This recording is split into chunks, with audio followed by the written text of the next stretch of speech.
Hold on. Paul Pierce fadeaway. It is good. Pierce fadeaway midi, and he did it again. Paul Pierce is the best player in this sim. Smart, 12 seconds to go. I don't know what the plan is. It's Marcus Smart. It's Marcus Smart, baby. Rose with the full court shot. Oh my God. Oh, snap. Wait. All right. So it is 2010, and I'm going to be writing the NBA script. Now, what the hell does that mean? I get to control every single decision. So I could trade Andre Iguodala wherever I want. It could be for anybody, but I'm trying to retain parity in the league. So this isn't going to happen. If certain teams needed to rebuild then and still need to rebuild now, I could put them into a rebuild. If certain teams need a second star or should contend, I could help them do that. You know what I'm saying? The 2011 draft is coming up. Kawhi, Kyrie, Kemba. I'm going to make every pick that I need to until it doesn't really matter in this draft. And these are all the guys with 1 year left in their contract. A lot of them aren't unrestricted, but I know for a fact Melo is. And for example, I can decide where he signs as long as the team has money, which I could just make because I control everything. And I know I did a video where I wrote the NBA script in 2003 to 2010, I think I did, but that was on 2K23. I don't have the roster. I'm starting anew and I'm excited. So just to talk you through my decisions. So as of right now, I'm trying to get a second star for Dwight Howard. I want him. It doesn't make sense for him to really get traded. If I remove the beef that he's tended to like start to have with Orlando and with a lot of his teams for the next 10 years, at least where he seemed like he was getting dealt every 10 minutes, you know, he's a top 5 player in the league right now, and it doesn't make sense for him to get traded in my book personally, and he's 24. So instead, I'm going to try and gear up Orlando for the future. Yeah, shoot, I can create beefs too if I want to. I might just make OKC hate each other and trade away James Harden to another team to lead a team himself and not just have them dominate the league forever. So let's have some fun, man. The first trade I'm making, instead of having Darren Williams get sent to the Nets to ride, I'm gonna have Darren Williams get traded to the Orlando Magic along with Andre Kirilenko for Jameer Nelson, Rashard Lewis's terrible contract, and 3 first-round picks. D. Will is still 26, a 19 and 11 a game type of guy, and Kirilenko's making $17 million, which expires after this season. The Jazz will take on some bad contracts with a lot of picks and kind of start their rebuild, which may or may not include Paul Millsap, but will definitely include Gordon Hayward. And actually, if you look here, they don't have their pick, but I already checked. That's how deep in I am. There, it's in Minnesota and it's lottery protected, so they'll be getting it back. And obviously, these picks are to be the most valuable because they're deep in the future. And shoot, Dwight could still leave in free agency if I decide to let him. So the Jazz are going to enter the Kyrie Irving sweepstakes, I want to say, because no one knew who Kawhi was around this time. I mean, at least in terms of a top 10 pick or top 5 even. So now the Magic have Darren Williams, Vince Carter, Michael Petrus, Kirilenko, Gortat, and obviously Dwight. I don't know why I skipped over Dwight. I don't know why I also, yeah, as you can see, all this stuff is off in terms of being automatically adjusted, but I'll leave this stuff on, the automation. And actually, where's the G League thing at? Yeah, even though it wasn't called the G League, I know that Gatorade contract is hitting the NBA because it should be called the D League. It's funny because in a normal world, I would want to rebuild the Mavericks and crazily enough trade Dirk, but they won the ring this year. Because the only reason I say that is because he's 32, but they're a little bit too good for me to even think that if they were, yeah. This is probably a team that I would want to gear towards a rebuild and trade Jason Kidd and trade a few other players because maybe, but they also are good enough to contend in this league. Because if you look around, there's not a lot of great teams in this league outside of the Heat, the Thunder, the Spurs, and a few others. Right. So, I forgot about Chris Paul. Where's the Hornets at? New Orleans Hornets. Yeah, Chris Paul. Yeah, this team isn't gonna get him anywhere. That's an interesting one. I low-key could have made him go to Orlando, but they don't really have like the young asset, the young capital to make that happen, which is why the Clippers did happen in real life, because they sent Eric Gordon, who's 21. Although I think he was about to get sent for Powell in that Lakers deal. I don't know. You know what? I'm about to make this happen out of pure insanity. All right, actually, let me move my camera for 1 second. So in this trade, I got Pau Gasol leaving the Lakers and heading to the Thunder, Chris Paul going to the Lakers, and James Harden going to the Hornets. The Lakers will get 5 first-round picks for this. Actually, you know what? I know Pau is great, but 2 from the Thunder is insane. We'll do 1 unprotected 2013 first from them. Thunder move into like actual modern. We know what Harden is, and I know what Harden is, but in this day and age, they move into actual modern day contention. Maybe better, you know, they get a legit big 3 like the Heat do. Yeah, and so they'll have Pau Gasol playing either the 4 or the 5. They also didn't have someone like Kendrick Perkins yet at this time. I believe he's still on the Celtics. I don't think he's here. Yeah, he's not. They have Jeff Green at the 4 and Serge at the 5. So now Jeff Green, you know, we are in a bigger era that he would have to guard guys like Tim Duncan, potentially, if Tim was still playing the 4, which he was a lot at that time around near Tiago. I don't know if Tiago was drafted in 2010 though, but it is what it is. Serge can go to the 4. Either way, one or the other. Chris Paul will be joining the Lakers for a price of 4 first-round picks and James Harden, basically. And then the Lakers also get Jason Smith and Peja as some decent role players. Really Peja as one of the decent ones, especially because he's older. I was about to give him Ariza, but I'm like, no. He's young. That's still a decent asset for the Hornets if they want to keep him. Yeah, push it through. I'm set. Chris Paul and Kobe Bryant has happened. Damn, they do not. You know what though? We're gonna make a second trade for a big man because yeah, they don't have one anymore. But Powell was supposed to get moved in that trade. Matter of fact, there's still a lot of. I'm gonna work my way down the lines because there's still a lot of rebuilding teams out there, or teams that should be rebuilding, I should say. The Nuggets is an interesting one because Melo wanted out. So did Dwight, and I kept Dwight. And I'm not mad at him for wanting out because this team is pretty washed up at this point. Hey, some people are gonna love this. I got the green tea, man. I got it. Oh yeah, also I'm not that nasty, bro. I know I have that video with like 11 million views from like 2 years ago where I did the 2003 sim, and people always are telling me about green tea now or how they started drinking green tea because of that video. I know this is the same mug, but it's not. I got a few of these. My mom got a few of them. Anyways, okay, let's get one thing straight. Pistons, it's over. It's over. Let's give Rip Hamilton a team, man. Let's get him. That's a good dude. I mean, it happened in real life as well. He does make a lot of money. I will say, oh, he does make a lot of money though. Yikes. You know what? You might have to stick around because that's like bad. Like if it was 1 year 12, that's fine. That's actually good. It'd be easy to move. But I mean, in a sense, you know, I mean, not easy, but T-Mac, maybe for fun, I throw you on a good team. Screw it. Why not? The Knicks, I haven't addressed them yet because I feel like I always have a bias, but they had just signed Amari. So it's not like I would ever trade him right now, but they do need another person on this team. Do I be biased and give them Tracy McGrady? Maybe. Utah is interesting too because I might have to do another move with Jameer Nelson because that's a valuable asset. I think Paul sticks around at least for his contract duration because it's like a good young. I mean, they could leverage like young and get like a first-round pick out of it technically. See, look how the wheels are turning. Oh, and then Hornets, we got to get David West out of there. We got to get you out. Look at how this team barely has a starting five. There is no injuries on during this. I was about to trade T-Mac to the Hawks like where he went in real life, but I think I'm just looking at a shell of a man right now. With all due respect, I can't even rationalize trading him for a first-round pick. He doesn't even have a shot tendency really. I might still donate him somewhere later though to try and get him a ring. Okay, Rockets, this is ugly. I got a great idea. I'm about to do this trade just because it feels like such an NBA trade. Is this gonna work? Hold on. Okay, I was trying to get Yao Ming to the Lakers, but unless I make it straight up, it's not gonna work. I don't believe. Okay, I might be giving up on Yao Ming too just because the 17 million is kind of insane to move in the NBA. Okay,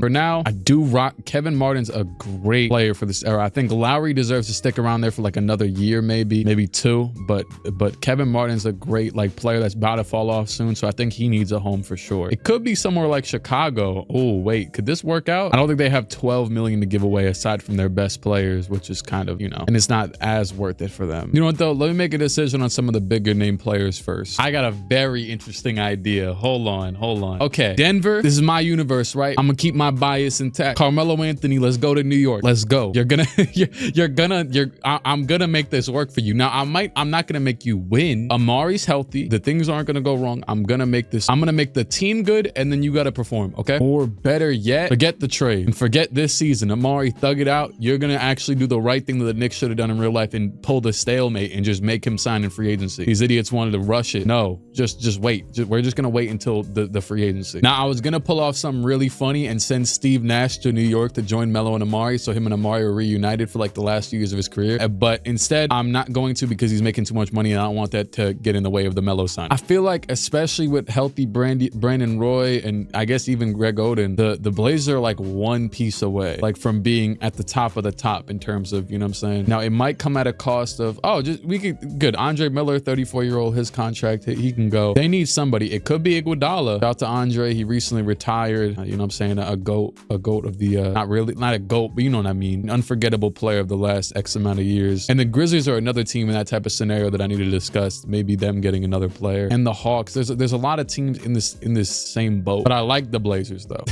I like that they have a future right now, it feels like. So do the Grizzlies though. With that being said, this era is weak as hell and I could barely find the right piece for them. It might just be like a Kevin. It could be a Kevin Love, but he's too young. I gotta let him, you know what I'm saying, simmer a little bit over there. I'm kind of, and sorry if I'm talking through a lot of stuff that usually like when I do videos like rebuilds, I like to not talk when I'm doing trades, but I'm talking through my thought process so you know whether or not like when I'm trying to make these decisions, if they're worthwhile, you know what I'm saying? John Wall, you're young. You got a second to wait around before we try and help you out too much. You know what though? Just because, let me see the Grizzlies real quick. Grizzlies already got Rudy. They already got, the thing is that they have a set five. They just need time to do what time does. And if it doesn't, then they're at the point where they have a set five and it's like, they do have a good young asset in OJ though. So if they actually were to get, I wouldn't give up OJ right now for Iguodala. And I know that might sound crazy, but it's a 78 overall to an 84 overall. It's not that much of a difference. You know what? Actually, I got the perfect deal. Jameer Nelson's going to come to the Blazers for Andre Miller. They're going to give up Armin Johnson, who's just like a dud of a young player, 2 seconds, the top 10 protected first this year, and Andre Miller, and get Jameer Nelson. Why is it not working now? Is it because of Armin? It's because of Armin Johnson. Go ahead and take this scrub. There you go. All right, cool. Nice. So I feel like they're a little bit more set in their ways. And shoot, now they got like a real legitimate future 5. Jameer is to fall off in like probably 4 or 5 years. So they got a lot of time. Oh, damn. Thiago was drafted in 07. I didn't know he was that old. I mean, I guess it makes sense because he retired around like 2016, or at least never got signed again. All right, so I'm gonna let the Lakers, the quote unquote, finesse the Pistons for old man Ben Wallace, who is the only affordable, very old, no value center that they could possibly get for 2 seconds and Mo Pete. So they're gonna have to thug it out for a season and deal with Ben Wallace at the center. They'll also still have the big men in Theo Ratliff and Jason Smith, but they don't even make the rotation, so it's kind of out of desperation whenever they play. I'm gonna have to inflict a bit of insanity for them and allow Lamar Odom to also play center. You know, one thing I did turn off because my universe is there's no foul outs, so Ben Wallace had to play the whole game.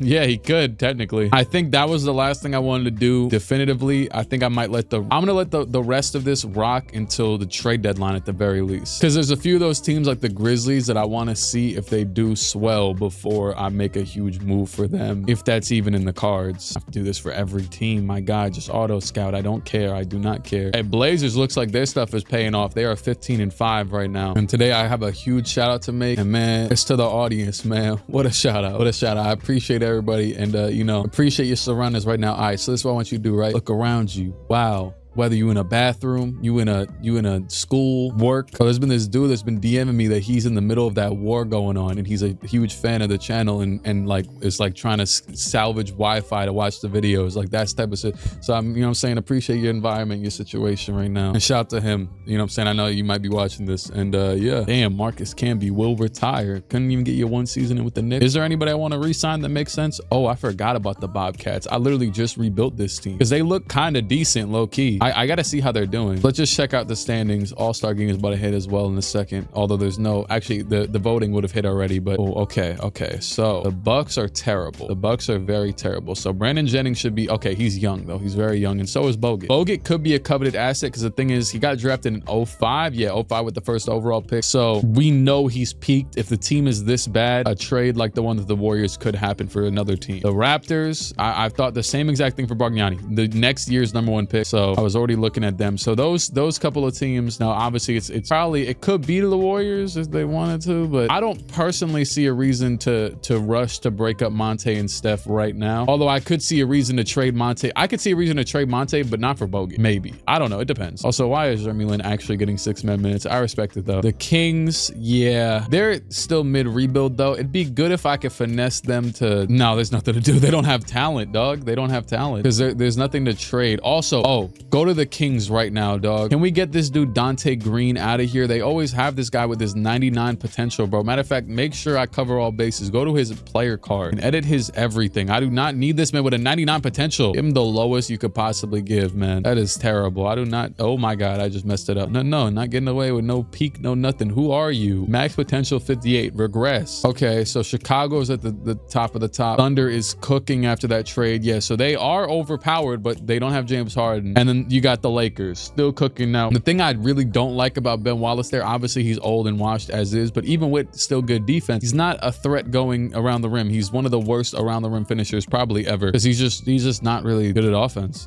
Like I was about to say like he's short, but like he's just not good at offense. Yeah, Mavericks are cooking, which makes sense. The Nuggets are actually cooking. That's interesting. Oh, I have done Sims before where I've seen them win the ring. They do have a lot of talent. You know, I might let Melo stay. I might make a trade right now to make them better. Low key. I wanted to move him to the Knicks, but if they're gonna be that good, the Knicks are over here struggling. If they're this good, and then I could be like, hey Melo, you know, I'm the GM. Hey Melo, like I'm about to get you a star. Shoot, I might trade Amari there. I'm not, because he just signed with the Knicks, but that would be kind of cool. Blazers are working out really well, and the Rockets are, well, oh, what? Okay, that's cool. I don't think I could co-sign this team, but if you're, you know what I'm saying, I'm not gonna make them go into a rebuild with 30 wins. The Hawks are doing great. The Celtics are doing great. The Heat. There's one other team, the Grizzlies. Grizzlies. Where are the Grizzlies at? Okay, the Grizzlies are bad. I might give them one more year to kind of figure it out. But if they have, if I go to the trade deadline next year and they're still not good, the Grizzlies will be getting torn apart, smoked. Because I don't see why you would want that for yourself. I mean, you could say, okay, so matter of fact, let's go a little bit more picky with it. So Rudy's dropping numbers, OJ's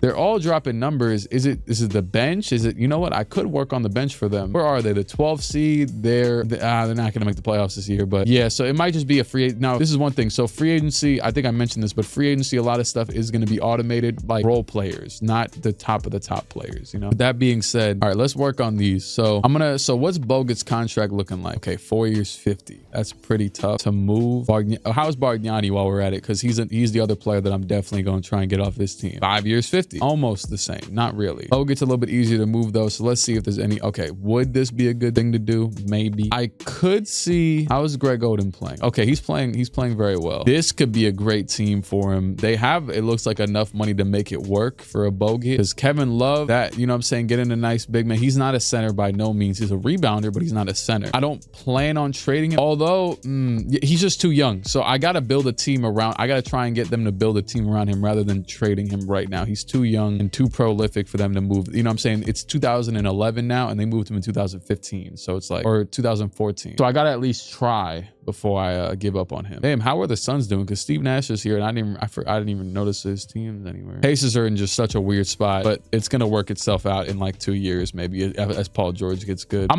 not gonna overthink it. I'm gonna stick to this one. Yeah, I think Kevin Love, and they just have so much cap available. They could just get him for really nothing. Obviously, the Bucks suck, but also I don't believe the Timberwolves are good, right? Are they in the playoffs by any chance? No, they are. You know, bordering. They're the closest team to being in the playoffs that isn't, basically one of them. I think it's good to start building them up, making them feel. To be fair, they do have a lot of money for potential free agents, and this would be messing that up. But there ain't many free agents in this league. There's not many dudes you're getting better than what Bogut is contributing. Although Kevin Love could use a guard. You know what? I feel like also in 2K terms, you can get away, especially since you have such a great What about if the Warriors called them up with Monte and the Warriors really leaned into their rebuild for a second? We know the Wolves have money. That actually makes it really interesting because that means I can get a great player or even a great crop of players to join Kevin Love in Minnesota. I know they're not. I wish I would have known this earlier, honestly, but I also might have not been looking to trade away Monte from the Warriors if I didn't know the Warriors were going to be this bad. Okay, I'm kind of going back on what I said in a way. So Monte Ellis is not getting traded to Kevin Love's team. He's getting traded to the Hawks. I don't want to remove anybody from this trade right now, but screw it, I'm gonna do it anyways. The Hawks were like the 5th seed, right? They're too tied up to ever probably sign another player that's going to propel them higher than this. They're at a point where they should be contending because this is great what they got right now, but it's going to leave soon, more than likely. Al Horford already was. So what this trade is going to do is it's going to put Jeff Teague at the 1, Monte at the 2, Joe Johnson at the 3, Josh Smith at the 4, and Al at the 5, which is an insanely talented lineup for this era. It could flop. It could work. It probably will work as far as it possibly could, but I don't know if it'll contend them into the finals. With that being said, they're giving up 2 first-round picks. Not much player value, but Jordan Crawford and Maurice Evans and this dude Etan Thomas right here. And yeah, they get him for basically just one young role player, 2 firsts. Monte Ellis. This first could be valuable. We know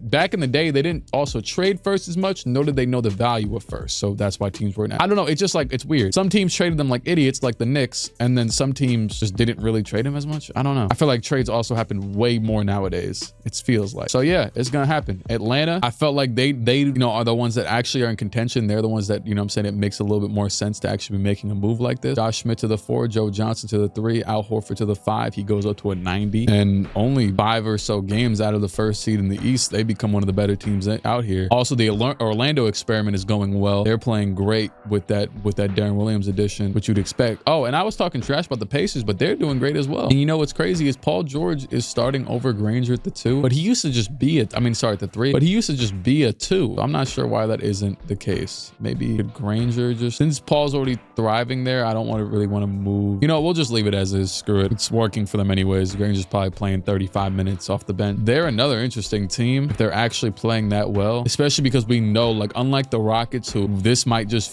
crash and burn within the next few seconds, we know that the Pacers are going to continue to get better with Paul. The Nets are also weirdly in the playoffs, and the Knicks are still there. Since Melo might not be signing there, probably won't be signing there, I might look into, you know, though, this is the thing though, they're not good. They're not good right now. 21-30, they're just barely over the Bobcats. I could see them wanting to make a deal, but I also, thing is though, is that I say they're not good, but they have no choice other than to build around Amari at this point. He signed for 5 5 years. So I like this move for the Knicks. So they're going to be giving up Eddie Curry, who for some reason has value. He shouldn't have value. He's a 71 overall, but he's making $12 million, which goes exactly with Andrew Bogut. They're going to give up their first this year and another first a few years from now, which is top 5 protected. So if they're really trash in 2013, you know what I'm saying? That's good. You know, I feel like they could even get away. And this is bias. This is bias. Top 10 protected. Okay, there you go. And then yeah, Andrew Bogut, pack watch in Milwaukee. I was throwing in this random young dude. They don't really, these young guys, I think you could agree. Why would they give up a 22-year-old Landry Fields or like someone like this, especially to a team that doesn't even want talent right now? I don't know. This dude has some decent star rating. I could give him up for nothing if you want, like an old player. Oh, that's a lot of money. Yeah, we'll do that for Earl Boykins. There you go. That works. Get another old player off your hands for no reason. All right, cool. That worked. Basically reminisces what the Hawks just did for the other dude. And the Knicks, by the way, desperately needed a center because Amari's not a Kevin Love. He's not grabbing all them rebounds. I think he averages 7 right now, as you'll see right here. And Ronnie Turioff was averaging 4 at starting center. So now at least that's sorted out. And I'm not sure why Kalena Azubuike is starting. Just put one of these players to the 2, like Landry. Clippers are also playing very well. And they got Chris, you know what? I'm about to look into a Chris Kaman swap. I don't know if it depends on how he's playing. If he's contributing to their win. Matter of fact, this might be the first time in the video I checked the estimated wins added stat, because if Chris Kaman is contributing, then I'll keep him around. I think it's the metric one, right? Yeah, this one. He is, okay, he's putting in very solid. Yeah, he's basically better than DeAndre, but he's just coming off of the bench, so I'm not going to rush to do that. I think I'm about to start my Phoenix Suns fire sale. I'm not sure if Jason Richardson can get moved with that contract, but I think it's time they're the 9th seed right now, but they're 5 games out from the 8th seed, and they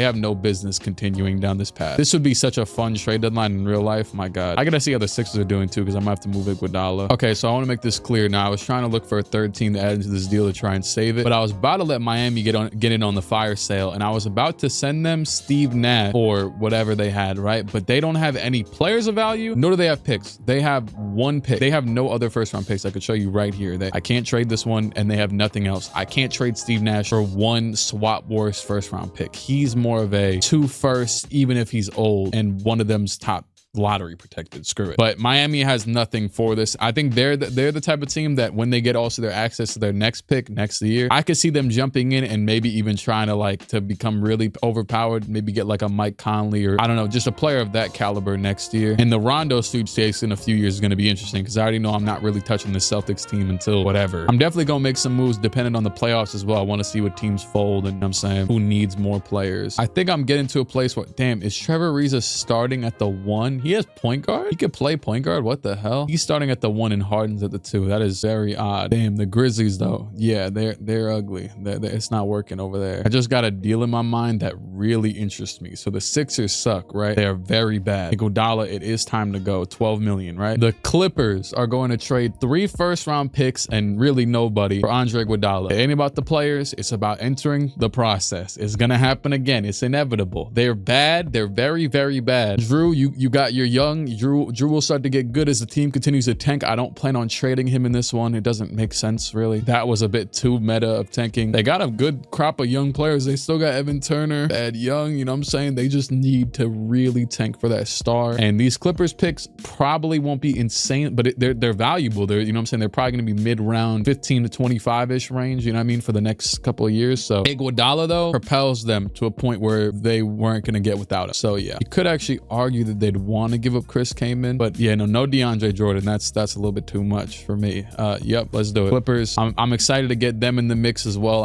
Obviously they didn't get Chris Paul, but they got this now in this terrible Baron Davis contract, so they weren't gonna be able to sign anybody really for a minute anyways. I'm not gonna lie, the one thing I'm doing, Iguodala, it's so stupid. They had his shot tendency so low to where he went from 17 to 12 a game. That's dumb. He should be at like, I think 83 just represents Andre Iguodala. And Blake, I'll push you up a little bit as well, but obviously Blake's bag is minimalistic, so I kind of can't force him to shoot too much. Yeah, this is a beautiful team right here. They got to continue to build. I could see Baron Davis being a valuable three-team trade type of player. You know what I'm saying? Like where they could deal him to a rebuilding team and then get back some picks from a, you know what I'm saying, for a player. I don't know. Do I just work on that now? Probably not, because they're actually playing good right now. I don't want to mess up their mojo. Good enough at least to be the same record as the Spurs, who should be better, honestly. They do have Manu forced to come off the bench, which, you know, makes sense canonically. David West is at the 3. That is terrible. terrifying. Funnily enough, the last deal I'm making is the Pacers. They're going to get David West, like how they did in real life. For James Posey, a top 5 protected first in 2 seconds. Why so little? Because he's 30 and he's about to expire at that. So, you know what I'm saying? It's really just to, you know what I'm saying? I don't want to miss too many. There's a few teams I probably missed in terms of making deals, but I also want to move things for the sake of moving things, keeping it pushing, you know what I'm saying? Shout out to the Nets for overperforming. I know, I guess they did get Darren Williams in real life in this season or the next. I want to say, I think it was this season. And the rest of the guys, I could look at moving them in the offseason, but I want to keep it moving for the sake of just keeping it moving. Hey, Tim Duncan wants to re-sign with the Spurs. I plan on making him nothing but a Spurs lifer. So do I just do that now? Or do I make it really interesting and let him sign somewhere in 2 years? That's very unorthodox. Hold on. Nick Collison wants to re-sign. Give him the 4-year minimum. Don't think twice about it. Got to put that jersey in the rafters. I think one thing actually I did in the video that I did recently when I wrote the script is that I turned off the trade deadline. I might actually do that. Unless I can't. I low-key can't find the, can't even find the setting. All right, whatever. Simulate the season. Oh, DeAndre Jordan wants to re-sign. Yeah, make sure he's locked up for some years. It never would make sense for him to leave the Clippers. The money that players get and all that doesn't really matter to me because I'm moving around like chess pieces anyways. Tyson Chandler will re-sign. This is interesting. I think I gotta. Yeah, I think I gotta. It was odd in real life that he left in the first place. I think if I'm Tyson, I agree to a 3-year because that's probably the rest of Dirk's real prime. Once again, who cares about the money? I checked all the contract extensions just to make sure, and yeah, I got those are the only ones I want to do. Russell wins MVP. Russell Westbrook 24-12. Blake Griffin, damn, I forgot he was a rookie. 22-13. It's technically his 2nd year, but you know what I'm saying, he got injured. Manu 6th man of the year. Dwight DPOY. Drew most improved. Scott Brooks coach of the year, and Brian Randolph executive. Here's the first team: Russell, Dwayne, LeBron, Dirk, and Dwight. Second team: Rose, Kobe, Tim Duncan, Kevin Love, and Joakim. Third team: Rondo, Paul Smith, Griffin, and Cousins. Defensive team. Yeah, all right, crackhead. Yeah, for sure. This guy's on the defensive team. Yep, he's having a revolution. Season stats, league leaders, LeBron 30, Kobe also right behind him. Then you got Rose, Durant, and Dirk. Rebounds was K Love with 17, then Randolph, Noah, Howard, and Reggie Evans, the god, the GOAT, the basketball guy to be exact. Rondo 13. In assists, Westbrook, Paul, Nash, and Kidd. Steals is Rondo. Blocks is Andrew Bogut. I didn't even know that.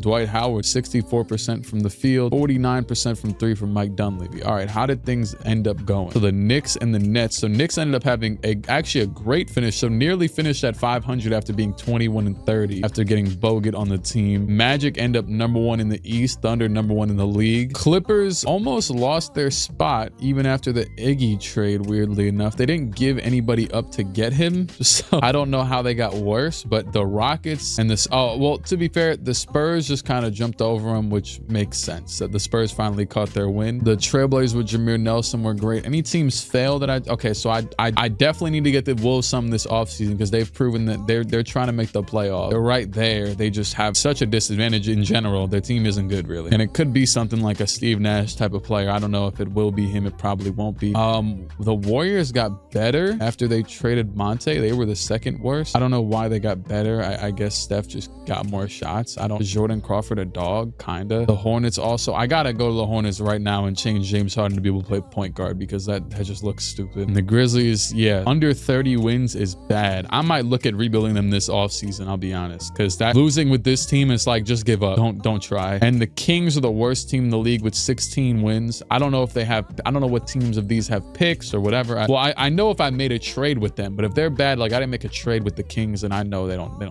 no pick. Or sorry, I don't know what their pick is. I don't know if they have it or not. The Bucks, that Bogut trade worked in solidifying them in the trash. And the Raptors, I didn't even trade Bargnani and they just continually got worse. I didn't really have a distinct destination for them. The Cavs didn't, the thing is Jameson's so old that I think he makes a decent amount of money too. Yeah. I could have maybe moved him somewhere, but because he's old, I didn't want any team to give up a 1st-round pick for him, especially if it was to fail. Like, he's 34, you know what I mean? Hey, the Wizards, John Wall already led his team to a near playoff berth, and the Bobcats might be the sleeper of this video that I might low-key fund them into actually winning. Was Steven Jackson their leader, though? Yeah, he was. That's the only bad part. I would need to get Steven Jackson a contending home and get the Bobcats someone young to be around Gerald Wallace, who's not even that young himself. It'd be tough to make this team try try. Theoretically, it's smarter, but it's funny to think of the Bobcats being like a consistent playoff team. I mean, to be fair, all they did was get Kemba as like an actual good pick and then just sign Al Jefferson, and then they were in the playoffs for a few years and then failed forever. All right, I think that's enough retrospect. Let's see who does what. So far, a lot of 1-1s. I'm seeing the Nuggets up 3-0, the Bulls up 3-0 on the Knicks as well. That's the issue. A lot of these teams, you build them and then they got to play better team. The Blazers get eliminated by the Nuggets. So Melo will be moving on past that, you know what I'm saying, that new, what's his name, Jameer Nelson led, who actually played terrible in this game. And the Bulls also got the Knicks out of here in 4. The Magic will get the Nets out of here in 4. The Lakers get the Rockets out of here in 4. And the rest of these are pretty, except for that Clippers one up there, are pretty competitive. Clippers are out of here. The Pacers are out of here to the Celtics. The Heat will be going to a game 7. Will the Spurs be? Nope. The Spurs are going to get the Mavericks out of here. They're actually the upset. They were the 6th seed against the 3 seed. And the Heat go to a game 7 with that Hawks team, that interesting Hawks team. I would love to see this game if they let us jump in, because that Hawks team made one of my favorite moves, and they're going to get bounced this year. But they got, yeah, if Dwayne Wade's dropping 43-point triple doubles on you, you're probably going to lose. I won't say defense is their strong suit. They got Josh Smith, but I really just try to load in on offense, and Monte's not dropping 40s. So, you know, they're going to have a good, consistent, they're going to be good for a while, but I don't know if they'll ever get championship good. I'll try and make it happen. Maybe there'll be a packaging of some of their mediocre players to a team. Thing is, a lot of the, like, for example, if the Kings, because the Kings are in the perfect place right now where I'm not like trading them anybody, but they're about to have the #1 pick. If they never make it out, Boogie will be the type of player I could see going to, you know, some contending team, like how Chris Paul just did. And he won't be getting injured in this, which will be fun. Shoot, even Steph, theoretically, if they keep on being mediocre and they don't draft no players like a Klay Thompson, it's gonna sound crazy, but yeah, Steph could see himself out of there. All right, so second round, let's just keep it pushing. The Bulls are gonna get out of here smoked by the Heat. Now, it's not too much of a surprise, but at the same time, it is, because the Bulls losing, and that'll always be surprising. Do not do this, but some dude just emailed me a video request, and I think he used 2K Mobile. It's definitely a kid. He said, make these 15 players for starting lineup for OKC in the Kobe era. And it's like, it's just a screenshot of 2K Mobile or something. I don't even know what this is, but yo, do not email me.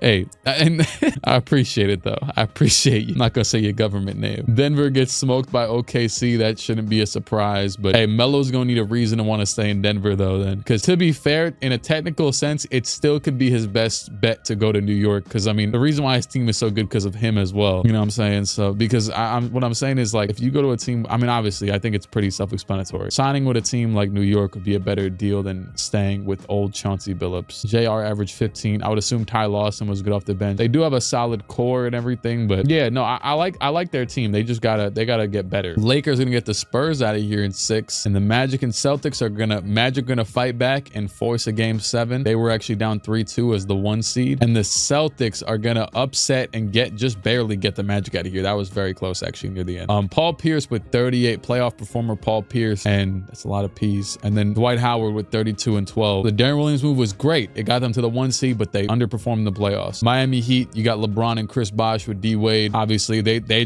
just the same.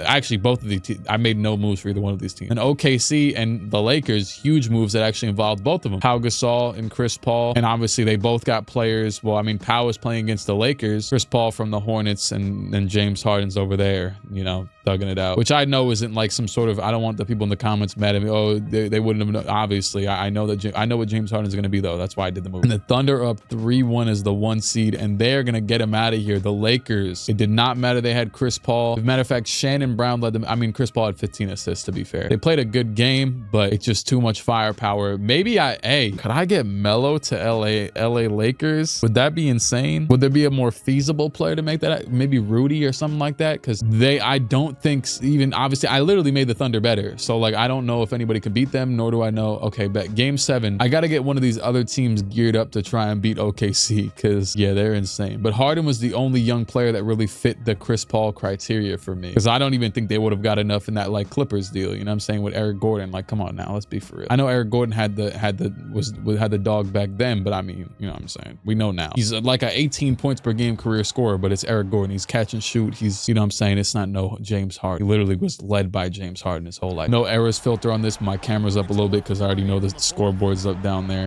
Okay, and wow, Wade just recovers the loose ball and dunks it down. And the pass down and the steal by James Jones, who's guarding Kevin Garnett, and he throws it away. They needed that bad. They're down by 3 still. KG guarded by Jones. He's dribbling a lot. And look at Shaq down there. Shaq against UD, and Glenn Davis is out here. What is going on? There's no foul out, so there's no excuse to be doing any of this buffoonery they have going on right now. Oh boy, it's about to go down to KG. I would double if I were you, and they don't. And James Jones with beautiful defense to force the miss. Good stuff by James Jones. And down by 3, LeBron will rim run and get himself a dunk. KG will get the screen from Shaq. He'll go back right against Jones again. A half spin. I thought he was about to dribble straight out of bounds, and the hook is good. You know what? This is my universe, and I might yeah, LeBron's on. I'm gonna just, you know, out of precaution that the Heat, and I think it actually, what's nice is that you used to have to unpause to do this, but it lets you do this now. I'm gonna make sure that LeBron is on KG in this scenario. Well, so Chris Bosh is supposed to be at the 4, and that would make things work out, but as of right now, I don't want KG just doing that. If he's gonna be the main option, I'd have LeBron on him. So there you go. Actually, let's see what this sub might do a lot. Actually, hold on, take that off. This sub might do a lot, because if everybody's not fouled out and healthy, the starters should just be coming back in right now, and I'd be fine with Bosh on him. Yeah, okay, bet. So Bosh is back at the 4 now. That's good. And the Celtics have their starters in as well. Ray's in. Oh my God, what a terrible pass. And yo, Chalmers had the craziest open cut. Pass over Wade in the corner for 3, and it is good. Dwayne Wade from the corner, cold-blooded. Probably, I wasn't looking too crazy, but probably over Ray Allen. They probably matched up, crazily enough. It's the shot over Allen from the same spot. And LeBron, this is who I want him on with Paul Pierce. You know what I'm saying? Because I saw Pierce wasn't in. He was guarding Kendrick Perkins, is why I wanted to switch it earlier. And now that he's back in, you need the LeBron and Pierce matchup. Hey, respect to Paul. Too much Paul Pierce slander in the world. I'm sorry. I got to say it. Paul Pierce going right, 4 seconds. Paul Pierce, he'll step back. Hey, might need some slander after this. Hold on. Paul Pierce fade away.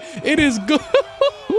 And that is it. The Heat. Wait, I don't even remember. Is this game 7? This is game 7, isn't it? Was that game 7 game winner by Paul Pierce? Oh yeah, dog. Oh yeah. That is insane. And they are going to the finals off of that. That is so crazy. Wow. LeBron gets gamed by Paul Pierce. Can I see that shot again? I literally just said the Paul Pierce disrespect needs to stop. Hold on. Step back. And then, bro, did a step back. Hold on. Look at the footwork. Step back. Stops right here. Establishes the left as the pivot foot right. He's gonna use the full pivot, spin the other way. Look at this shot. He called game. He didn't call bank though. He did not bank this. He had 27 in the game and had just subbed in off the bench to hit that shot. 14 for 21 from LeBron, 36 points. And the Heat, we're gonna have a Celtics Thunder finals, which yeah, that obviously hasn't happened, but I'm trying to think of what I was gonna say. Well, the Celtics haven't made it since, oh, actually, well, they made it recently in real life, but yeah, they didn't make it the whole 2010s decade, right? So they have broken the code, whereas the Thunder made it the year after this one. And speaking of that, the Mavericks had lost in the first round instead of winning the ring this year. So yeah, you got that. Obviously, we know these lineups. They got Powell now. Aside from that, yeah, it is. The Celtics are a great team, so it is kind of even in a sense, because Ray is outperforming Daquan Cook and Pau Gasol is outperforming other buddy. Kendrick Perkins was it. Game 1 is looking like it's gonna go to Boston. Russell Westbrook 24-10. I didn't even check Boston's stats, but it went to them. Game 2 is gonna be a very close one. Yeah, 1-point game with 2 minutes to go. Pass down to Glenn Davis. I don't know why they forced the hell out of that. Rondo recovers it though. Katie's right there. He low-key could have ripped it, but it's all good. Rondo back left. Rondo with a fadeaway mid-range off glass. Hey, that's playoff Rondo right there. There's no other way to explain it. Playoff Rondo is a fierce, a force opponent, fearsome opponent. KD, Kevin passed down to Powell. Powell in the post against no, that's Shaq. And Shaq cannot stop Pau Gasol. 2 former Lakers bigs, the 2 most prominent Lakers bigs of the 2000s. Shout to Kwame Brown. KD with no bev, no accessories, guarding Paul Pierce. Screened by KG, and Paul Pierce goes right. Pierce all the way. Layup by him. He shields off KD, but he's not enough. And Rondo will go up with some garbage. Yeah, that's skill issue. Russell running on the break. Russell's got the full lane to himself. Westbrook with the dunk. Cocked it to the right side, right around KG, and that is the MVP. That is the MVP, crazily enough. Golly, this team is, and they lost game 1 at that, so they're fighting from down right now. Pierce goes left. Pierce into the post. Pierce, the spin and layup, that's off. Westbrook rebound. Hey, I like the Thunder winning. It just, I don't like when they get too overpowered, and then, you know what I'm saying, there's some adversity to this, but there also isn't, because they have Powell. Oh my God, Westbrook, he'll pull up. Okay, crackhead. Allen passes it down to KG. KG back out to to Allen, over to Rondo. Rondo, the screen by Perkins. He can't shoot, so he's going to pass it down to Paul Pierce against KD, and the layup is good. Yo, the gameplay is so crazy this year, because once again, hey, I'm in the same talk right now. This isn't going to be cut. Hall of Fame, like just normal Hall of Fame. That's the stuff that happens. Although I did see some BS in the last video I recorded. I don't know which one will come out. Actually, the other video is going to come out first, because this one's going to take longer. I'm in season 1, and I think I'm an hour and 40 minutes into recording. But usually season 1's where I have to set the groundwork for the rest of the, you know what I'm saying, the stuff though. Pass back over to Gasol. Gasol hands it off to Durant. Why my AirPod just disconnect on me, dog? I like music. KD will bump into Pierce, back out to Westbrook. Goes left. Russell to the basket. Great defense by Rondo. Nearly drops it. And Powell, what did we trade for you for? 1 point lead by the Thunder. Pass down to him. Pau Gasol showing his worth. Damn, Steven Adams just had season-ending knee surgery. Paul Pierce down by 1. Can he do it again? I would assume he gets the shot. Maybe. I don't know. They got to get this going, though. Get the ball rolling. 5 seconds to go. Pierce is looking like we're going to have some sort of fadeaway midi or something. Pierce fadeaway midi, and he did it again. Paul Pierce is the best player in this sim. It's not even close. Hey, I love Paul Pierce, man. I love this dude. First of all, I love how stupid he is off the court. It's great. Why y'all always so mad at him? I love it. We need some spice to the world. And he don't hurt nobody. He just be talking trash. Oh, look at him shushing the crowd. KD's hurt doing squats. Listen to this Earl song right now. He talking about running with wolves like Karl Towns. It's really crazy when you really think about it. And like Karl Towns been on the Wolves for like 10 years damn near. Old man, right? Also, he's missing the shush. Damn, Pierce doing it the Aki way. You know what? I've always thought this KG face scan looked a little bit off, but I like it now just because you can see the ferocity in his eyes. You can see that he wants to yell right now. In his eyes, I could just hear Kendrick Perkins. Yeah, Malika, I remember that day when Paul Pierce hit that crazy shot over the OKC Thunder. Game 3 up 2-0 for the Thunder. Sorry, not the Thunder, the Celtics, and they are going up another game. Paul Pierce with a generational finals thus far. I damn near want to just click simulate through, see if they get it done, but hey, they might get it done regardless. If I see another Paul Pierce game winner, I swear to God. Okay, they lost that one by 3. I know it seemed, oh, it's close 3, whatever. It wasn't. Don't let them do it. Don't let them come back. Don't let them come back. Okay, it's a 2-point game. The Celtics are outscoring them 25-11 in the 4th. The pass into Kevin. Kevin going left. Kevin with 2:04 to go. He'll fade away midi. That's a good shot. It's off though. And Powell with the dunk. I noticed that every big, even if they literally have never touched the rim in their life, has rise up in this game. Also, why is Glenn Davis at the 1? It don't matter. Oh my, it kind of does. And it matter. Maybe he just throwing steamers. I don't know. It worked, but it didn't. KD goes right. Will pump fake back out wide open. Russell Westbrook, and that is off. But look at the rebound by Perkins, and he misses. Oh, sorry, Ibaka. Right, Perkins is on the wrong team. Pass down to Perkins, and actually he will lay it right over KD to tie up the game. Pass back out. Westbrook over to Cephalosha. Back to Westbrook. Pass over to Cephalosha, and he gets blocked. Recovers it back out to Russell. Russell will pull from way downtown and hits it. Russell Westbrook with a shot reminiscent of the one he hit over the Nuggets, just it was from the middle of the court and not the left side. Let the hash mark. Glenn Davis is still at the 1. They're still running this insane lineup, and it's gonna continue to work. KG with the layup. The fact that Westbrook isn't harassing this man is criminal, funnily enough. That's a bar. KD will go right against KG and go right to the basket, and somehow his beautiful layup animation, he just got, helps him through that one. Glenn Davis back up the other way. Glenn between the legs twice, hands it down, and look at Russell Westbrook with the pass perception. Oh my God. Good God almighty. Yo, I have never seen anything like this. Yo, he just jumped up mid, like he said, yeah, I know where this is going, dog. Finally they realized this. Oh my God, man, I love Russell Westbrook. Why does he do these things? Look at the sheer face of knowing this. Mid jump, pass down Kevin Durant on the break, and he gets blocked. They are still up by 3 though. They're finally gonna make their subs they should have done 10 years ago, and they'll pass in, I think, to shoot. KD's gonna try to run around. Oh, never mind. It's Powell back to Westbrook, and a jump ball with Westbrook and Rondo just to make it interesting. How did they mess that up? Look at that block by Kendrick. He barely even touched the ball. Now he's on the bench. Westbrook, and oh my, Rondo wins it, and Ray Allen's on the break, and they're not gonna hit him. Paul Pierce, oh, what a spin. Ray, get out of the paint, dog. Get out of the paint, dog. Get out of the paint. Oh my God, he just got a 3-second.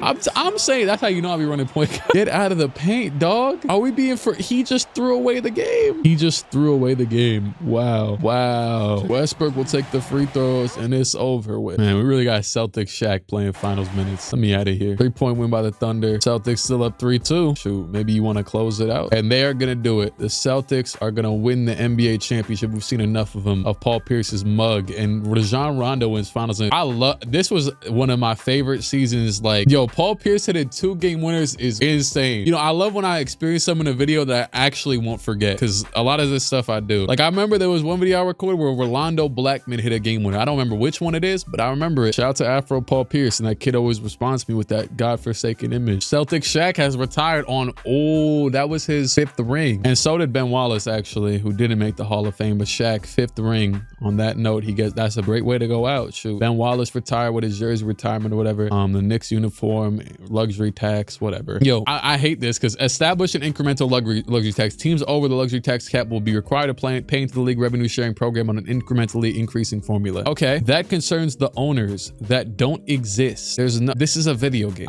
Out of all the things to add, I can't trade my picks in 2030 and 2020, whatever. But I guess I owe to, you know what? I gotta pay in VC. I owe you VC. It might actually affect this stuff. I'm not sure though. As far as I'm concerned, in real life, when they traded Harden the Thunder, they wanted to not pay the luxury tax because the owner didn't want to pay it. But the thing is that if your team is good enough and it makes sense to go into the luxury tax, like how the Warriors have been for like 40 straight years, you make money back because your team gains value. The Warriors have went from like worth like, I think 600 million or 400 million or 200 million. I don't know if I'm going that low, but to like what, 5 billion now? Lottery, Kings, Raptors, Bucks, Wolves, and Sixers. Wolves via Utah, but I think the Utah gets it back because it's lottery protected. And via Memphis, damn. Memphis might have actually traded their pick. I have no clue. I didn't touch that team really. Kings, Raptors, Bucks, Timberwolves, Sixers. It's gonna go to the Bucks, Raptors, Kings, Jazz, and Sixers. So the order changed. The Kings dropped 2. The Bucks and Raptors. Yeah, just the Bucks and Kings kind of just swapped. So yeah, there's that. The Bucks get lucky though. Good for them. And I get to make their picks. You know, it's crazy. I always recognize normal names that I download draft classes from when I do 2011 or 2012 and on, but like 2011, I just kind of pick one and hope it's good. This one just said it removed all the random players, which sounds good to me. I could do some staff signing stuff. Honestly, they can kind of just deal with this stuff on their own. I'll be honest. I'm about to turn that stuff to auto team decision because I don't care enough. I think it's up here. Yeah, staff management. Y'all got it. With that being said, NBA draft, big time right now. Okay, Bucks, first overall pick, right? This is an obvious pick. They have Brendan Jennings, who's 21 and will probably be a solid scorer for years to come. The unanimous #1 overall prospect in this draft specifically, Kawhi Leonard. I'm not sure why he's an 82. I've seen him be like a 78, 80. This might actually, that might be a little bit off. Sometimes they're wrong with these, but yeah, whatever. It's Kawhi. You're going Kawhi. The Raptors, #2 overall. So this team, they got DeRozan. This seems obvious as well. I think you know where I'm going with this. This team will probably never trade for Lowry now. I'm not sure why this guy is ranked 5th after Kemba, but it feels like Kyrie's the right decision here. Yeah, I'm not going to overthink it. I'm going with Kyrie Irving here for them. Kings next up. So the Kings, they just need, honestly, this works out well for them. I'm not going to say that like a Kyrie wouldn't have been great for them. I think I would have taken Kyrie here. And the reason why I think Jimmy's, you know what I'm saying, had some higher peaks than Kyrie has last few years. The reason why I value Kyrie over him is because he had a way earlier ceiling hit. So it's like, you know what I'm saying, it helps a team like that earlier. Knowing what we know, while I think Clay would be a great pick for this team, it'd also be interesting to see him. It's a toss up here because I think it'd be interesting to see Clay lead a team and everything of that nature. It's obviously him or Jimmy. And you know what? I'm going to go with a very logical reason here. I'm going to go with Clay over Jimmy. The reason why is they already have a future ball handler in Tyreek Evans who also can't shoot. So I don't want to pick another guy who's a little bit weaker in the shooting aspect of things. I'm going to bring Klay Thompson to Sacramento. Hopefully he could help Boogie out, be more of a ball handler himself as well, just a little bit. The Jazz, with them, they're just in rebuild mode. You pick the next best dude available, which is Jimmy Butler. And this is a fun draft because there's so many great players, but it does kind of drop out after this. And the Sixers next up, even though they already have Drew, is there someone I'm forgetting by any chance that isn't like ranked highly? I know there's Isaiah, but ain't nobody else, right? No. Damn, they didn't. I feel like they missed some players in this. Hopefully not nobody too, what's it called? I don't think so. No, nobody too impactful did they miss in this, so it's all good. With that being said, when you're the Sixers, you got to just go best player available. We're gonna go Kemba Walker here. Okay, Grizzlies next up. Now this is interesting, right? They're not good.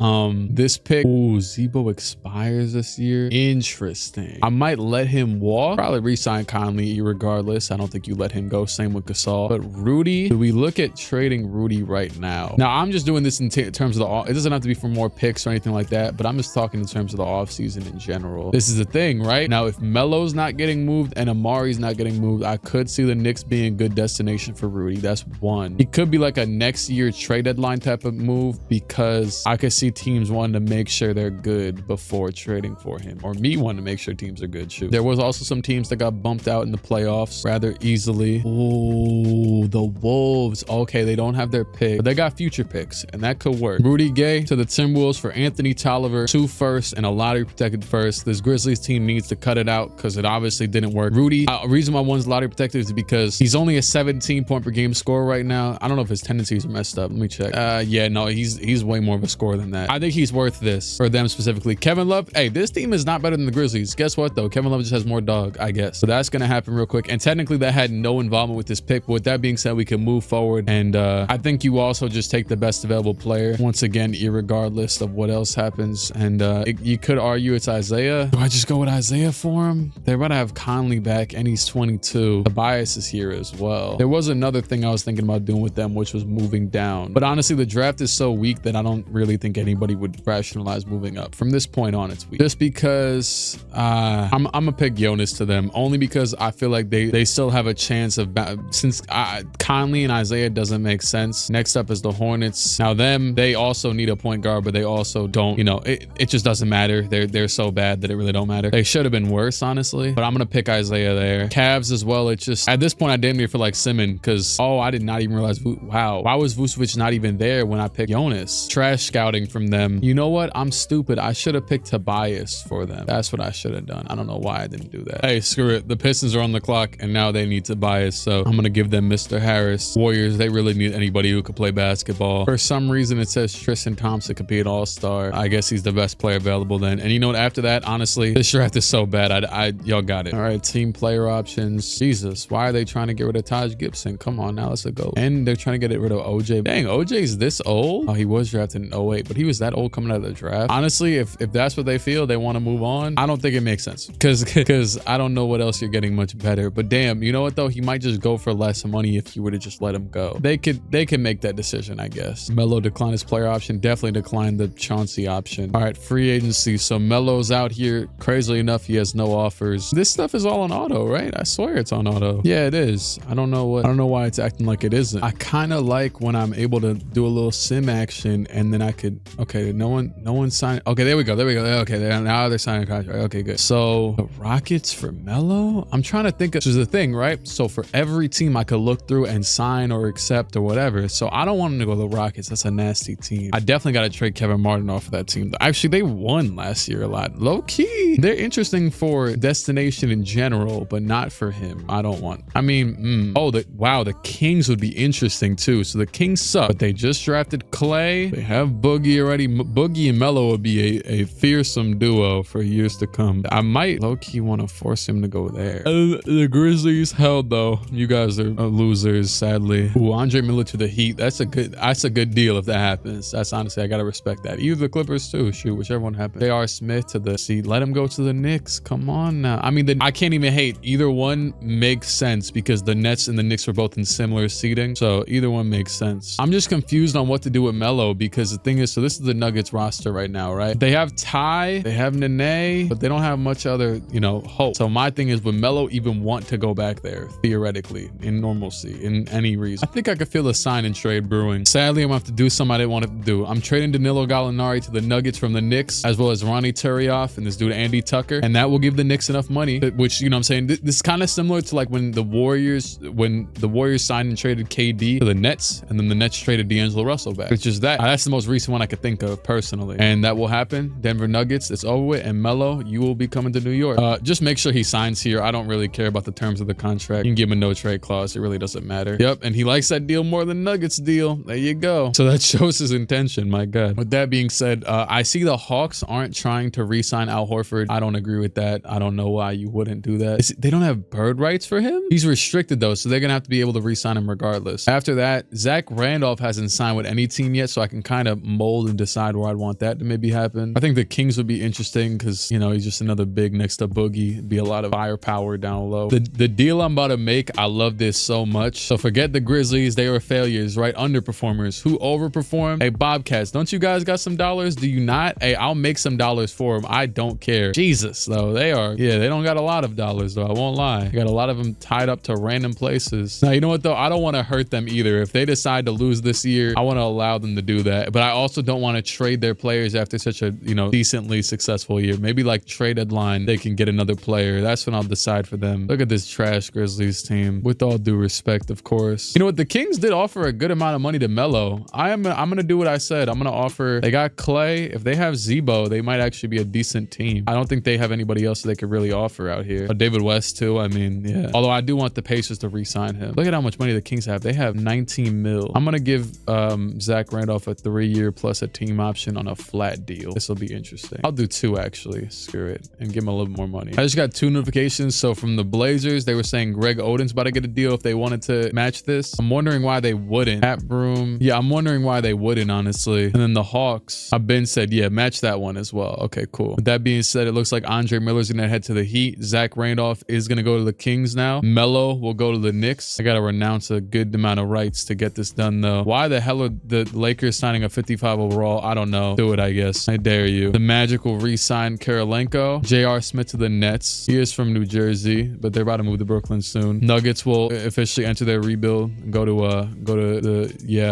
let Chauncey Billups leave. And Chauncey Billups, now this is one that I might decline, dog. Why would the Pistons sign Chauncey Billups for this much money at this age? I'm gonna decline this. That's just stupid. You guys are better off signing nobody. I'm gonna look and see if there's some young players they maybe would want to sign, but aside from that, dang, they got rid of my declined option? And Joakim Noah resigns with the Bulls. That should be obvious. Oh, Greg Oden was trying to sign with the Hawks. Yeah, that don't really make sense. That doesn't make sense. Damn, there is some interesting stuff happening that I might let happen. Oh, Pacers trying to sign Mike Conley too. I don't see why the Grizzlies would let him go though, but I mean, to be fair, I don't see why they would let Marc Gasol go either, so they're probably just gonna match this. Yeah, honestly, it's just those two, and then after that, we're just in the random land. Speaking of that, where are the Pistons? Where is Chauncey Billups? Why is it saying he accepted? I didn't accept this. And why is it saying Greg Oden? Dog, what are we doing? What are we doing? Why is it saying, okay, Al Horford went back. Good. Pistons, let's get you a nice young player, man. Stop trying to go for all this old man who's like a young player that's being overpriced because he shouldn't be in free agency in the first place. Let's find someone like that. There you go, Pistons. Sign Jeremy Lin. This is the player you should be signing. Him, Patty Mills, you know what I'm saying? You guys are trash as hell. All right, a bunch of BS is definitely about to happen because it's not even letting me decline. Just watch. Okay, Chauncey Billups is back. Were they allowed? No, see, look, Greg Oden's back. Yeah, and look at that. The Blazers want to sign him all of a sudden. Why? I'm actually not sure. I think they might have just got Marc Gasol. No, they didn't. They lost him too. Okay, at least that happened. So Marc Gasol and Conley went back. Now for Chauncey Billups, first of all, he might be the man for the Bobcats job. Another old man for no reason for the vibes. Or he could be the man for the Timberwolves job if they still have some money left over. Pacers offering him. Okay, wait, these are some interesting ones. So Pacers, I believe they have Darren Collison. I don't even have to check. I know they have Darren Collison. Rockets, yeah. I might let him go to whoever wants him because, yeah, but I'll throw in a little Timberwolves offer if they want. Shoot, I feel like that's the team that I personally thought of getting him.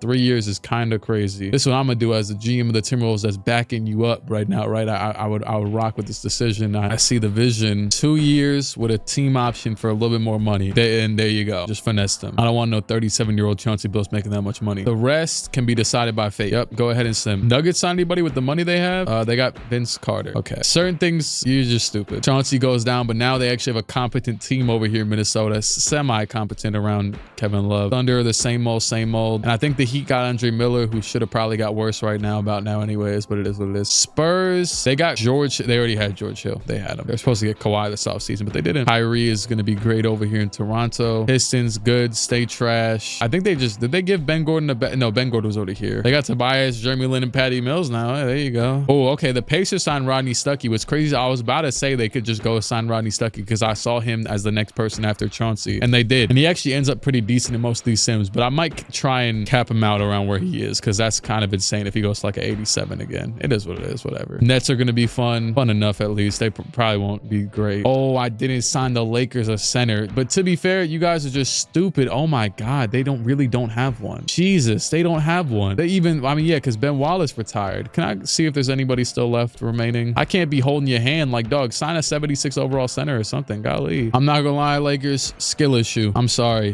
Yeah, there's nobody above like a 71 available. You had at least the MLE. Like, come on, dog. Just sign somebody. Oh, wait, did I see Kenyon Martin? Okay, that could work. Not really, but kinda. Damn, they're trying to put Lamar Odom at center. What's crazy is Lamar's actually a better rebounder. Neither one is good at Kenyon's a little bit better at interior defense. It really doesn't matter. They're both short for a center in this era, I should say.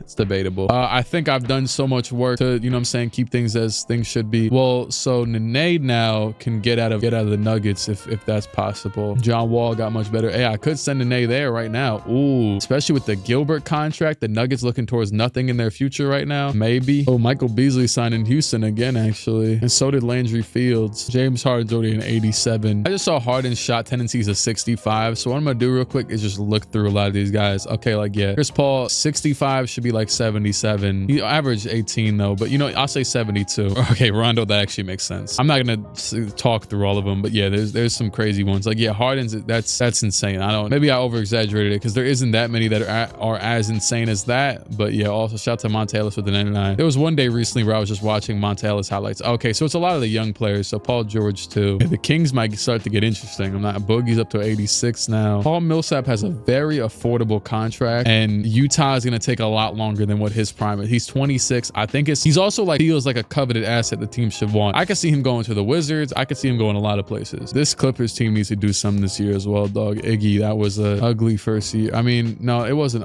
They got to do something though. We're going to do 2 first, a top 3 protected and an unprotected from the Wizards plus Kirk Heinrich. There was another team I found very interesting to potentially do this deal, but I don't know. I don't know. I'll be honest. You know what team it was? It was the Celtics. It was, and I'm like, yo, I could trade him for Jermaine O'Neal. I'm about to do it. That's the one that feels right to me. I'm sorry. Because you know why? Because I don't want the Celtics to fall off after being good for 1 second, such an interesting team, and then they fall off into the abyss, right? So boom. So this year, we're going to give you a first this year. We're going to give up a first in 2014. We're giving up a first. Protect 2014, the lottery, just in case. And in 2015, you're going to have to take the hit. That's the risk you're taking. This year's first probably going to be trash. Welcome, Paul Millsap. They draft any good young players. Matt Hill, whoever this is, you know what I'm saying? A fake player this year, right? Undrafted. Okay, whatever. Either way, Paul Millsap, welcome to Boston. Yep, that's right. Because they lost Shaq. You know what I'm saying? It don't seem like they have Kendrick Perkins anymore. So I'm like, you know what? I wanted that. That was so entertaining. I want to see them continue to contend. KG will be the center now. And there you go. Boom. That's about the best it's going to be for them. Now, on that note, I actually do want to continue to bolster up these teams because Miami, you know what I'm saying? You got bounced by Boston. I'm not going to do you dirty, right? Hey, do that trade that I was thinking about last year. Phoenix, let's talk, right? So boom. 8 million over. You might have to, you know, I rock with Mike Miller. Good dude. But he's also not even shooting 40% from 3. Throw Mike Miller in there. Throw Joel Anthony in there. I just seen Joel Anthony down there. Any low contract to Jared Dudley. This might make it worthwhile. Okay, bet. How old is Jared Dudley? I want to make sure I'm not throwing away. Okay, he's 26. Yeah. You know, though, I do think Dudley is the best player potentially for them to get in this deal. It's not insanely efficient or anything like that. Oh, Marcus Morris went to Phoenix again. Well, actually, no. Was it that he went to Houston, right? And then got traded to Phoenix so that him and his brother could be together? I don't know. It was some crazy. And then they got traded away and then they were mad that they weren't together anymore. It was a whole ordeal. And then for Miami, okay, so they only have 2 firsts. So that's the only thing. Any good young players that they maybe just lying? Ish Schmidt's on a 2-way, which didn't even exist in this day and age, especially not 3 2-way contracts. I forget that exists sometimes. I'm gonna give him Big Baby Davis instead of Jared just because, you know what? No, it's not even gonna be that. It's just gonna be, I'm like giving him too much leeway with this because that's what I'll do. Y'all can keep Andre Miller, but get rid of Eddie House instead. Unless that's already what I had. Either way, you're giving away 3 mid to low 70s and 2 firsts. One that's, I mean, yeah, whatever. For Steve Nash, all right, Miami, lock in.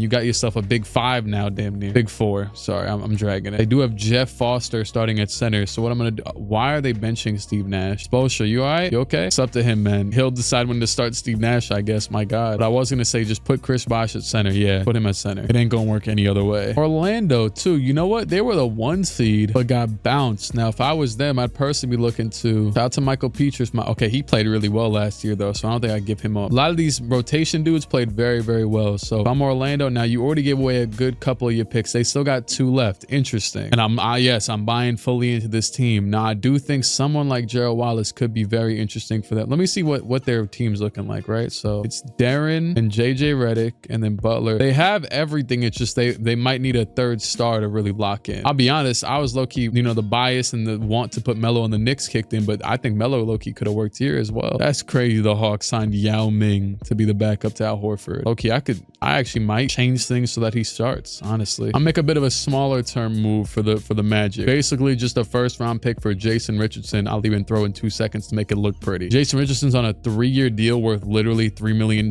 total, basically for whatever, 4.5, I don't know. And he averaged 18 last year, 17 last year on efficient shooting. So they just got rid of Steve Nash. The run is over. So yeah, might as well. Oh, take your 1 first-round pick for Jason Richardson. That works. There's not many, you know what I'm saying? The only other dude I was thinking about getting for them was the dude on the Cavs, Antoine Jameson. But I'm still having some hope in this Bobcats team. And I don't know if Gerald Wallace is really the only one dude with true value on that team, as I just dropped my phone. He'd low-key be interesting on the Wizards. Damn, I might break them up right now, because Gerald Wallace on the Wizards would be fire. Oh, and yep. Yeah, no, it's about to happen. It's about to happen, because the Bobcats get too much money in this deal. I'm about to say Gilbert Arenas contract, or this one. Okay, this one works better. Go ahead, Charlotte. Drive off into the distance. Matter of fact, we just gonna spiritually bring the Bobcats over here. I swear to God, I'm about to trade. I'm about to make the Wizards great with John Wall, get every single player, and give them like 4 picks. No lie. 4 unprotected picks. Now, this is kind of insane. Okay, maybe 3. Yeah, because I don't think it's worth 4 for old Steven Jackson and Boris Diaw. But this makes the Wizards really good. Lottery protect the 2013 one and lottery protect the 2014 one. I think that makes sense. Hey, screw it. John Wall, you got a team, baby. You got a team. We did it. The Wizards have a really overtly good team. All right, cool. And now the Bobcats, who I'm assuming, I mean, they have all those picks now, and I'm assuming they still have their first this year. Tim Thomas, that contract is terrible. You're gonna have to stick around. Now they got a few terrible contracts, and the Bobcats, we might see them on top. I feel like I'm setting the groundwork right now that I'm not gonna have to do a lot of things after like year 2. It's gonna just start flowing. Also, Curry's a 90. Damn. Thing is though, is that John Wall's team gave me more promise. They had Nick Young already. They had Andre Blatch already. They had JaVale McGee already. This Warriors team is terrible. If anything, you guys need to give up more. Matter of fact, Steph just needs to leave. We need to just give up on you. The team is bad. All right, let's let it rock. But no, I will try and give Steph a fighting chance. You know, I'll try and free up some salary space for him to sign someone as a teammate this offseason if that's possible. Because the thing is that in real life, they got Draymond in the 2nd round and they got Clay with the 11th pick. You're not getting that in this draft. It's not happening in this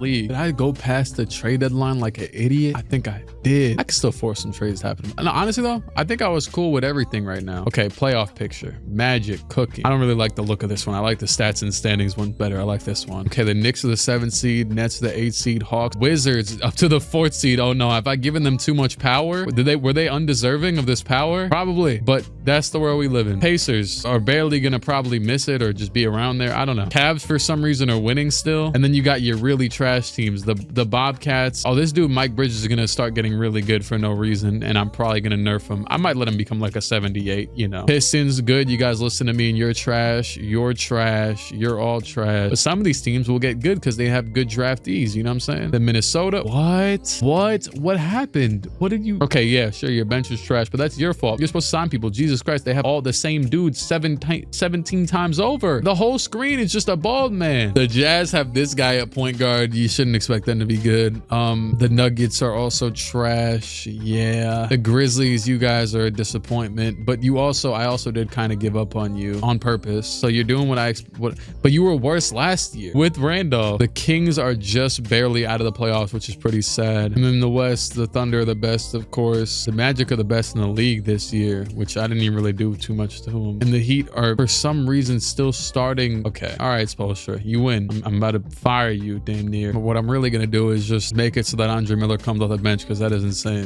Yeah, this season's good. That's good enough. Whatever. Any interesting all-star appearances this year? Probably with all the trash teams. Melo and Amari. J.R. Smith is there. Wow, that was bad. Okay. Mike Conley. Congrats. You got every touch on the team. You could just have the ball basically, so you might as well make it. Man, Kai Jones really said I got infinity money. Derrick Rose is gonna win MVP this season. 2012, close enough. Kawhi Rookie of the Year on the Bucks. Steven Jackson 6th Man of the Year on the Wizards. Dwight Howard DPOY. Goran Dragic Most Improved 20-7 on the Suns. Tom Thibodeau Coach of the Year with the Bulls, 67 wins. First team Rose, Wall, LeBron, Duncan, and Howard. Second team Westbrook, Curry, Durant, Love, and Cousins. Conley, Wade, Griffin, Josh Smith, and KG on the 3rd team. Here's defensive teams. Yada yada bada bing. Shout out to Tyrus Thomas. Did I say Tim Thomas? Was it Tyrus Thomas that I was speaking about? Oh yeah, and also yeah, he's like the only good player on that team, so he's averaging 19. Good stuff, I guess. All right, playoffs first and foremost. James Harden led the league in scoring with 31 a game. Then you got LeBron and Rose. By the way, I didn't make it like a shot tendency like no 99. It was 87 at least when it's 87. Surprised I remember that honestly. Then LeBron, Rose, Durant, and Dirk after him. Rebounds was was Love at 16, then Dwight, Noah, Okafor, and Cousins. And then Darren Williams, 12 assists, then Paul, Rondo, Wall, and Westbrook. Steals, 2.3 from Conley. Duncan with 2.8 blocks. Dwight, 63% from the field, 48% from three from JR. Had a pretty high volume. He shot 6 a game. Standings wise, so the Pacers just barely missed the playoffs. The Knicks were able to hold on to the 8th seed. The Bobcats are the worst team in the league. A good call, I guess. So they're going to be number 1 for Anthony Davis. Hopefully they get him. Shoot, for the sake of themselves. But they'll probably have a top 3 pick in general, probably. Sixers, I'm not going to lie. I didn't make Drew a 2. I forgot to do that. To be fair, they still have Lou Will right here. And he can't play the 3. So I guess Kemba's a bench player for now. But yeah. Also, why is Evan Turner coming off the bench behind Kenneth Boyd? What the? Oh, he's a 2? See, now that's stupid. I do remember him being like a 2 more so, but he's got to play the 3 on this team. Well, really, I remember that he was drafted as a ball handler, but you know, it is what it is. You got too many of those now, buddy. You better learn how to shoot off the catch. Speaking of shooting off the catch, DeMar might need to learn to do that a little bit more. His team, 24 wins. They're trash. Cavs, trash. Bucks with Kawhi, trash. Pacers, like I already said, yeah, they just barely missed it. Kings just barely missed it. Nuggets also put in a great effort to nearly make the playoffs. Might have been better off with me trading them, but Ty Lawson and Danilo are sticking around regardless. So they wouldn't have had Danilo or Vince Carter if Melo actually stood. Probably wouldn't have had Vince Carter. Actually, they might have been able to get him. Jazz, yeah, Jimmy's team, the worst in the West. For some reason, I'm not gonna lie. I built Kevin Love a good team and he got worse. I mean, I know the bench sucks, but maybe I'll give him 1 more year, but I could see Kevin Love getting traded around the same time he did in real life. Grizzlies, yeah, I think Grizzlies and Wolves are 2 teams. Give it 1 more year and then I'm gonna probably smoke them. Well, I don't know. If you're bad, if you're gonna continue to be bad and get top 10 picks, if those top 10 picks can be valuable, it might be worthwhile in due time because Conley is 24 and Gasol's like 27. Yeah, so it could still be valuable in like 6 years if they actually get good players. You're bad as is. I mean, you're basically doing the best of both worlds. You're tanking and you're kind of decent. Suns, obviously trash. Hornets, yeah, James Harden can't lead. We got to start to look towards getting him a team. I was thinking about him when I was making the Wizards really good. I'm like, oh wait, yeah. But the Wizards, once again, have a much more established team than they did. And then for playoffs, Blazers, good to see you guys. Wow, Steph Curry led this team to the 4th seed. Okay, yeah, we got to start treating this kid from Davidson like a legit player. Here we go again, the same storyline. Also, Sean Livingston found his way here again. They have a good overall team, but they don't have a second star for Steph. Nothing close. That's actually crazy that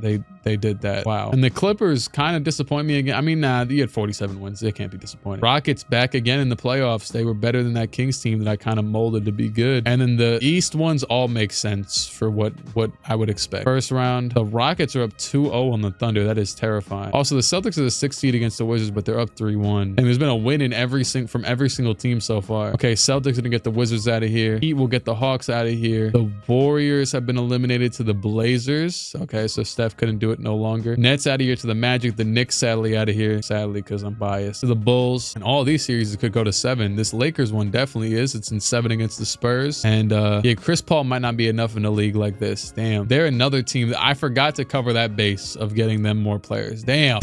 There's a lot going on, man. You guys got more time though. Mavericks are out of here, and the Rockets were up 2-0, and then I guess blew the whole 2-0 lead. But yeah, the Mavericks are out of there as the 2 seed though. Only game 7 in the first round. Spurs are gonna win by 17. Kobe had 33, but the Spurs too good to move on. And OJ Mayo's on the Spurs. I didn't even know. That's a good addition. Second round, 2 upsets playing each other. The 6 and 7 seed with the Clippers and Spurs. The Blazers are out of here. The Heat are out of here, losing in 4 to the Bulls, even with the addition of Steve Nash. Celtics are out of here to the Magic, the reigning champs, and then the Spurs are gonna go to the conference finals. Who was it last year that was there? Oh, the Lakers, right? I believe the Lakers were there. Yeah, it was the Lakers. Now that I had to really think about it. All right, Bulls. They're gonna make it to the conference finals. A whole new conference finals, if I'm not mistaken. Because last year was the Heat and Celtics, so we're pretty close to having that one the same. And then for OKC and San Antonio, they're actually starting T-Mac at the 2. I had no clue T-Mac was in OKC, but that's kind of insane. And Tony Parker, Manu's actually starting. Mike Dunleavy, Tiago, Tim Duncan. So gonna be a good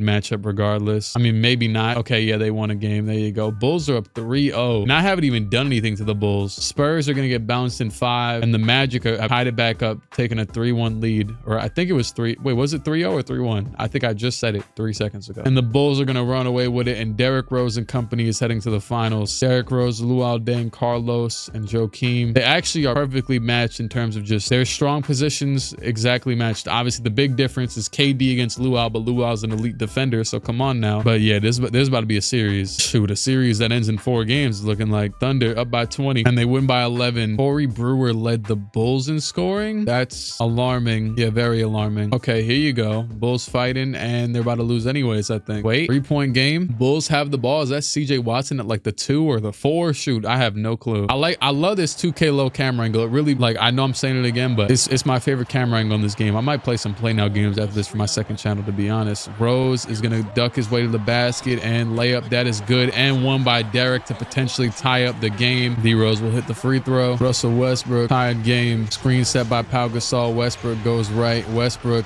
back, ducks left, pump fake. Westbrook layup, that's off. Rebound by Boozer. Boozer hands it off to Rose. Rose up to Corey Brewer, right? Because they got Ronnie Brewer too, so he's got the C. And Corey with a terrible good shot. You know what? That sounds like Corey Brewer's whole career. Russell Westbrook goes left, pump fakes, steps through, and that's good. Yeah, Corey Brewer was just like the guy that got a bunch of fast break points when he scored 50, and also was never really like great at anything. So that's kind of why I say that. He was pissing off Harden on defense that last year of his career though. Rose spins a few times, back out. Boozer hands it off to Brewer, back out to Rose. Rose the screen by Boozer. Rose to the basket, pulls it, and that is off. Rebound by the Thunder, and it's tied game. Chance to win it. This is game 2. They would be going up 2-0. It's a bad miss by Derek, to be honest. Oh, I got to talk about this in a second. I did a fantasy basketball draft. Serge Ibaka. What are we doing? Yo, I did a fantasy basketball draft, and I drafted one of the funniest fantasy basketball teams ever because I had like the 7th pick, and I think like Curry was available, LeBron was available, a lot of people, and I drafted Domantas Sabonis, dog. Tyrese was available. Tyrese was the only player that was ranked above him, actually. But if you know how fantasy basketball works, you know what I'm saying? I drafted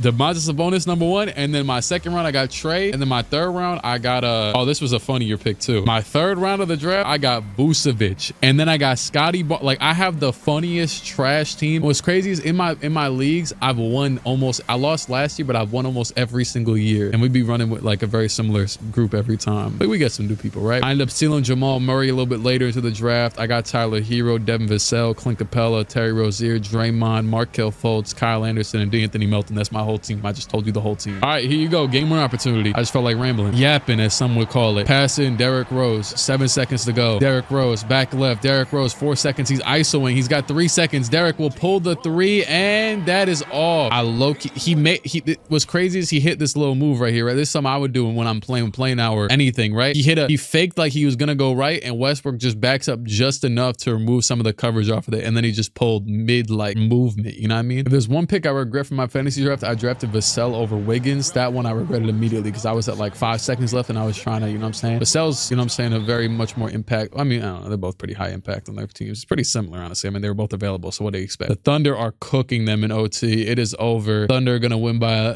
11. 33 points by Luau, 30 by KD. I got a bad feeling about this. Bulls fought back in the 4th quarter, and they are about to win this game. A 43-17 4th quarter. My God. They talking about boring. KD Storm talking about boring. Open your eyes. 43-17. That's a generational force. Generational sell. Series could have been over. They just held on. Played a little bit better defense even. And the Bulls are going to win both on the Thunder's court and tie it back up going to Chicago. Do they have the old NBA home away schedule in this earlier parts of this sim? I never actually thought about that because they used to have it different. When I was a kid, I remember it was a little bit different. But I think the first, I don't remember. I don't remember exactly how it went, but it was different though. Thunder are gonna walk away with this one very closely. 2 minutes to go. 4-point game in favor of the Thunder. Bulls have the basketball though, and this would be it. Series in favor of the Thunder if they win this on their home court as well. Pass into the corner. Okay, what are these passes? Derrick Rose gets the screen. Rose to the basket. He's gonna hand it off to Noah. Nice little shovel pass. 2-point deficit for Chicago. At least Derrick didn't do that stupid thing where he used to jump up in the air and double clutch the passes, and that's how he tore his ACL. I mean, let's just be honest, it was pretty dumb, but it was cool looking though. Westbrook in the post. Westbrook back out to Powell. Powell back out to KD with all the room from 3, and he's gonna miss. That's the thing, right? So a bunch of contested shots will go in, right? But then stuff like that will miss. So it's like, hey, you know what I'm saying? Parity. And that's a good layup by Luau. Contested, but he's literally right around the rim, so who cares? 1:30 to go. Westbrook with the basketball goes right to the basket. Pump fakes. He'll have to do something here. Passes out to Powell. Powell layup, and he'll force it and miss. Bulls on a storm right now, and they'll pass it up Luau for 3, and he gets fouled by KD. Luau, the first free throw is good. Luau, the second free throw is also good. And Luau, the third free throw is good. Up by 3 points, 1:12 to go. Westbrook between the legs behind the bag, between the legs again, going left, going really nowhere. He kind of just letting the offense settle. Goes right into Derek, and he drops the ball, picks it back up, hands it off to Powell. Powell in the mid-range,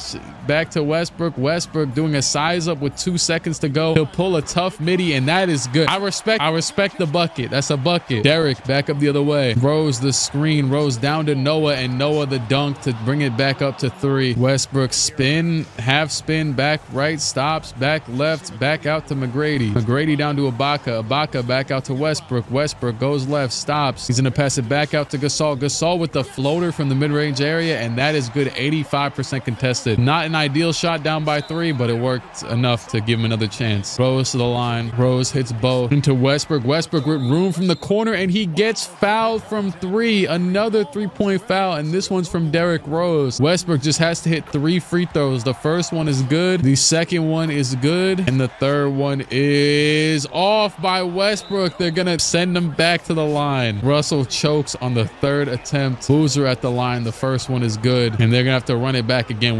This is just the intensity. And rebound by Powell. They missed the second free throw. Down by 2. 10 seconds to go. No timeouts, it seems. Westbrook between the legs. Westbrook. 5 seconds to go. Screen by Powell. He has room. He'll go to the basket. Floater is off. Great defense by Derrick Rose. And that is going to do it. We can get out of here, dog. I don't need to see. The Bulls are going to win the game, and 37 by Luau. He only missed 3 shots, and he had that crucial 3-point shot foul. And the Bulls fight back from down 4 to winning the game. We're going to game 7. Elite series right now. Yep, I'm in there. 4-point deficit again. Bulls with the basketball. 121 to go. This is beautiful hoops right here. Rose has got it. 122 to go. Rose between the legs a few times. Goes left. Gets right around Russ. Pump fakes it. He'll take it anyways. And my God, Derrick Rose. Westbrook back up the other way. Screen by Powell on the left side. Rose goes right under it elusively. And Westbrook will step back midi. Nope, he won't take it. Hands it off to Powell in the corner. Powell with room. He won't force no shot. He's getting close to that out of bounds line. Over to KD. KD with enough room from mid-range, and that is good. That's a Kevin Durant shot. Rose goes left, stops, step back. Rose back left to the basket. Rose floater, and that is good too. Derrick Rose putting all on the line, trying to win his first championship. So are the Thunder, though. Don't forget, it seems like they're not the underdog, but they're both kind of, you know what I'm saying, trying to win their first ring. Westbrook to the basket, and he'll spin and make the layup over Noah. Oh my God. I'm not even mad at it. I'm just like, yo, that is a dog. That is a dog. Westbrook is a dog going to the basket. This is all clean too. I can't lie. Kind of elbows him in the chin there, but you know what I'm saying? It's spinning to the basket. You know what I'm saying? You got to have some sort of leeway. This is something they would call in real life and piss me off, though. That is the nice thing about 2K. They don't call so many garbage fouls. My God, which is crazy. That's one of the best moves I've ever seen, and that might have clinched the game. That's a move you definitely couldn't do last year, especially on a layup. That would be like some dunk bruiser stuff to the rim. Rose to the basket, hands it off to Noah. That's a good layup. That's a good layup. They're going to foul. We're going to play the free throw game again, unless they throw away the ball somehow. Tracy, oh my God. Oh my, he almost did it. That would have been an insane clip. Westbrook, the first one is good. Westbrook, the second one is also good. Down by 4 still. Pass into Boozer. Boozer's got Rose in the corner. He'll drive to the basket for some reason and hit the shot. I felt like he had enough room to hit the 3, but it's all good. Also, you know, get your bread and butter. Force him to miss a free throw, I guess. Tracy's going to get fouled. Now, this is old man Tracy McGrady. This might be ugly. Let's see. Tracy at the line. The first one is good. 74%. He could miss. Let's see. Tracy, the second one, and that is off. Rebound by the Bulls. Down by 3. Up to Rose. Rose runs it up himself. Rose to the basket. Spins. He's going to pump fake, and don't force up no garbage, please. Back out 7 seconds. One more. Brewer pump fakes. Brewer back to Rose in the corner, so you want taking the shot, and it is off, and the Thunder are going to win the NBA championship. Wow. I just saw KD run into Rose right there. That was kind of funny as Rose was celebrating, and yeah, the champions. Are they just standing on the floor? Are they not like on like a thing, like a pedestal? Russell Westbrook wins finals MVP. David Stern's going to hand it off. RP David Stern. Shout out to Chris Paul. 38 from Derrick Rose, 28 from KD, 22 from Powell, 21 and 13 from Westbrook. The Thunder, your NBA champions. They well deserved, well earned. I'll give them that. You know what I'm saying? No Harden, who is better than Powell at this point. You know what I'm saying? They would have been even more overpowered, but for the sake of parity, I gave them some, you know what I'm saying, leverage, and they did it. They did it with a worse bench than last year. I mean, they had T-Mac. 35 a game from KD in the playoffs in the most games played out of anybody. Although he didn't win finals MVP, he should have probably. Walking bucket is his job description. Grant Hill retires. So does Rajah Bell. All right, the lottery. I kind of just skipped everything, but there was nothing really to look at. Lottery for Anthony Davis. The Bobcats, Sixers, Pistons, Wolves, and Raptors top 5, and it's gonna go to the Bobcats, Kings. Wait. wait. Hold on. Where did the Kings come from? No. Wait. No way, dog.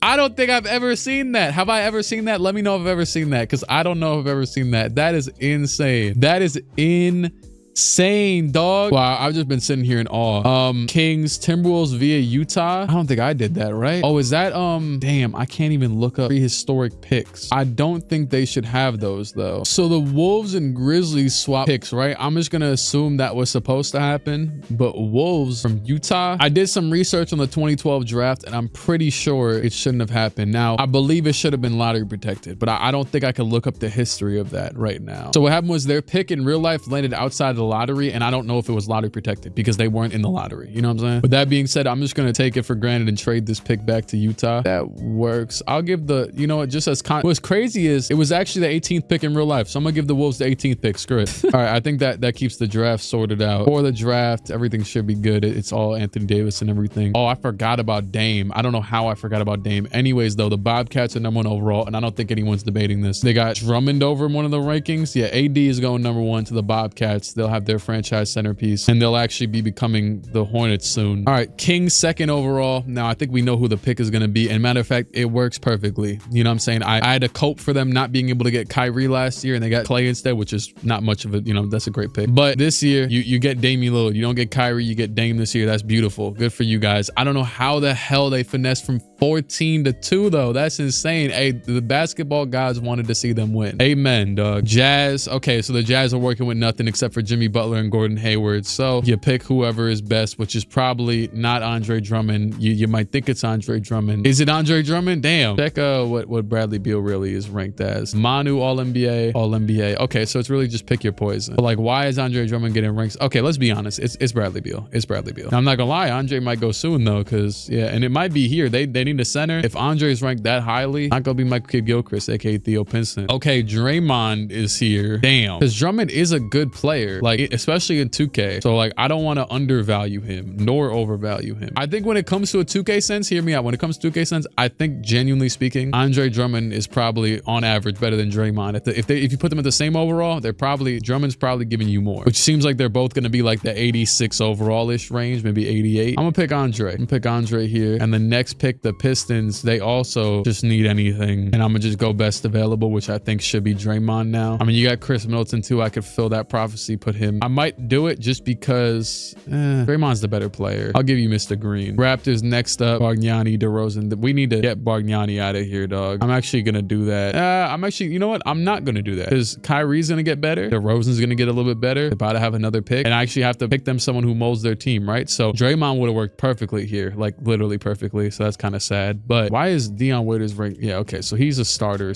We're not worried about that. We're worried about Jay Crowder has all-star for some reason. Chris Middleton probably will be an all-star like in real life. I'm gonna take the obvious pick here and go Chris Middleton for them. Grizzlies, this trash team, they can take who knows what. In theory, I could have traded, like, let's say I could have made the Grizzlies trade up to 2, get Dame, and then gave the Kings Mike Conley. Shoot, but I don't think it's worth Dame though. It probably would have been worth like Beal. I don't think it's worth it for the team that's getting Dame to trade is what I really mean. I want to make sure I make myself clear there. Shoot, is it just MKG? Is he the best pick here? I think I'm about to just sim it because it's kind of ugly past this. Yeah, I'm gonna just sim it. For anybody I forgot about, MKG, John Jenkins. Yeah, I didn't forget anything. Harrison Barnes, good dude, but you know what I'm saying? I'm not mad that I forgot. I'm actually signing some of these 2nd round picks as well. So, you know, when I trade 2nd round picks, they don't just go to waste. So I see a player that's like, okay, I remember Hollis Thompson, but let's be honest. I remember Bernard James. He was on the Mavericks. He was the worst player on 2K on their team. And I just mentioned Terrence Jones recently. I swear I did. Andrew Nicholson, this is the dude Draymond was making fun of for no reason. Oh, there go Justin Holiday. It's actually him. Robert Sacre got drafted in 2012. Why did it feel like he was 40 in 2012? Tony Roden, the GOAT. RIP Fab Bello. You know you're a role player when you've been in the league for 10 years. Like JaMychal Green still plays and he still went bottom 5 in the redraft. All right, for this, okay, I don't know why the Hawks would get rid of Jeff Teague. That's off rip a stupid one. James Harden obviously resigns. Lamar Odom's an interesting one because, okay, first of all, Chris Paul declined. I don't think you get rid of Lamar Odom though, even if it means, you know what I'm saying, you got to get a trash center. You got to sign a center, but that don't mean letting Lamar Odom go. But he is 32, and you might want to.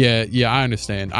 Because you might want to sign him for less. Now, I'm not going to be the one to re-sign him. That's got to be on you, but you know what I'm saying. I re-signed Tyler Hansbrough to the Pacers last year. I'm going to do it again. He's $3 million for a 79 overall, dog. Like, come on now. That's not me stupid. Chauncey, yeah, Wolves. Yeah, good thing I signed him only to a 1+1 because he does not need to be there. Wolves, you're done.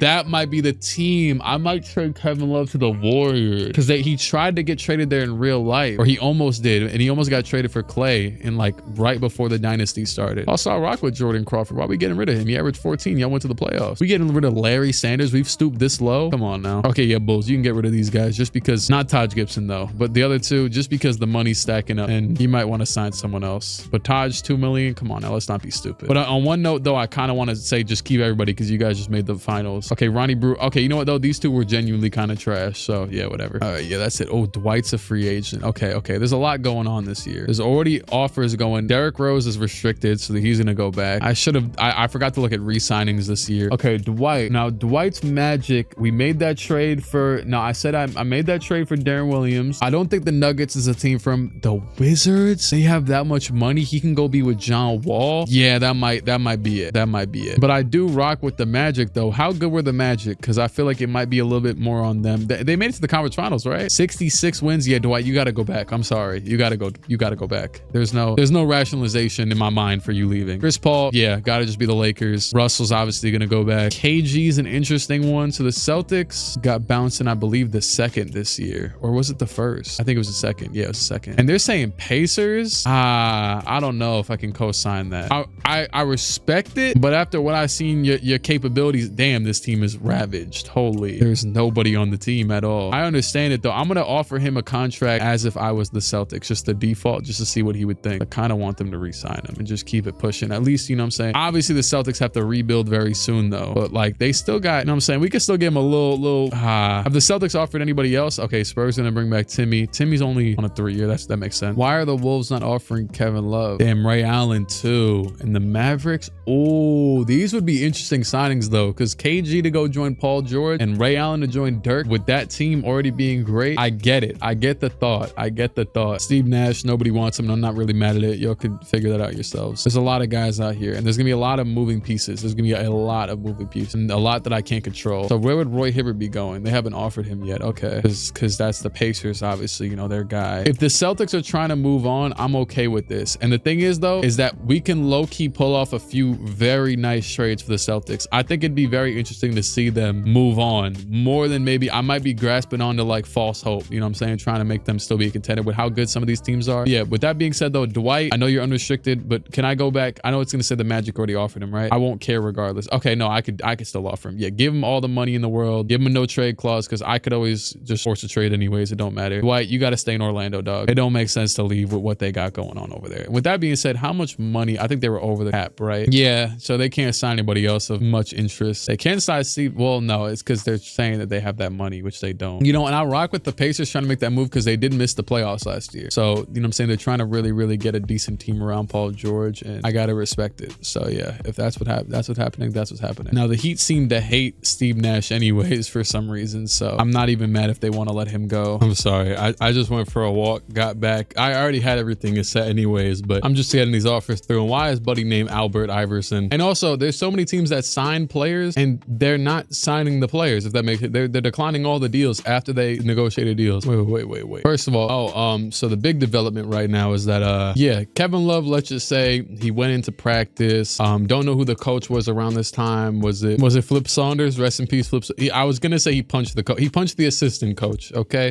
And he's leaving. He's going to Golden State. It don't matter. You can't stop it. There's got to be some drama here, some controversy. Honestly, Minnesota, you deserve it. Why? Because I tried to make you guys win and you lost. Like really lost though. Like just lost out. Not even just tried a little bit. But you'll be around. Now with that being said, why on earth did I just see that the Thunder? I got to make sure this isn't actually checked because it said the Thunder were going to renounce Westbrook's rights. It sounds really insane. Just don't do that. That was the main one I noticed. Like, yeah, why is Tim Duncan on this? What are we doing? What are we really doing? Now the Wolves are trying to offer Chris Paul. Pacers are still at the top of Kevin Garnett's board. Bucks, Brook Lopez. I'd rather him just stay in New Jersey, honestly, which is a terrible fate. Knicks signed Jason Terry. That's a calm signing for this old man. Lamar Odom goes back to the Lakers. Oh, let me make sure I do that next. What's it called? Do not let this team go out of here without a center. Oh my God. Also, why would the Nets not match this? They're not even signing anybody else cool. Brook Lopez is 86 overall and 24. Lakers, let me finally do right by you guys. Crazy enough, doing right by them is Kendrick Perkins. And KG's deal fell through. You know what it was? I know what it was. I saw they were trying to sign Roy Hibbert back. So they got Roy Hibbert and didn't get KG. That's, you know what? That's stupid, but I could fix that. Also, honestly, that's okay. You guys, you'll be all right. Kevin's trying to go to the Nuggets, but after the Nuggets is the Warriors, which is actually either them or the Rockets or just back to the Celtics. At this point, you might just need to go back. I'm gonna give him a 1 year with a team option. This might be his last. Yeah, he's gonna return. And then after that, y'all got the rest, but there is some interesting players out here. Like, yeah, go on if you want to go over there. Up to you, you know what I'm saying? But yeah, there's some interesting players though. I'm focused on like the heavy hitters, you know what I'm saying? So KG does go down by 1, but he's still great at 36. I think it was fine decision for the Pacers to take Roy Hibbert. Crazily enough, might hurt you, you know what I'm saying, this year or really in general, but you keep a guy that'll be a good center for you for 4 years rather than a guy who's gonna be a good center for you for maybe 1 year. And they stole Kendrick Perkins. They signed Kendrick Perkins. Y'all don't deserve it. Yeah, Lakers, you guys don't deserve a center. I've come to this conclusion. Oh, they got Jermaine O'Neal. Okay.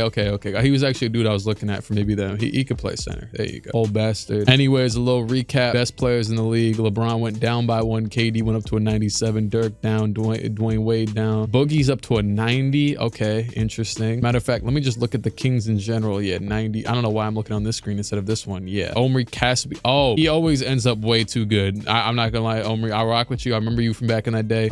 Yeah, no. You can stay at 83 though. You've earned it. But I'm ending this here. I might actually lower him back down to an 80 just to really hate. Like, come on, dog. You still gonna be able to shoot threes. Yep. And there goes Mike Bridges. Mike Bridges, I told you could be a 78, buddy, but no more. That's it. Stay right there. Over here with a 99 potential. Get the hell out of here. The Sixers, you guys need something to start moving soon. I'm not gonna lie. Who did they even draft this year? Oh, they got Drummond. Yeah, that's not moving much though. Kemba, Drew, and Drummond is like, even in a real NBA, like a solid 8 seed. It's basically just exactly what Andre had on the Pistons, but a little bit better. Yeah, so the Wizards, they're flourishing now because I gave them the world. And they signed Chauncey Billups. Even with that, yeah, they're doing great for themselves. Kevin Love's in Golden State now, officially. They got Tristan Thompson as well, so they've reunited them. Insane rebounding duo. They got Jordan and Jamal Crawford, which was actually, they were both on Atlanta as well. Rudy is alone in Minnesota now. He's an easy trade candidate. I am gonna get him out of here like instantaneously. There's no way I leave him in there. I think the Suns just signed that. Oh no, he was already there. Okay. The Spurs are an interesting one, right? They haven't done a lot. Actually, this looks like the perfect Rudy Gay team. Am I tweaking? It looks like the perfect team for Rudy to go. And what's crazy is he went there in real life too. And I didn't even think about that when I'm talking right now. I also think with the Nuggets situation, they ended up decent though last year, but Ty Lawson needs to be. That's the thing too, is when I'm like, oh, teams are decent, it's because of the players on the team that are carrying the team, that it might be crazy valuable elsewhere. You know what I'm saying? And that actually adds more value, and for me to rationalize giving the team more picks. Let's go ahead and I'm not gonna waste any time. Now the thing is with San Antonio is that I was about to make a joke that I either was gonna, well, I honestly wasn't even considering trying to go get them another player, but I see an opportunity that works and they could have that. But I was honestly gonna joke around and say I might just mess them up and get rid of their team, which would have been hilarious since they're the Spurs. And it's like, come on now, how do you do that to the Spurs? But they weren't too far away from making it to like the finals last year, right? Also, they got Bertans again. Or wait, they had Bertans. I swear they did. And they got Harrison Barnes, who was actually cooking them in like 2012. Sadly, I'm gonna have to give up Matt Bonner for the sake of contracts. There you go. That's your return. And on top of that, they can have their first this year unprotected. We'll do a 15 top 10 protected and a 17 unprotected. How that sound? That's a lot for Rudy. How old is Rudy? Rudy's like 25 or 26. Yeah, it's worthwhile though. Thing is, there's no world where Rudy ever gets traded for 3 picks. So I think I'm just gonna do this. I'm just gonna remove this pick and then throw in like 2 seconds, especially because I'd be looking at the second round picks as well. Am I wrong though? He's at 85, and I swear I've traded most players. You know what? I'm gonna throw in the 2015. No, I'm gonna throw in 2014 because they'll still probably be good. Lottery protected as well. There you go. That's where we start talking. All right, that's good, Rudy. You know what I'm saying? Really, you're getting value out of that 17 one more than likely, but it's for a last chance desperation heat for San Antonio to win, which they won the next year in real life. So yeah, they shouldn't be falling off that much, but they kind of are. I did want to trade. Oh, Ty Lawson could be really interesting on this team, and it's also not like Ty's no 80 million overall. He's just an 83. Darren Collison, okay, he's putting up similar stats in the role that he's in as well though. Dirk and the Mavs is an interesting one because they keep on being this. They just signed Ray Allen. I think they're another team that could have maybe, you know what I'm saying, bought on Rudy. The Magic are doing great for themselves. Good enough at least. Pretty swell. Lakers is something. Yeah, I think the Lakers Lakers actually another team that needs a move. You could argue that Gordon Hayward doesn't fit the time. No, you can't. You can't, because Beal's 19, Butler's 23, he's 22. It's just that he's such a high overall and you can get value for him. You could definitely argue in real life. This thing you can argue is that his contract is going to expire in 2 years. You'd be like, oh, whatever, get some value before he tries getting a lot of money and we're still trash and he has a lot of money now and then you kind of end up mediocre. Like how the Sixers kept on moving, like Drew Holiday, those type of guys. Yeah, no, I don't think Harden's team, I don't think there's another Bobcat sitting around. Also, the Heat re-signed Nash. I did not even know that. Oh, I actually meant to, you know, screw it. Yeah, I'll do it this year. Hawks. Let's let you guys, although, okay, Josh Smith gets better at the 3. Joe Johnson gets a little bit worse. And then you guys can try something new. Screw it. We'll let the big body lineup go out there for him. Put Al Horford at power forward, Joe Johnson at the 2 again. Josh Smith. It's no spacing except for, ironically, Al Horford, who might have not even learned how to shoot yet in this era. Because with that jump shot, it takes perseverance to learn how to shoot. Okay, no, he's got an 81 3 ball and a 99 midi at that. Yeah, there is still this Grizzlies team. And Marc Gasol's only got 1 year left. He really only signed. Okay, no, he's got a year after that as well. It's probably a player option. Yeah, it is. I feel like the Clippers don't deserve anything. And I only say that because, damn. I say that because I was thinking, I scrolled to the left one more and I thought, oh, Mike Conley would be crazy good here. You know what, actually? I want to treat Mike Conley like a superstar. And I say that because he averaged 25 points. I don't want to just let Mike Conley rot. I want to give him his love, his deserved praise. Marc Gasol, you too, but on a lesser scale. How did this team even get Dion Waiters? Did his team option get declined? I think it did. I think they gave up on him. Whatever team drafted him, gave up on him already. He didn't even play last year. No, did he just get drafted with 2012 this year? Yeah, okay. So they drafted Valanciunas. They do need a tank because they're falling just out of the range of the best player. And it's like if they just, you know what I'm saying, give up. So Mike Conley, right? Okay, Anthony Davis now needs a team over here in Charlotte one of these years. He's got Jason Kidd, which is actually a great point guard to teach him the ropes, but for like 2 seconds before he retires. I could see Conley being interested. The thing about Portland is,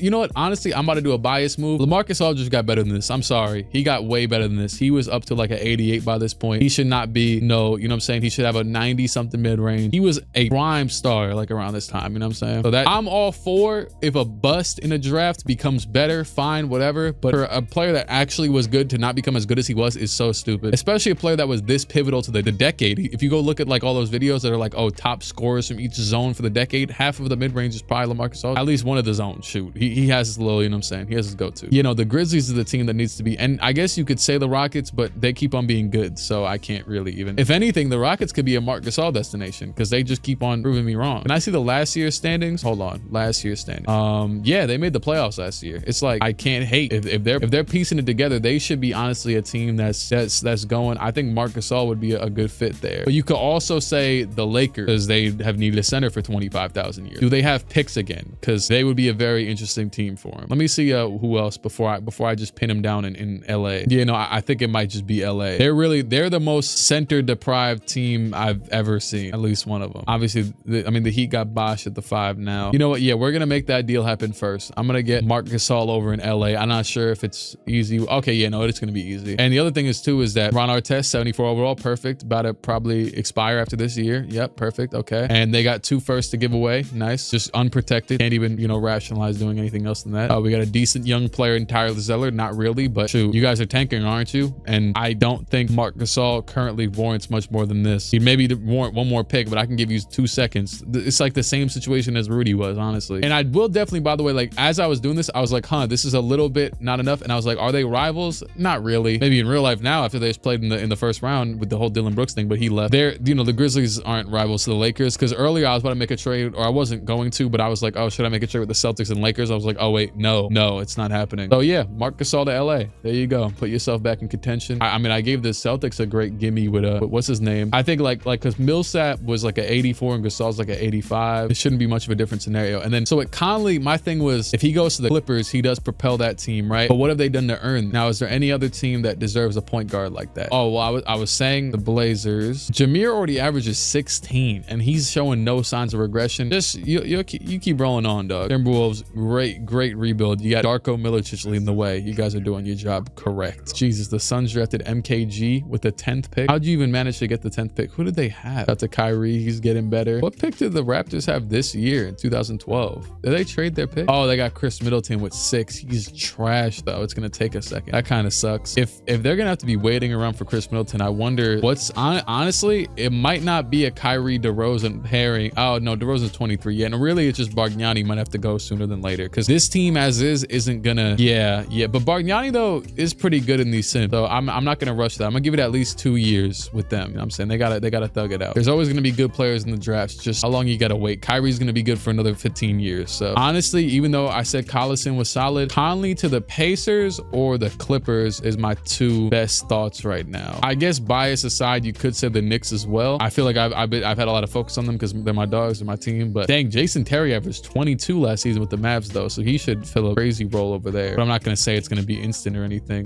Even oh no, they just got Dame over here in Sacramento. Yeah, no. I think for fun, I give the Clippers, especially because shoot, it's about to work out perfect money wise. I think I give the Clippers one more shot here, and they got a slew of picks still. I think Mike Conley deserves 3 picks with the numbers he was just putting up. And Baron Davis, is there a way? I mean, I'll let them keep Baron for his 1 year. No, there's no other money way to match this up. So yeah, Mike Conley is about to be the future of the Clippers. I guess you could argue the Pacers, but what did I put Paul George's shot tendency up to? I swear he should be shooting more than this. 86. What the hell? No dog. Oh, and Rodney's their point guard. Damn, I don't know why I look at them and I keep looking down to Collison because I don't think of Rodney Stuckey as a point guard. He is 6'5" and doesn't really pass. All right. Yep. Mike Conley to the Clippers. We're gonna clear house over there, and Grizzlies get a haul of picks. They're gonna need them for sure, and they're gonna be our new tank team. Except they got more back than the Bobcats did probably, but they also had more to give. Definitely got to keep an eye on the Bucks because shoot, I don't know actually. There's really nothing to do with this team because there's no players to trade. Brandon Jennings is really young and solid. So is Kawhi. Honestly, just sign free agents, keep on getting mediocre players. Got to watch out for this team now. Sixers. Honestly, one thing I got to do for you guys, get Elton Brand the hell out of here, dog. But he's making 18 mil. Is there a team that has a bad contract and would do well with a power forward? Hey, this is a good one. Nuggets, for some reason, let me make sure I'm not screwing them over. Elton Brand is on 1 year left, right? No player option. Okay, cool. His organizational role is cap space. That is crazy. I've never noticed that. That is insane. And Al Harrington is expendable. I was actually so prepared to fully match it and give them Chris Anderson as well. If the Nuggets want to play around and like fake contend, and I'm not trading Ty, is there any place I could trade Ty Loss? Because that's the deal breaker on this. Okay, he could go be AD's running mate, and the money would somehow line up because they got Gilbert, they got Diop, they got a few different guys that can. I'm not sure what Ty Lawson's contract is, but any of them would match up probably. Because I was about to send Elton Brand. Now Elton Brand, I don't really care about Elton Brand. I was just like, screw it. He looks like a sore thumb on the team I was looking at. You know what though? I'm gonna let the Nuggets be mid. I'm gonna let them kind of cook a little bit. I don't know. Shoot. And by the way, you guys are getting nothing back for Elton Brand. You could have 2 seconds. 17 a game though.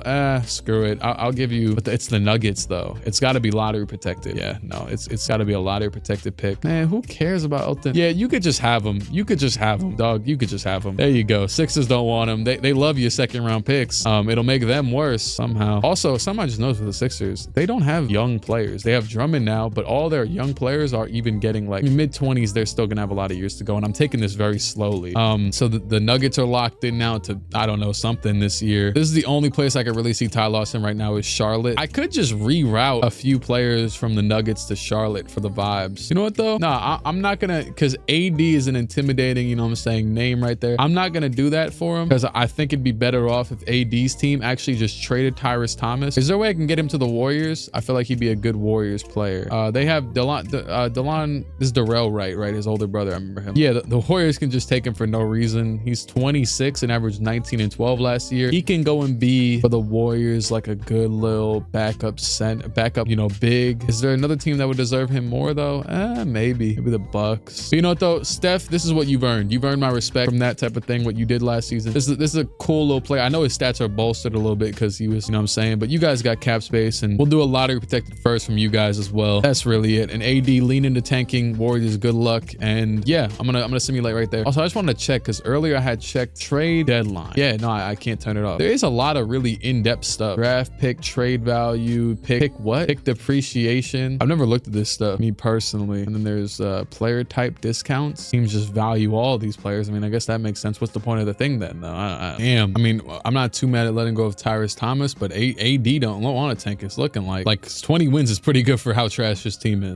If anything, the Bucks are worse with, you know what I'm saying, good Kawhi. The Pistons, yeah, you guys are supposed to be trash. And the Raptors, dog, 13 wins. Let's get Bargnani out of here, man. Let's free Bargnani. At this point, it's free Bargnani. Forget it. I'm not gonna lie though, I might leave him just because if they actually get like some elite player and they're already this bad and they get some elite player, it might make a difference. Grizzlies also at 10 wins, so them and the Wolves, their tanks are working successfully. And the Nuggets Nuggets are trash too. Yeah. Okay. So this is good. This is good because now, you know, Elton Brand wasn't traded for worth nothing. I might trade Ty Lawson right now. I mean, there's a few players on this team. I think Gallinari sticks around because he's 24. Blotch maybe even because he's 26, but there's a lot of players in this team that maybe move around. Is there like some mid, you know what I'm saying? Okay, so the Spurs just barely missing it right now. Is there any surprises up here? James Harden, and I haven't even catered to this bastard. He's just goated. I'm so stupid. He's averaging 35. Yep. I'm happy I didn't miss the trade deadline because James Harden is about to get himself a blessing, dog. You deserve it for that. Pacers are playing great. Okay. Wizards as expected. The Knicks. Yeah, there's nothing really to complain about here. Like I'd be nitpicking to try and give him more of a bench. You know what I'm saying? The Wizards even, I already gave him a decent bench and then they went and signed Chauncey. It's like, come on now. That's really meta. Yeah, the Nets are kind of in the middle of the pack. They could have used like is there another star? Oh, there is. You know who is out there? Are they in the playoffs? Okay, the Mavericks are just barely in the playoffs. I'm about to say Dirk really could be moved because shoot, yeah, you get it. Also, how's the East faring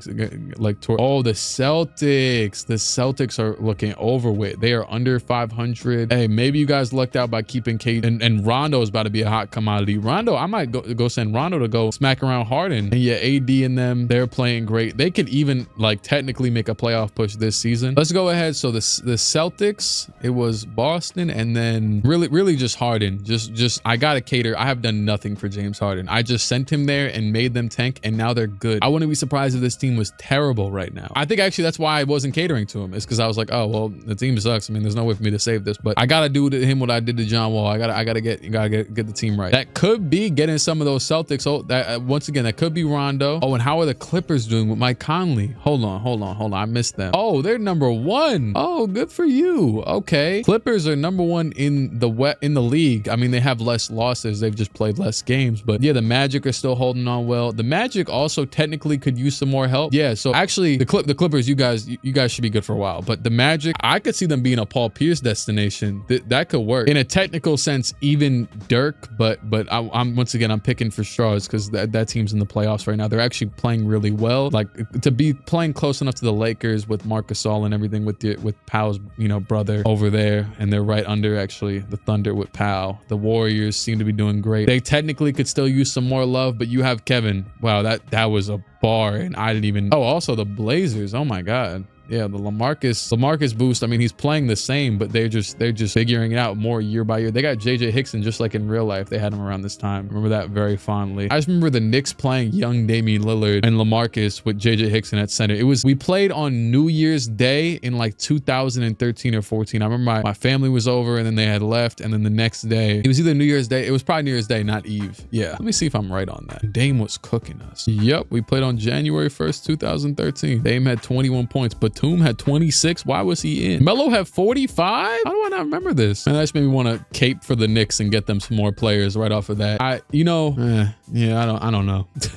I don't know how I could do that for them. It's like, you know, it's very even out here. If James Harden's winning like this, then you gotta just take accountability at that point. You know what I mean? Jesus, look at how many picks the Hornets have. They got the Pacers. I didn't even know they had this. They got the Thunder, right? Of course they have the Thunder, and then they have the Lakers as well, and then the Lakers, the Hornets themselves, obviously. Yeah, they got a lot. With that being said, actually, we're just gonna give up their current first, give the current Lakers first, and the current Thunder first. Oh, I'm getting deep in bag. Hold on. And their own first in 2 years as like the risky one. It'll be lottery protected. No, it won't. No, it'll be no protected. If you fail with this, you know what I'm saying? That's on you. This is a really funny trade. And also Thomas Robinson, who's actually okay, was just drafted, is kind of decent. Didn't he get traded in his rookie season in real life too? Like twice, or was it just once? Hey, this is it for Rajon Rondo. 4 first-round picks. Can I take Luke Wall? I'll add another first. Yeah, okay. I thought I had to do that for contract reasons. We'll add another Hornets first in 2016 as well. 5 firsts and Thomas Robinson for Rajon Rondo. I don't know how much of a difference he makes, but I know that the Hornets, you know, matter of fact, throw in Paul Millsap as well. And I'll throw in the same. I had to put Luke Walton back in to make it work, but throw in Paul Millsap as well. If you really about this rebuilding life, and actually, I swear to God, I didn't mean to do this, but I was like, you know what? what? I'm just going to throw away another player from them to another team for some seconds. So I'll make it Nate Robinson for 2 seconds to the Knicks. I wasn't going to go out my way to do this, but now that we're here, then I'm actually, you know what? Yeah, well, I gotta throw in another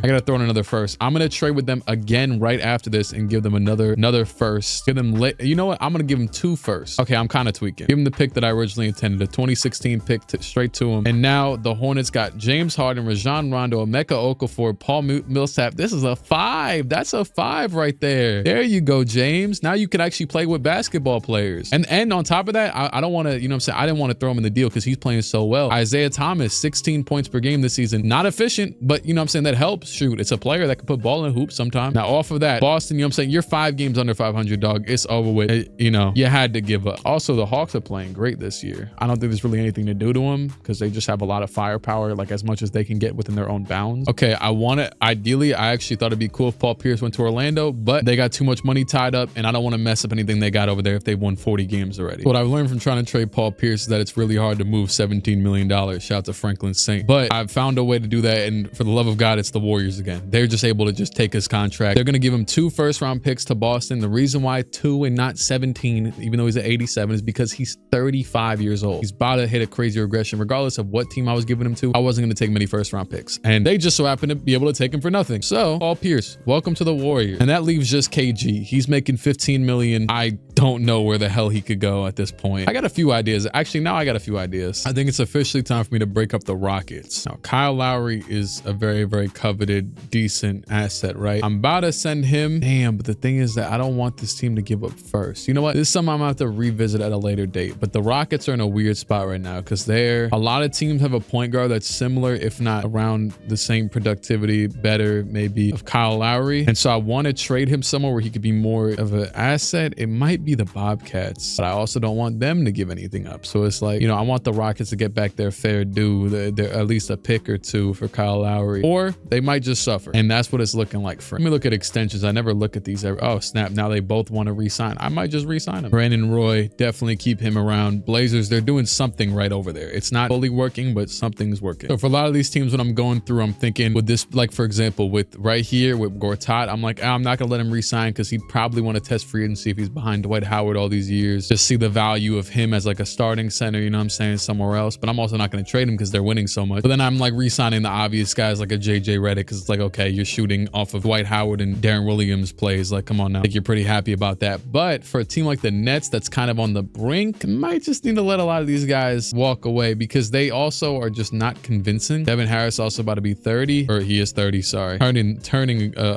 you know, around the age of 30 or whatever you want to call it. I don't know what I'm saying. Danny Granger, in my eyes, seems like a Pacers lifer. Just give him his money. Villanueva, why do you want your money? Run from this team. I would love to be giving the Raptors love right now. And DeRozan, I was about to change DeRozan's shot tendency. 85 is pretty good. He only averages 19. I mean, that's solid though. I just feel like around this time he started to get a little bit better than that. Raptors are a team I would love to be helping out. And then I think this is where I started off, was the Martin and Lowry on the Rockets. And I can't rationalize re-signing them with them being like a mid-tier. They would be better if I didn't make all the other teams also better. That's the thing though, is that for this team to become much better, they need a star. I don't rationalize building around a bunch of low 80 overalls. Shout out to Michael Beasley though. I would love to trade their players. I think that's what I was looking at, was to trade them to Anthony Davis, but I'd rather wait till the offseason because why would the Bobcats want to be better right now? They can probably still find their way into, I don't know, something decent. The Lakers weren't at the, who was that at the bottom right there? I didn't just see the Lakers, right? The Nuggets. Okay, I thought I was tweaking for a second. All right, we're good this year on trade deadline. Nice, dandy, solid. I'm very happy with how the league's going so far. It just gotta really, you know, one thing I wish I could help the Bulls for one. I really wish I could help them. I honestly wish I could help the Knicks, but I think it would not benefit them to move on from Bogut since he holds a lot of the rebounding. And also it's like, where the hell am I going to trade Andrew Bogut? That makes sense. A lot of these teams are built beautifully right now. So it's like, okay, well, if you're struggling, that's on you. You got 290 overalls, lock in. And shoot, the staff management is on auto. If you need to, you know what I'm saying, adjust that, that's on your team. Derrick Rose wins MVP. Yeah, I definitely, that's another team I could maybe be training another star to, because because they're so solidly built with like a bunch of 85, 86 overalls that like you forget, but you also don't. AD 28 and 12. Jordan Jordan Farmar, 6th man of the year with the Nets, and they're in Brooklyn now. I don't know why I failed to mention that. Dwight, 20 and 15 to win DPOI. Vucevic, most improved with the Cavs in his 2nd season. That sounds about right. Vinny, coach of the year with the Clippers. Kobe, D Rose, AD, LeBron, and Boogie, 1st team. Wall, Paul, Durant, Duncan, and Howard, 2nd team. And then Harden, Williams, Leonard, Griffin, and Gasol. That's good to see. Kawhi is actually good though. That's another team player, whatever, that also could use another player. Defensive 1st, defensive 2nd. Those all look pretty normal to me. Here's the rookie teams in case you care. I kind of do actually. Dame made the 2nd one. I guess he wasn't starting over whoever was in front of him. I forgot. All right, this year, playoff league leaders, or sorry, not even playoff, regular season. James Harden averaged 36, then Kobe at 32, Rose at 31, Durant and AD. Then rebounds, you got 15 from Dwight, then Boogie, Love, Varejao, and Noah. Love's on a much better team now, so he doesn't know to grab every single one. Rondo with 12 assists, tied actually with Darren Williams, then Rose, Paul, and Nash, all well above 10 as well. There's a couple more down there too. Chris Paul, 2.2 steals, DeAndre Jordan, 2.7 blocks. Field goals, Dwight Howard at 60%, 48% from 3 from Eric Gordon. That's a good guy right there. All right, officially, you know what? Let's see. Timberwolves were the worst team in the league. Grizzlies just behind them. Both of those teams desperately needed it. So yeah, Raptors somehow found a way to be the 3rd worst team, and then Bucks 4th worst team, even with Kawhi on the All-NBA team. So I guess that's good for them, you know. But the thing is that this year's draft isn't the greatest. This is one of the worst drafts of all time, minus Giannis and a few others. So I guess they kind of fall within that range of the few others, more than likely, unless they win the lottery. Clippers, 64 wins, best. Then you got the Thunder, the Hornets, the Warriors. I think, you know what I'm saying, these are all well documented. Shout out to the Blazers though, 57 wins, which is great depth and overall good teamwork and yada yada and whatever, which is better than the Lakers with Marc Gasol even, and Chris Paul and Kobe. And oh wow, I think the Kings made a late push, if anything, because yeah, the Spurs dropped out crazy. The Spurs, and that's the player I actually decided not to re-sign, was Manu. I think is it either hitting free agency this year or next year. Out to the Rockets too. I ended up not trading, and I might need to just keep them going because something's working here. Can I see their stats real quick? Kevin Martin, Michael Beasley getting buckets, and then the rest is just kind of flowing. Yeah, the Rockets might need to look at also too. They should have a lot of money, a lot of cap space. So if they can sign someone decent, the Rockets could be, you know, they'll be around. They'll be around. But yeah, somehow a team like the Suns won 31 games with just this team that's abysmal to an extent. The Jazz I definitely looked at. They have some crazy contracts that they can move for better players, but I'm like, I think they'd rather just be worse this season. And yeah, the West teams that missed the playoffs were the East, it's a way more clear. Yeah, because the Pistons, the Bobcats, the Celtics also I made tank. Yeah, these teams are all certified except for the Bucks, honestly, who are one of the worst certified tanking teams, you know what I mean? Whereas the West has a lot more competition, but it's not like you gotta fight for your spot.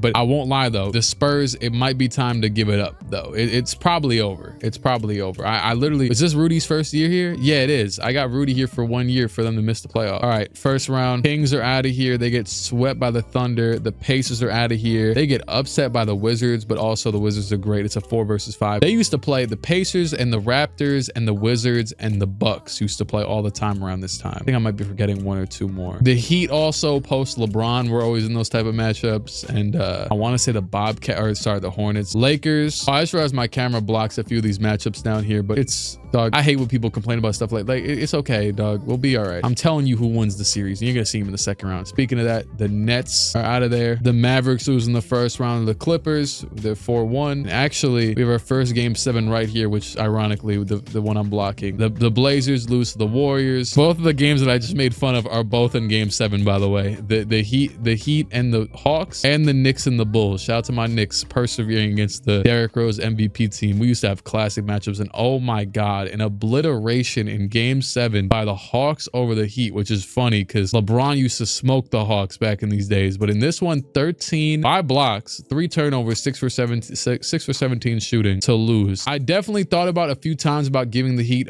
like the Ty Lawsons and the Kyle Lowrys of the world, but I'm like, Doug, Steve Nash averages 11 and 10. That's kind of what they do. They're just getting a younger player. Like, show me you're good first. You know what I'm saying? I don't know what else to really do for you guys. You got the big 3 going on. I might break up that's what I really need to do. I need to break up the big 3. That's what I need to do. Shoot, I might trade LeBron.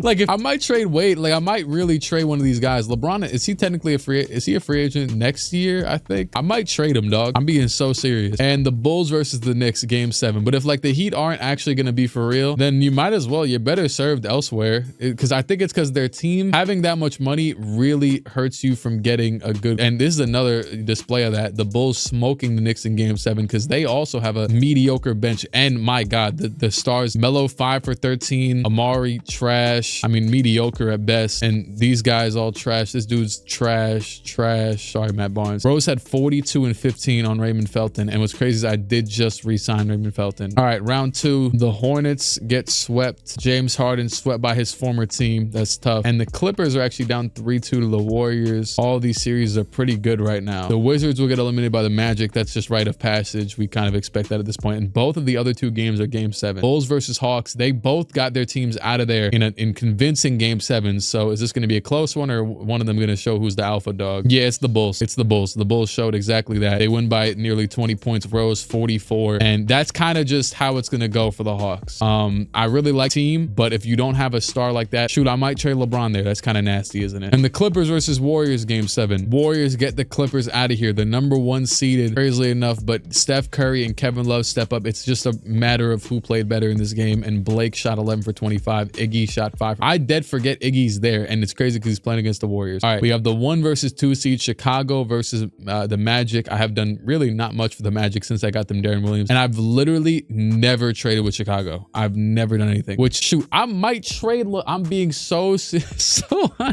I might trade LeBron. OKC versus Golden State, which is a great classic matchup. Which, you know what I'm saying? Now, I forgot Paul Pierce is on the Warriors. I forgot it. I was trying to think of what I did for them, but I did exactly that. And yeah, that makes this very interesting. Obviously, Westbrook and Curry are the same overall, but Love's got the advantage over Ibaka. And we already seen Paul Pierce win a ring, right? I'm making sure he won the championship that year, right? I know he didn't just hit a bunch of game winners and lose. Over here looking at the Celtics out of instinct. Yeah, 2011. It's sad that he had to lose.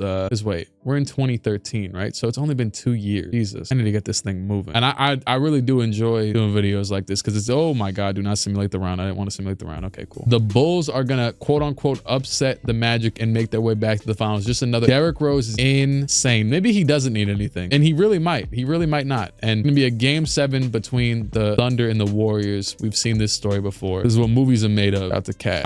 I'm excited to see like guys like Cat start to fill up the league. And there you go. Thunder are going to get the Warriors out of here. Valiant effort. Kevin Love 40. We're seeing classics. We're seeing absolute classics. And we're going to get a rematch, right? A rematch of last year. Yeah, my memory's not that bad. It's just a rematch. Thunder versus Bulls. Crazily enough, same old teams. Haven't touched the Thunder since year 1 and haven't touched the Bulls at all this entire time. Here you go. I've been trying. Shoot, I've been trying to help some of these teams out. It's been fun regardless, but here you go. And if the Bulls lose this year, oh yeah, it's definitely, you know what I'm saying, put Luol Deng on the block. Let's get LeBron James, because ring league's hearing that LeBron might just be on the block. No, but if LeBron's on the block though, I'll definitely put some other people, because obviously the Heat are playing great. Oh my God, Derrick Rose had 50 in the loss. Yeah, obviously the Heat are playing great enough just to lose in the playoffs, you know what I'm saying? And a lot of these other teams like the Hawks, those guys aren't insanely enticing to the Bulls, and they're at least making the second round. Jesus, the Thunder are going insane. 56 from KD. That's like the second most in finals history. I know Baylor had 61, I believe, but I don't know who else had more than that. Shout out to Shaq. I don't know why I just thought of Shaq having 60, but that wasn't in the finals. That was in the regular, that was on his birthday. I don't know when his birthday even is, but it was that day. Okay, the Thunder are shooting free throws right now. At least they should be in theory. Okay, never mind. I guess it was like a technical or N1. It's 115, 113. I don't know what the hell this idiot Kyle Korver was doing right there. Hello. Yeah, where you going? Derrick Rose fighting because they're at home now and they need to win these next 2 to even up the series 1000%, or it's basically over. Boozer dunk, takes a 4-point lead. Pass up, and what a read by Kevin Durant. The pass into Durant, and he instantly just throws it right down to a, who is this? He hasn't even dunked it yet. It's Wright. Is that Julian Wright? Yeah, dunked by him, and the Bulls need a timeout. That's a lapse right there from a defensive team. That is one thing. There's always this estimated win stuff. I might be wrong that it's even valuable, because a team like this is insanely defensive and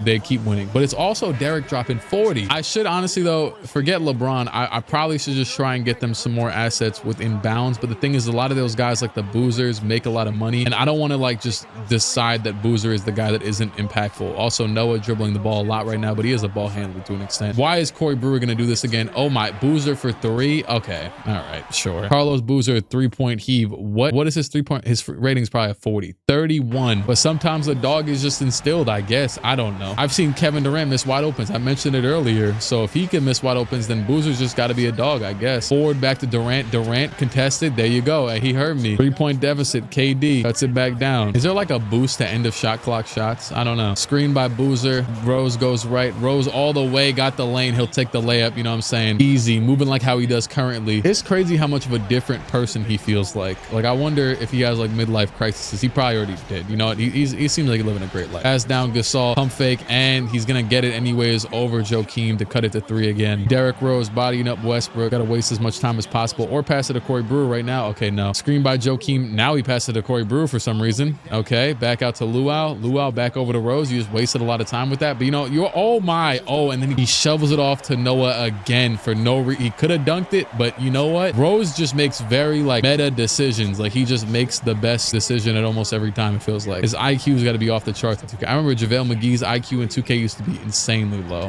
Yeah, it's over. Bulls will take this one. A great win by them. Crazy that we're seeing the same finals again. 43 from Rose and 33 from Luau. If anything, make sure Luau's not getting traded. And the thing is, those 4, like Boozer's even playing. Let me see what he's averaging. Those 4 are so pivotal to them getting to the finals. 14 and 10 with 4 assists from him in the playoffs. And you got Noah with his 9 and 13 with two assists, which is honestly undervaluing his assists or his ball handling capabilities. And then Luau the past 2 years specifically averaging 23 and 22. That's a crazy random jump. Like he just randomly got so much better with the same type of team. And then Rose 38 a game in the playoffs with 12 assists. This is an all-time playoff run. And yeah, those 4 guys cannot be moved. You need some help elsewhere, but also too, that's also your fault to an extent because you could sign free agents. But hey, it's also your good because you're here. I didn't bring them Corey Brewer, who was like starting. And the Bulls are going to tie it up at 2-2 with an 8-point win. Durant with 30, Gasol with 30, but Rose with 28 and facilitates to his team to bring them to win. 132 to go. And I have a thought on mine now that I just said Rose facilitate. It made me think of like Rose's facilitation. Okay, so this is how my mind works sometimes. Sometimes I'll do with my mom where like I'll think of something crazy and I have to explain my train of thought to get there, right? So I thought about Rose's facilitation compared to Westbrook's, right? Now Westbrook averaged more assists, but I'm like, oh, well, Rose was a, you know, like considered like a better leader, right? But was he considered a better leader? This is the thing. Isn't it crazy that Derrick Rose's legacy might be better? Hold on. Rose, a block by Ibaka. Was that Ibaka? No, that was Cephalosha. Isn't it crazy that Rose's legacy might be better than it actually could have been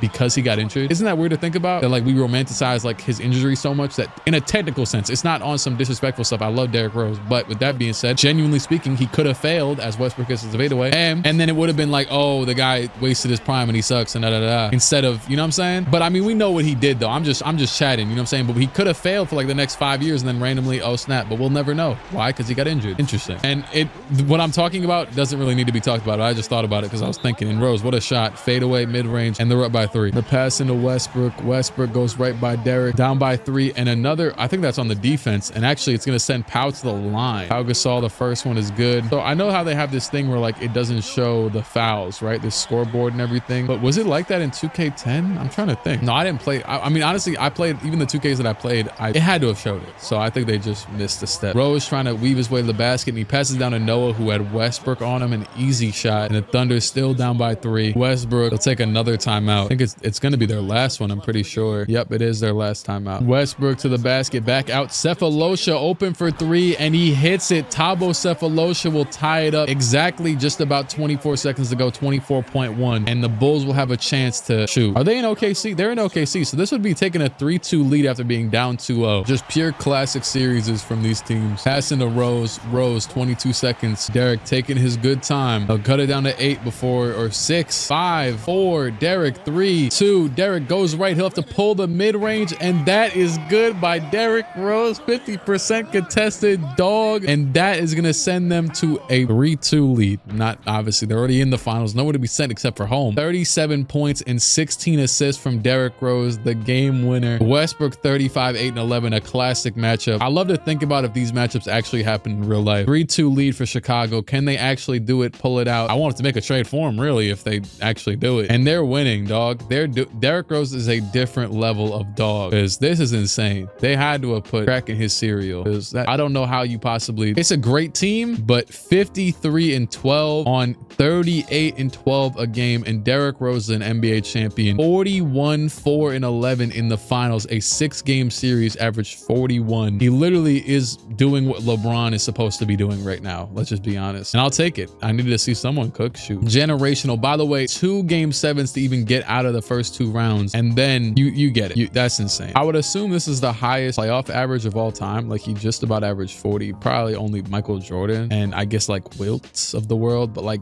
since the shot clock era, we'll say, I'll use that terminology. And Durant's not. Shoot, it's really just this is a lot of players that went far into the playoffs. Looking at I don't think it's actually ranked correct. There you go. It is what it is though. But yeah, player retirements. Jason Kidd's out of here. Yeah, no surprise to anybody there, buddy. Kenyon Martin with the Rockets. Toodles. All right, big lottery, because this lottery at the end of the day is for Giannis. It's for Giannis. This is honestly a bit more fun to me than doing the 2000s, just because I like love every player that played in this era, because this is my era. Grizzlies via Minnesota, that has to be protected, right? No way that's not protected. Grizzlies via Minnesota. Have I made a trade with the Grizzlies in Minnesota? I remember I didn't get Kevin Love any help, and I never traded any Grizzlies until, that can't be right. Even if it is right, I might trade them back their pick. And didn't last year they had swapped picks, right? Last year. But I don't think it was a pick swap. I think they genuinely just traded each other's picks to each other. And one of them was lottery protected, and now this one is gonna end up in the Grizzlies' hands, but it should be Minnesota. I think that's what it is. Okay. Anyways, Minnesota, Grizzlies, Raptors, Bucks, and Sixers, and it is gonna go to the Timberwolves. Okay, at least it was correct. Did the Raptors and Grizzlies just swap? Is that what I'm seeing? Yeah, the Raptors and Grizzlies swap. Nothing else changed. And Minnesota's definitely very happy about this. NBA draft time. All right. Timberwolves on the clock, #1 overall. Let's not be stupid. Giannis, without a doubt. And I see what their team's looking like. Oh yeah, right. They have nobody. Yep. Just start building right now. You're not gonna win next year either. And I need to make sure that pick definitely goes back to them next year. Remember that, because you know what I'm saying, they're not gonna win nothing. All right, next pick. So this is the Raptors with Kyrie in them. Interesting. But I see that Oladipo is ranked #2. That's not crazy. McCollum's here though. Surprised he's that low ranked. But Oladipo also ended up incredibly good in real life just before he ruptured his whatever the hell quad. Now here's the thing though. Here's the thing. This is the 2nd overall pick. This might be the first ever time that I actually rationalized trading a top pick, right? Because this team is good. They just must need like one more thing. Now it could even be some slight, like for example, the Bobcats are the 9th pick, and I could give them Alec Burks, and it would have to be genuine players that would play. But I'm just giving an example. This isn't going to happen because Alec Burks isn't good enough for this. Now it is the 2nd pick though, so it should hold value. Is there any teams that have been disappointing me every year in, year out? I'm trying to think. But it's also such a trash draft, so I don't even want to, like, if it was, I would feel okay with trading this pick for a lot of people if this was like 2014. They were going to get Embiid, Jokic, you know what I'm saying? I'm not going to do Dirk because Dirk's too old. I honestly rather the team just have Oladipo and keep building than trade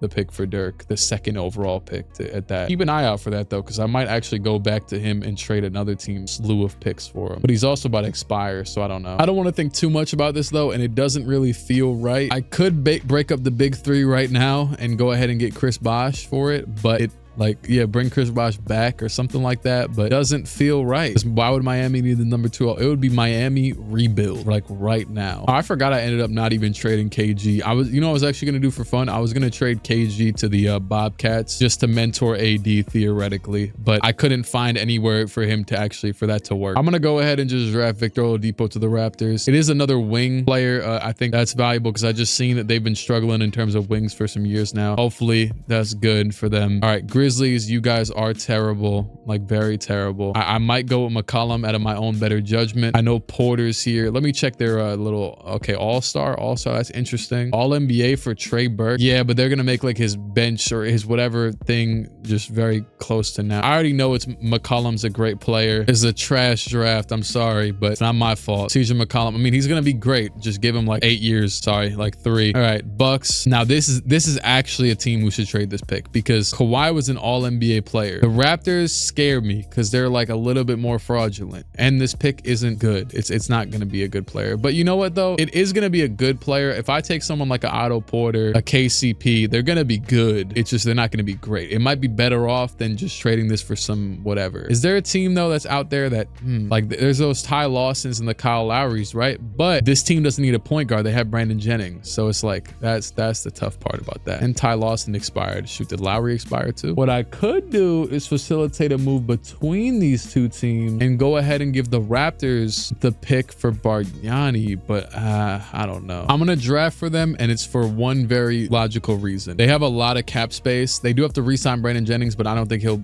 eat into it too much. They have a lot of cap space, and I think it'd be smarter for them to leverage that than to trade this for. I was looking at, honestly, Rudy Gay in the Spurs because I wanted the Spurs to kind of give up anyways. For the Bucks specifically, this doesn't work, but I might go back to that with another team. Is there any other all-stars I'm forgetting? Rudy should be here, right? Rudy Gobert. Where's Rudy Gobert at? Jesus Christ. Hello? Is he not in the draft at all? Oh, there he is. 69 overall, all NBA though. Yeah, it might have to be him. With the Bucks though, the thing is I think the Bucks might fare better from a player that'll be good now, but they do. Damn, this is a tough decision. I think I'm gonna just go, since they're failing, the Bucks aren't gonna be good for a minute, so I think that's the case with a lot of these lower tier teams, is that it's gonna take a minute anyways. So I'm gonna go with the player that I know is gonna be the best down the line. Go ahead and bring Rudy here, which is so funny with the 4th pick. Sixers, this team is also terrible. There's no reason to trade or nothing like that. They're just draft the best player available, and they just got Drummond. They have Drew. It might just be Otto Porter, which is kind of crazy. The only guys with quote unquote all NBA in their thing is Anthony Bennett and Trey Burke, and I already know what that means. They're gonna get worse in 2 seconds. You know what? KCP's ranked a little bit higher. I can respect that. Do they have like 2 guards already? Yeah, no. This team actually needs Otto Porter because they need a taller player. They don't need another guard. Cavs are also just straight up terrible. Yeah, like this draft is a lost cause, sadly. Just honestly, at this point, like I'm damn near about to just simulate it because it's so trash. And I don't want to be the one to let Anthony Bennett fall nor pick him. So yeah, I'm gonna just do that. Oh, okay, Nerlens Noel. I forgot about him, but he also isn't, the craziest player. These are all cool. These are all fine, but it's really about these teams persevering in their tank for years to come because this was not the year. Oh, the Celtics just drafted Tom Holland for a second. Tim Hardaway went 2nd round. Pacers want to decline David West's team option. If you guys want to move on, that's fine. That's fine with me. Gilbert Arenas is still making $22 million in the year of 2013. They want to accept KG's option in Boston. Really? I respect it actually, because I might let them get a trade-off. Shoot, I respect it. No, declining Isaiah Thomas is actually criminal. Yeah, I can't even allow you to do that. Zebo, I mean, you made the playoffs, and I don't know if there's anybody better. How much money the Kings got? Okay, I can respect it because they could always sign him back. Yeah, I think that's all of them. Ty Lawson's finally a free agent. He might be able to leave. Yeah, obviously Curry's gonna go back. Blake's gonna go back. Harden's gonna go back. Darren Williams, are the Magic trying to get anybody else? Because I couldn't understand why you wouldn't just sign him right immediately. He's 29 years old. Doesn't make any sense to let him go. Give him the flat contract so that he doesn't, you're not getting too overpaid, but he's earned this contract fully. You guys just gotta really piece it together. What the Magic need is like that third. I might need to break up their little core thing they got going on because yeah, it's not getting them all the way. Dwight and him aren't good enough scorers to where it's, being offset right now. They kind of fall in the same vibe of the Clippers, actually, of the Lob City Clippers, where they don't have that off, that wing. They don't have the wing right now, but they have the point guard and they have the big man, if not multiple, like how the Clippers did. I can see DeRozan fighting his way out, not to Detroit though. That's insane. I think I'm gonna let a lot of this stuff rock this year. I think it'll be fun. Spurs, Manu. Speaking of that though, yeah, I don't know about that one. I feel like the Spurs are over with, and if anything, that might be a good player for the Magic. Actually have money, or I don't think they usually do, huh? Oh, they do. No, they definitely do. They have enough money to make this happen. I think they should go ahead and offer Manu a 1+1 for Orlando. Speaking of that, how's Chicago's money looking like? I don't see any like boozers or anything like out here, but yeah, no, they're cooked money wise. They're locked in. Damn, every team offered for Blake Griffin. All right, I'm gonna let it rock for a second. Darren Williams. Oh, Manu decided to go back anyways. Okay, whatever. Maybe I'll just trade you. Devin Harris to the Blazers. I mean, whatever talent the Blazers want to get, they've been, I trust them, honestly, funnily enough, in this thing where I'm supposed to be. Yeah, okay. They are supposed to have Jameer Nelson, so they're trying to replace Jameer Nelson with him, I guess. I actually very much so disagree with that.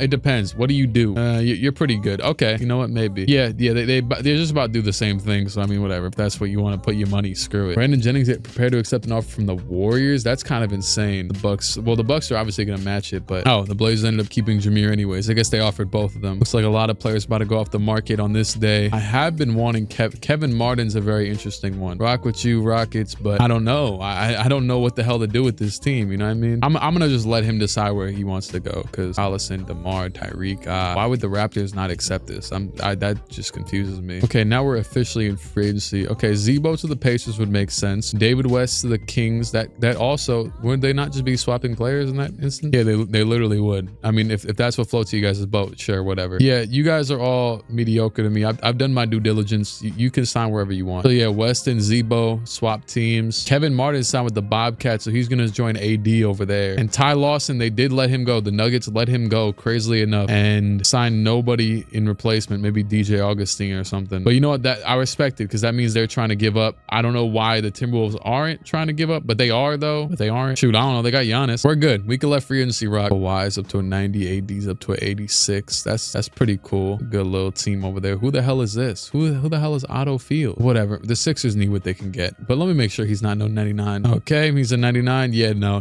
more. Nope. I might just get him out of here. Make you a 74, buddy. You're not a real person. Out to Pinocchio. Deion Waiters is actually getting pretty decent. Good for you. Oh, snap. The Sixers let Drew walk and he went to the Grizzlies. I mean, if that's, I'm not mad at it, because I was never going to trade him anyways. So, but that's kind of crazy. But I wasn't going to trade him at least for the foreseeable future until he got like a Gordon Hayward type of good, like an 87 overall type of good. But this team, you know, this team's starting to really piece it together. They just need a little bit more, you know, fuel to the tank. And same with the Kings. Boogie's a 92, Clay's a 86, Tyrese a 86. Clay's averaging 15 last season. He's just going to get better this season. They got David West now. They got Dame. Yeah, no, this team for sure. Okay, wow. The Knicks. Oh man, yeah, you and the Nets are both. I'm about to be treating the Knicks like the Celtics soon and running a fire sale, because golly, no, they got time, but they really don't though. I might make a little New York transaction, which is kind of insane. I probably won't, but it'd be interesting. Yeah, Melo's down to 90 though. Yeah, this team is relatively cooked. They didn't lose Bogut though, right? They might have lost Bogut. Oh no, he's still right there. Out to Jeremy Lin. I told you guys to sign him. And Tobias is a cool little, what's it called? Did I see where Kevin Martin went? I have no clue where he went. All right, he's on the Hornets. Yeah, I forgot about that. Who the hell is Trey Warwick? Who is this? Is he still on the Clippers? Can't tell by the logo behind him. Oh yeah, he is on the Clippers. Yeah, get him out of here. What are we doing, dog? I think he was actually the last guy with like an overly good. Melo's wearing 34. Yeah, that's a sin. Oh my God, a number. He looks like Charles Barkley in this number. All right, we're good for the season. What's crazy is I don't even have any trades really in mind. Most of the teams feel correct. I think I'm just gonna go straight to the trade deadline this year. I feel like if I've already, you know what I'm saying, done a lot to many teams, and if you aren't trash enough or good enough, it's on you at this point. To an extent, it's on to what also you had previous to this. The one guy that's stuck on my mind though is Kevin Garnett. Like he has no business being on this team. That's the one guy, and I might try and find some for him right now. Thing is though, do I wait for the team that like deserves him most? You know what I mean? Yeah, I think I'm gonna do exactly that. You guys can build chemistry post trade deadline, buddy. Look at all these Celtics losses. My God, they only beat the Bobcats. All right, it is a big time of the year. Trade deadline time. 16-37 for these garbage Celtics. That aside, the Wizards are the #1 seed with John Wall. This dude at the 3.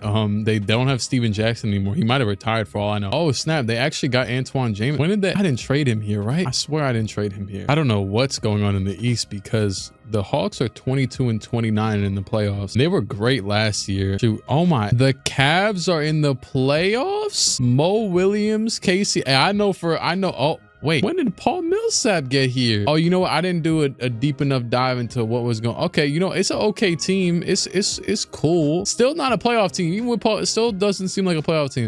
If anything, AD's team should probably be in the playoffs. I forgot that Gilbert's a starter in this NBA. That's kind of crazy. Kyrie's team is still failing, technically. Another potential KG destination if we want, but they're the 10th seed. They're kind of far out. Actually, they're 3 games out. Bucks 12, bro. I give up on them. I don't actually know why they're starting. Do they really not have a center better than Rudy Gobert? My God, good thing I drafted them a center then. Jesus, he's starting at a 71. They are lacking a lot of role players, but you could have signed them. Like it's automated. Grizzlies are terrible with Drew Holiday on the team. They also have 12 wins, and you got a good amount of teams. With the East is so much worse. It's crazy. The West has teams that are over 500. 2 of them not even in the playoffs right now, with the Kings and the Jazz. Jazz definitely needs some more firepower.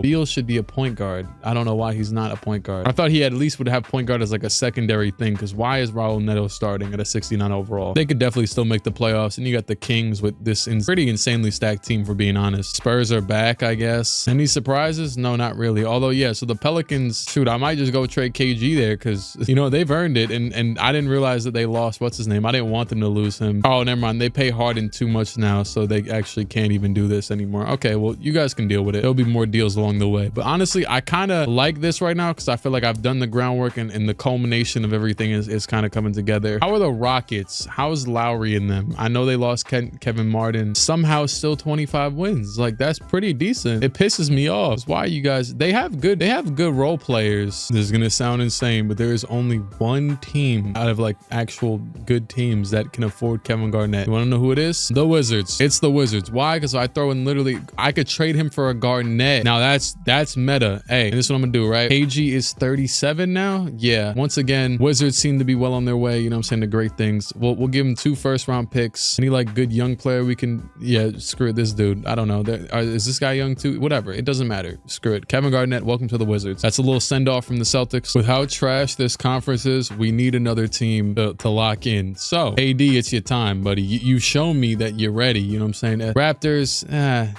kinda, but AD showed me with limited weapons that he's a dog enough, you know, over there in Charlotte. And matter of fact, are they not supposed to be the Hornets by now? Is it after this season? It might be after this season. Let's get this Gilbert Arenas contract out of here on its last year, right? Now, this is the thing. Is there any struggling stars? Because this could be a big year. Hold on. This could be a big trade is what I really mean to say. Is there any struggling stars I'm forgetting? Oh boy. Oh boy. Do I do it? Do I do it? Do I trade LeBron? Do I give him one more year? But AD will never have the chance. Oh, actually. Okay, so this is the thing, right? So Gilbert Arenas is an expiring $20 million contract, right? I might sign a pact right now in my mind, okay? That if Gilbert Arenas expires this offseason, this team is gonna have an extra $20 million. AD still doesn't expire for a minute, right? He's only in no, he's not in he's in year 2, right? Okay, yeah. They're gonna have all the money in the world. If the Heat lose again, actually, wait, isn't LeBron expiring? No, he's not. He's not expiring? What? Did he not leave in 2? Oh, wait. Yeah, no, he didn't I didn't re-sign LeBron. What am I talking about? Wait, I swear LeBron expired after 2000. That's when he left. He left in 2014. I didn't re-sign him, nor has he been a free agent this entire time, right? Maybe he was. I don't know. I don't remember. What's crazy is Gilbert makes more money than LeBron. Like, if I do this right now, it's going to say, oh, we're getting too much money, right? Yep, exactly that. Thing is, though, LeBron doesn't get traded unless, do I really make a LeBron trade for fun? Because I do not trust the Heat to bring him a championship. I don't. Nor do I trust him? Let's be honest. Yeah, he's averaging 28, 9, and 9. Something has to be going wrong over here. 20 something. Is it time for Chris Bosh trade time? Like, what is there to do? You know what I mean? I don't think there's a way out of this because this star for star stuff never feels right. Is there like a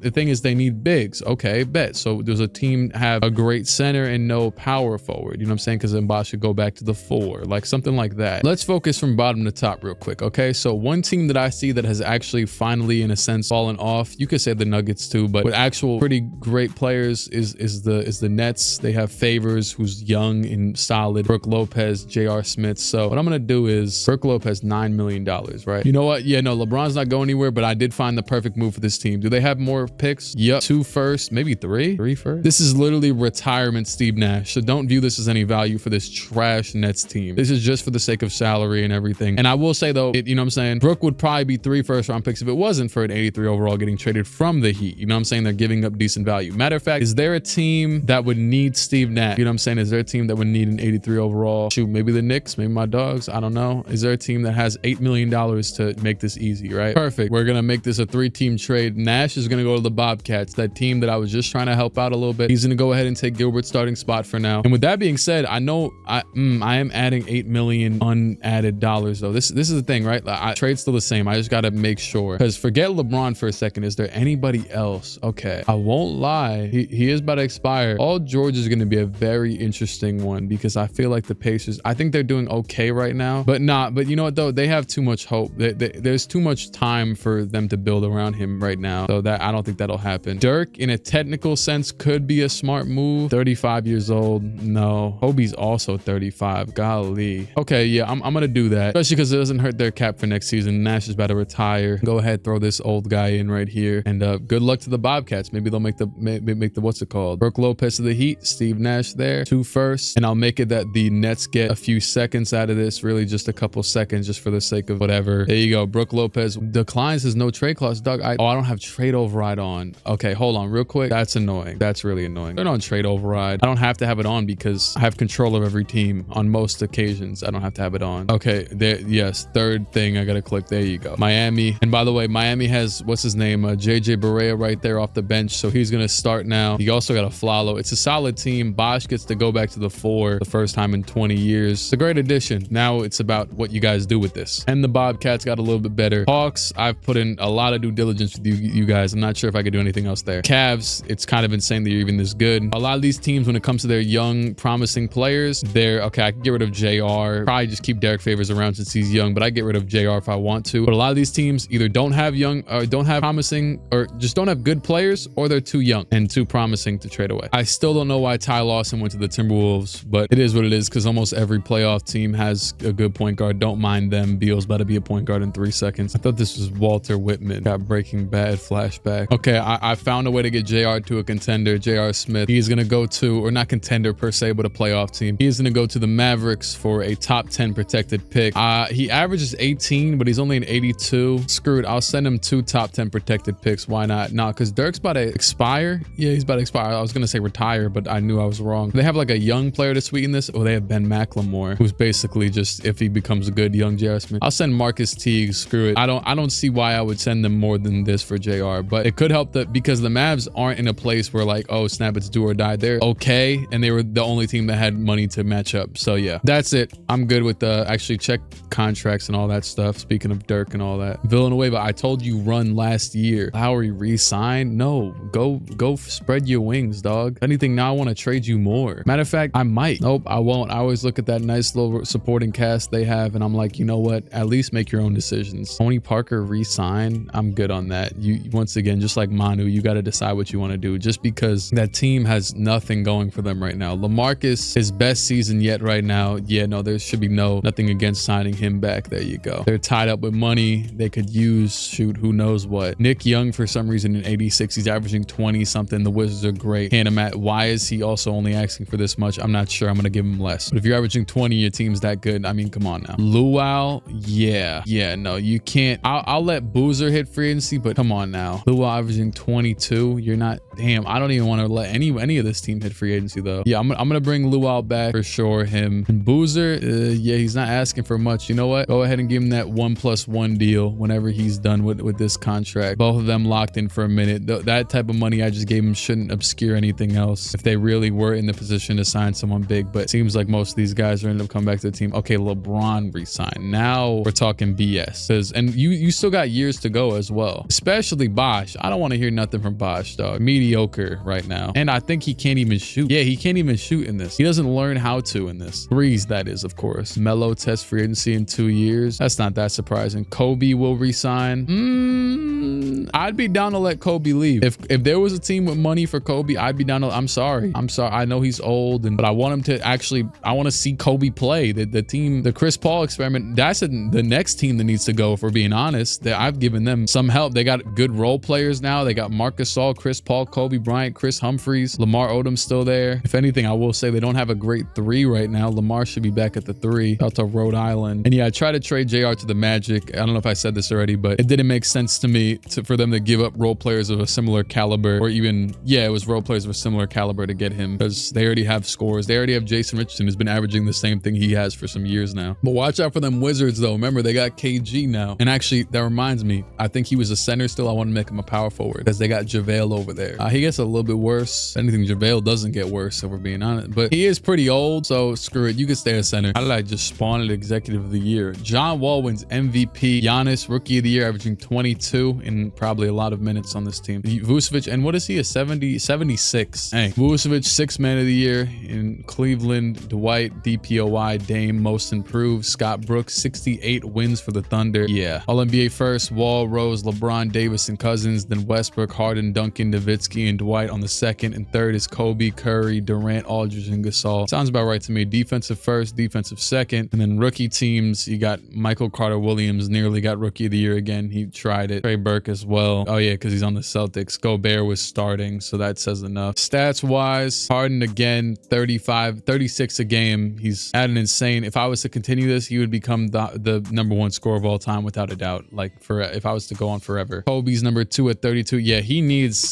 to leave. I'm just be honest. If you're still averaging 32 at 35, D Rose 30, and then Curry and Wall. Rebounds 15 from Dwight, then Drummond, Cousins, Love, and Odin. Assists Rondo with 12, and you got Paul, Williams, Wall, and Westbrook. Steals is Kawhi with 2.2. Blocks 3 from AD. Field goal percentage 59% from Dwight, and 50% from the 3 from Caron Butler. Pretty solid. I mean, very solid. Standings, the Bobcats, even with Steve Nash, ended up falling short. The Hawks just barely held on, and the Cavs just got it, I guess. Is this dude really good? Danny Wise, you're fake. You're a fake person, but you're also not like a 50 million overall. You're just like an okay guy. Like you're just around, you know? So I'm not even that mad at it. Also, Vucevic won 6th man of the year, but he's starting right now. And then all these 50-win teams in the East, the main culprits and the Knicks are just literally mid because Melo and Amari have fallen off consistently. The worst team in the league is the Grizzlies, although I am seeing a large influx of teams getting better, it looks like. Like last year, there was like 40 teams with 16 wins. So to have one team under 20 is promising, I guess. And they're actually not that bad. They have Steve Novak starting, so that's a good thing, you know? Always great. San Antonio has missed the playoffs yet again. So it's officially time to get that team out of here. Same as the Celtics. We can't just have bias because of the Spurs and they've won 40 million rings. But yeah, them and then the Pelicans missed it. They did all that to get, I did all that to get Rajon Rondo just for them to miss the playoffs. Harden was averaging 36 with a missed playoff team. I know they lost Millsap, but this should have, he was making it last year the 3rd seed with nobody, with just him and Emeka Okafor. Bradley Beal, Jimmy Butler. Yo, I put Beal at point guard and they made the playoffs. This team, good for them. Good for them. Kings also make it with young Dame sliding in at starting point guard. And then you got Blazers, Clippers, Lakers, Mavericks, Warriors, Thunder. And the Mavs were definitely not, they were that bordering on the 8th seed, if I'm not mistaken. Now they're 48. Okay. They actually got lucky because of the divisions thing, to be fair, but they went up from 8 to 6 and technically. All right, playoffs. Hey, this is a big year for Miami, and they are down 3-0, 3-1, and the Knicks are out of here. They get bounced in 5 by the Magic. Okay, the Heat making a little valiant little comeback. Cavs are out of here to the Bulls. That should surprise nobody. Jazz, the 8th seed, are out of here to the Thunder, and the Heat are out of here in 6 to the Pacers. Like the Pacers aren't even a team I've done. Paul George dropped 46. Yeah, I got Brook Lopez here for a first, but it might be time to blow it up just off of that. And the Wizards are down to the Hawks right now. The Blazers are out of here to the Mavericks. The Wizards and Hawks tie it up, so they're gonna be in the Warriors, Kings, Clippers, whatever the hell. And the Warriors are gonna get the Kings out of here. Respect to the Kings, but 45 from Steph. We got 2 game 7s, Clippers and Lakers. I didn't even realize they were playing. Oh, we are going to see Kobe play. This is going to be in the first round, though. This is like the first round game 7 we've had to watch. Chris Humphries passing in the ball. He'll pass it into Kobe, of course. Bryant goes right, pass it back out to CP3. CP with the hezzy back left. He's just moving and grooving down to Kobe in the post. Kobe back out. Chris Paul wide open. Why does he look so tall on this camera angle? They make Chris Paul 6'5", right? And Eric Gordon will pull and hit a 3 to tie it up. Kobe back up the other way, guarded by Iggy. That's the perk of making that trade as well, though. And he'll get the screen from Gasol. Iggy is, oh snap, he blows away from Iggy and he misses the mid-range. A rare sight. Blake dribbling it up himself and hand it off to Gordon again. Oh, for a second I thought that was Jameer Nelson, but that's CJ Watson. Also, who cares? Because Blake is backing down Kobe and he's gonna miss the shot. Kobe Bryant defense coming to play. Oh my God.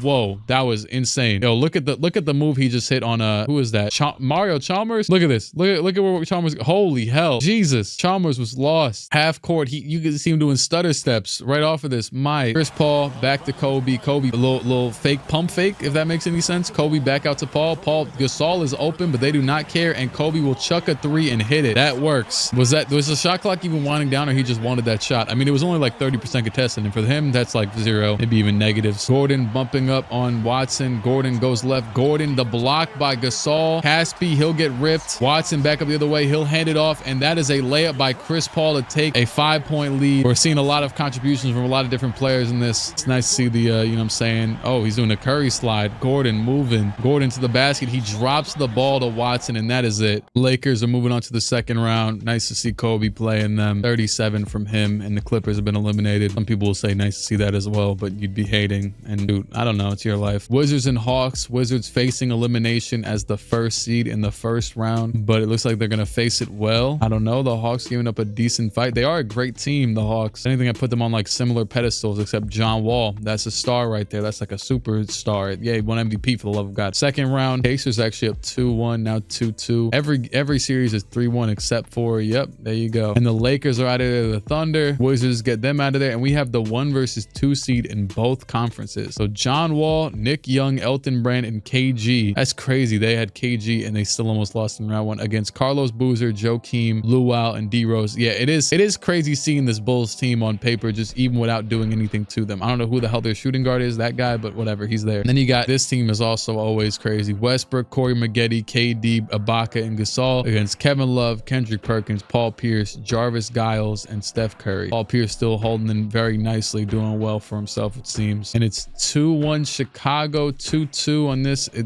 Thunder are up 3-0, and they're gonna sweep the Warriors. Yeah, the Warriors need a little more. We're gonna have a game 7 between John Wall and Derrick Rose, and the Bulls with an insane third quarter comeback. Wizards though kind of punching back a little bit harder. Hold on. Okay, it is 126 with 2:48 to go. Jan Mahimi will pass it into Elton Brand. They have an insane big man lineup in right now. They have KG, JaVale McGee, John Wall, just the world of big men in the game right now. John Wall crossover to the basket. Wall will take the layup, and that is good. Luau Deng guarded by KG, which honestly I respect it. Maybe this is the meta. Maybe this is good. Derrick Rose back to Luau. Luau for 3. Still a dog. Still a dog. No matter what. KG not quick to close out because he's not quick. 38 and 14 from Rose and 31 and 20 from Wall. In all time, probably one of the greatest point guard matchups of all time.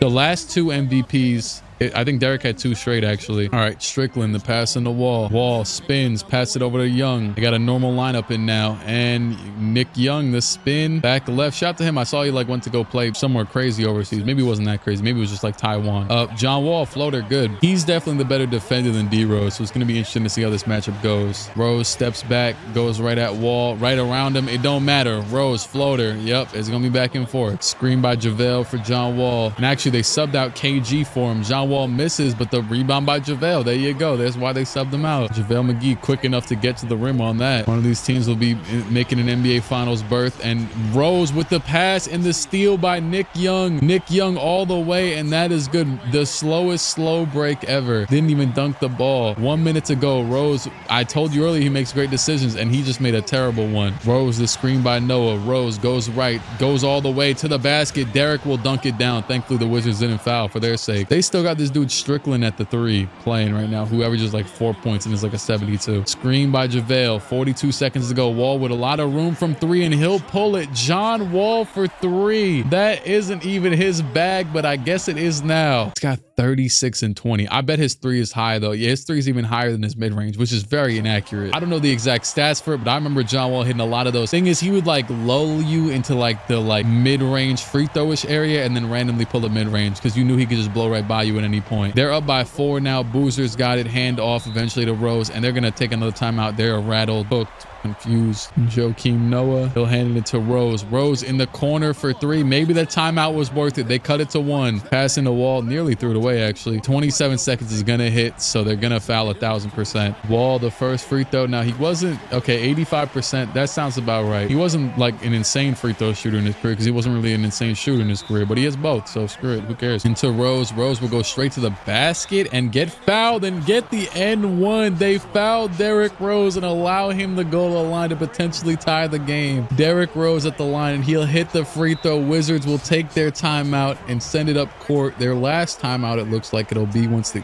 clicks and goes through. Come on, I'm looking at it. Thank you. What a shot by Derrick. And I know you could say, oh, they didn't have to guard him inside the line, which is maybe true, but it's like you don't want to allow a point regardless when there's still 24 seconds to go. It's not like it was the last shot of the game or anything. And I think Wall was the one. Actually, I really don't know, but I would have guessed Wall was the one to foul there. He was the one on the ball. Let's see though, to potentially seal a finals berth. Wall with 20 seconds to go. This is the same exact situation Derek was in, right? With like just over the shot clock amount when he hit that game winner. Does Wall have the dog though? Do you have the dog like the former finals MVP, Mr. Derrick Rose? 4 seconds. Wall will pull the fading 3, and it is off, but the tip in by Elton Brand. Elton Brand, the man that we didn't care about, just hit the tip to send them to the finals. Thank God he missed that shot. I don't want to get locked into animation real quick. I want want to see what the hell just happened. Wall screen, Boozer stays too high up, but also wasn't even guarding it. So it's really just entirely on him here, because if you're not going to guard it, then you got to go and box out. And on top of that, Noah should be dropping way earlier. If anything, if this is a real NBA game, or at least a real 2K game, I'll say my bad.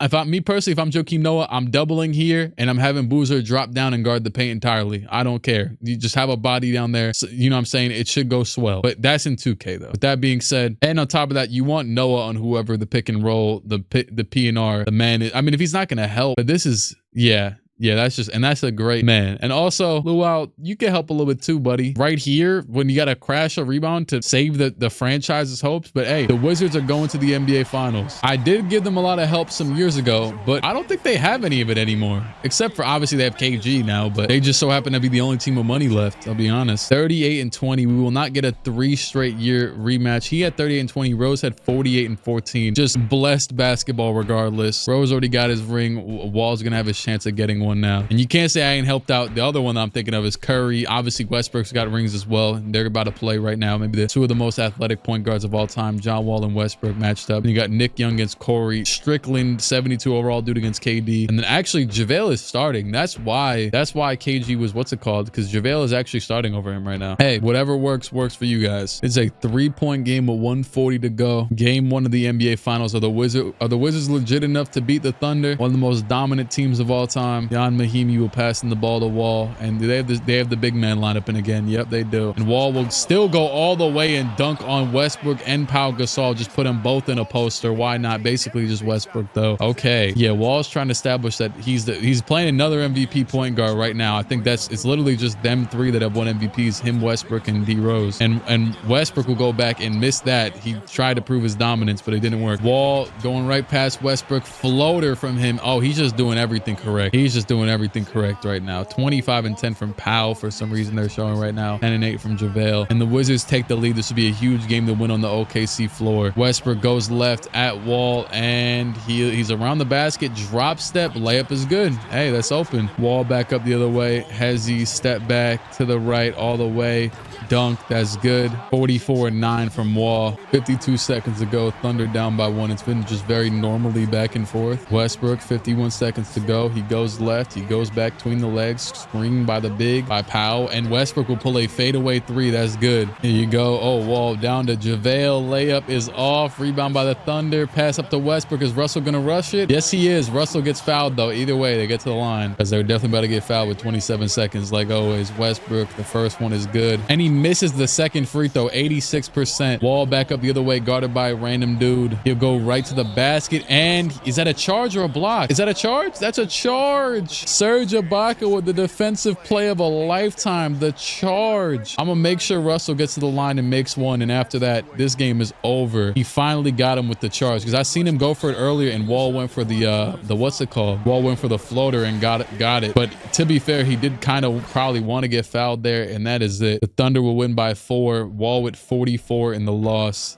Yeah, we are getting just straight classics. I'm excited too, because it's about to be the Jokic Embiid actual good draft. My God. I'm going to try and start to get through the years a little bit quicker, since I've set the foundation for a lot of this stuff. And Thunder are going to smoke them game 2. Because I think at this point, once again, like the fact that the Wizards, I mean, I did give him KG. He's not even starting. I don't think he's starting. He's got 4 in this game. Like, I think they would have been in a predicament like this regardless. Not in the bad way, because predicament is like a bad thing sometimes. Yeah, they're down 3-0 though. The Thunder are about to sweep them. It's over. Pau Gasol, finals MVP. Hey, I understated how good for how long he'd be. Actually, I think the first ever 2010 sim I did, he was really good, and I forgot about that. But either way though, it's not James Harden. Thankfully, it was a contest for a lot of these games up until it wasn't. And it was a contest for, damn, they are so good. Oh my God. That's about the best return you could ask for James Harden. Let's just say that. And don't tell me, oh, Pau's a big man. He's better. Dog, I did a 2010 sim. You can go see that if you want to go see how good the Thunder usually are. They're usually not losers to no Bulls. They might have lost once to the Bulls in that though. Ray Allen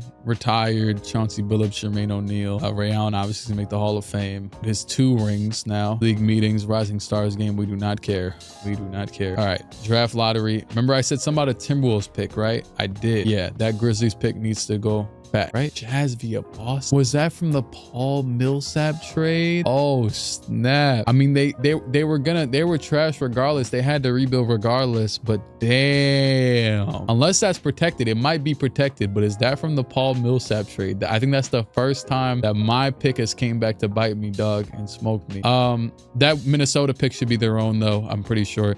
Grizzlies, Nets, Jazz, Grizzlies, and Sixers, and it is gonna go to the Celtics. What? Oh, okay. It was protected. Okay. I'm like, okay, that threw me off. And that pick will go back to Minnesota right now. I'm gonna trade it back. Then you got the Nets and Sixers outside of that. So some stuff did move around a little bit. Celtics got lucky, and then yeah, let me go and move that pick back. That would be insane though if the Grizzlies had the top 2 picks, but no can do. Go ahead and get this draft over with. I don't know. We'll see if there's any, you know what I'm saying, trades that should be done. Now Celtics, damn, why is Wiggins #1 ranked? That is confusing, but I'm not gonna fall for the trap though. Me personally, I'm not falling for the trap. Oh, well, it's because Jokic is a 74 and Embiid's a 76. I understand, but I don't though. And with the #1 overall pick, I think I'm gonna go with #2 ranked, you know what I'm saying? Potential MVP, all that. Hall of Fame for him as well. And for some reason, TJ Warren's 4th over all of these people. I'm not sure why. Over like Zach LaVine, I know Randall's down here, and whoever else, Jabari Parker. Hello, Jabari. Yeah, Jokic #1 overall to the Celtics. Can't go wrong there. Timberwolves, #2 overall. They got Ty Lawson. Hey, and they got Giannis. Yes, let's not forget that. Okay. And after Giannis, they are now going to have Joel Embiid. Let's not think too much about it. Grizzlies next up. Now, this is where you got to start thinking, right? Drew Holiday, Dion, but it's not really about who they have, but also, solid for them. They have Jonas already for center of the future. They got a PG of the future. They got a shooting guard of the future. He could be a 2, whatever. You know what I'm saying? They also, I remember they have CJ as well. Wiggins could work really well here. I think I might go Wiggins for them just because he's probably going to end up at a similar range that a lot of these other guys, like for example, Levine's out here, right? Levine, I already been seeing him. Yeah, so Levine all-star, right? Wiggins also all-star. #1 overall pick. I think this is simple. You know what I'm saying? Nets next up. Obviously, in terms of real life, I would take Levine, but for that last one, and also for this pick, I'm probably going to take Levine as well. Randall would be solid here too, but I'm going to go ahead and take Zach. Next up, the Sixers. They just need whatever talent they could possibly get. In this draft, it's looking like it's going to be Julius Randle because he's got starter though. There's no other like all-star ones, right? Because I'm not sure. Gary Harris, that's not gonna go through. Capella, yeah, I guess, but I mean, I'm confused because I feel like, I mean, obviously Julius Randle's an all-star level player now. He's made it multiple times and all NBA multiple times. So obviously not taking no TJ Warren. I mean, there's really nobody up here that's ranked above him that I would take over him. Even, yeah, no, I'm just gonna go with Julius. There might be some players I'm forgetting about too. Okay, Raptors. So this is a solid draft. You still got Jabari technically available, but also you got Aaron Gordon available, Jeremy Grant, good young players. Aaron Gordon's a very young player too. So for a team, if they want a player to build around for a long time, even Jabari, as long as Jabari's on the team, if you keep him. But I think Aaron Gordon's probably the smarter one. With that being said, I think this pick could hold some value for this team to potentially trade it. Now, is there, I've done a lot at this point. Is there a team out there that would want to trade for a 5th pick? Okay, the Cavs were too good for me to want to do it because I think Millsap would have been an easy candidate. Also, I gotta make sure to look at what the Heat are doing this offseason because yeah, it's looking like it's about that time. Dude, I might just go take some control of the Hornets real soon. Pick, they got 29. Trade their pick. All right, so I got a really good trade here, right? So I'm gonna have the Raptors trade this pick that's on the board right now, plus next year's top 5 protected and a 2017 first for Lou Will, George Hill, and Rudy Gay. This will give them a great team. And on top of that, there's one more thing I gotta add. Second that Chris Middleton's option gets accepted, I'm trading him to San Antonio as well because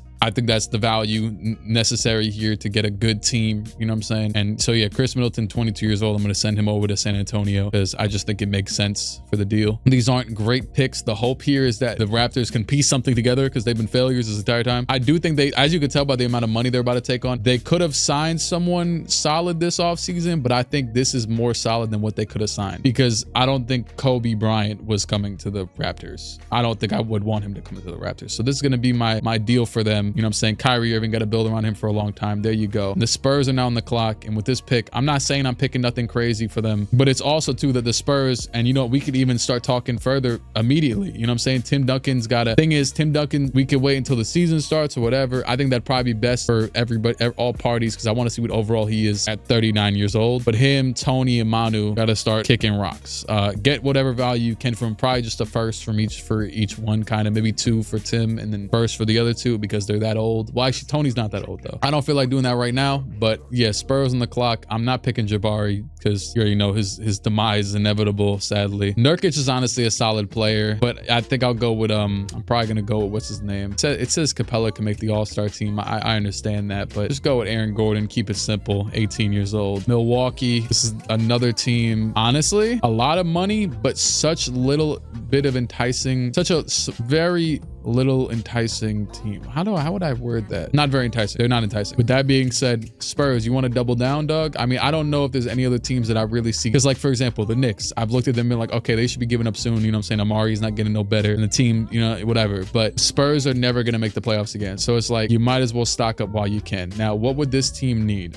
Probably a Manu. And I don't see anybody much better than Manu that they would sign. I also don't think they can give up just yet. Now, you could say they could just go and get Duncan right now. Do they have a young player to give away? They have Gobert. I think that's a conversation to be had. Now, this is the thing though, is that I don't believe in them. They're very odd, this Bucks team. So I don't know if I want to give them 1 year of Tim Duncan for Gobert. If anything, if I'm their side, I'd rather trade for like anybody else. You know what, too? I'm going to let them just draft somebody and hit free agency because I think they might need like that depth that like the Wizards got. Because what's his name? Kawhi and Jennings are both averaging 25 and 20 respectively. So respectively. With that being said, the draft is getting very mid. I'll get them Clint Capella since they've also, you know, they got him and Gobert or whatever. Gobert is such a low overall. I don't know what Clint is, but whatever. Pistons, just get the best player available. At this point, I might just be able to sim because yeah, we're at pick 8, dog. You guys can decide what you want. So TJ Warren went, then Stauskas, McDermott, Marcus Smart, Jabari Parker. Yeah, shout out to Kyle O'Quinn. Al Horford declined his player option. He's a 90. That could be a Bucks target right there since I didn't force him to a trade. I see why the Pelicans wanted to not sign Isaiah, by the way. Not that he's not good, but because he's making $4 million at a 76 and they probably think someone else can do that. So I'm not going to force him to do that, especially after the year they had. They kind of had a mediocre year and $4 million was a lot back in this day.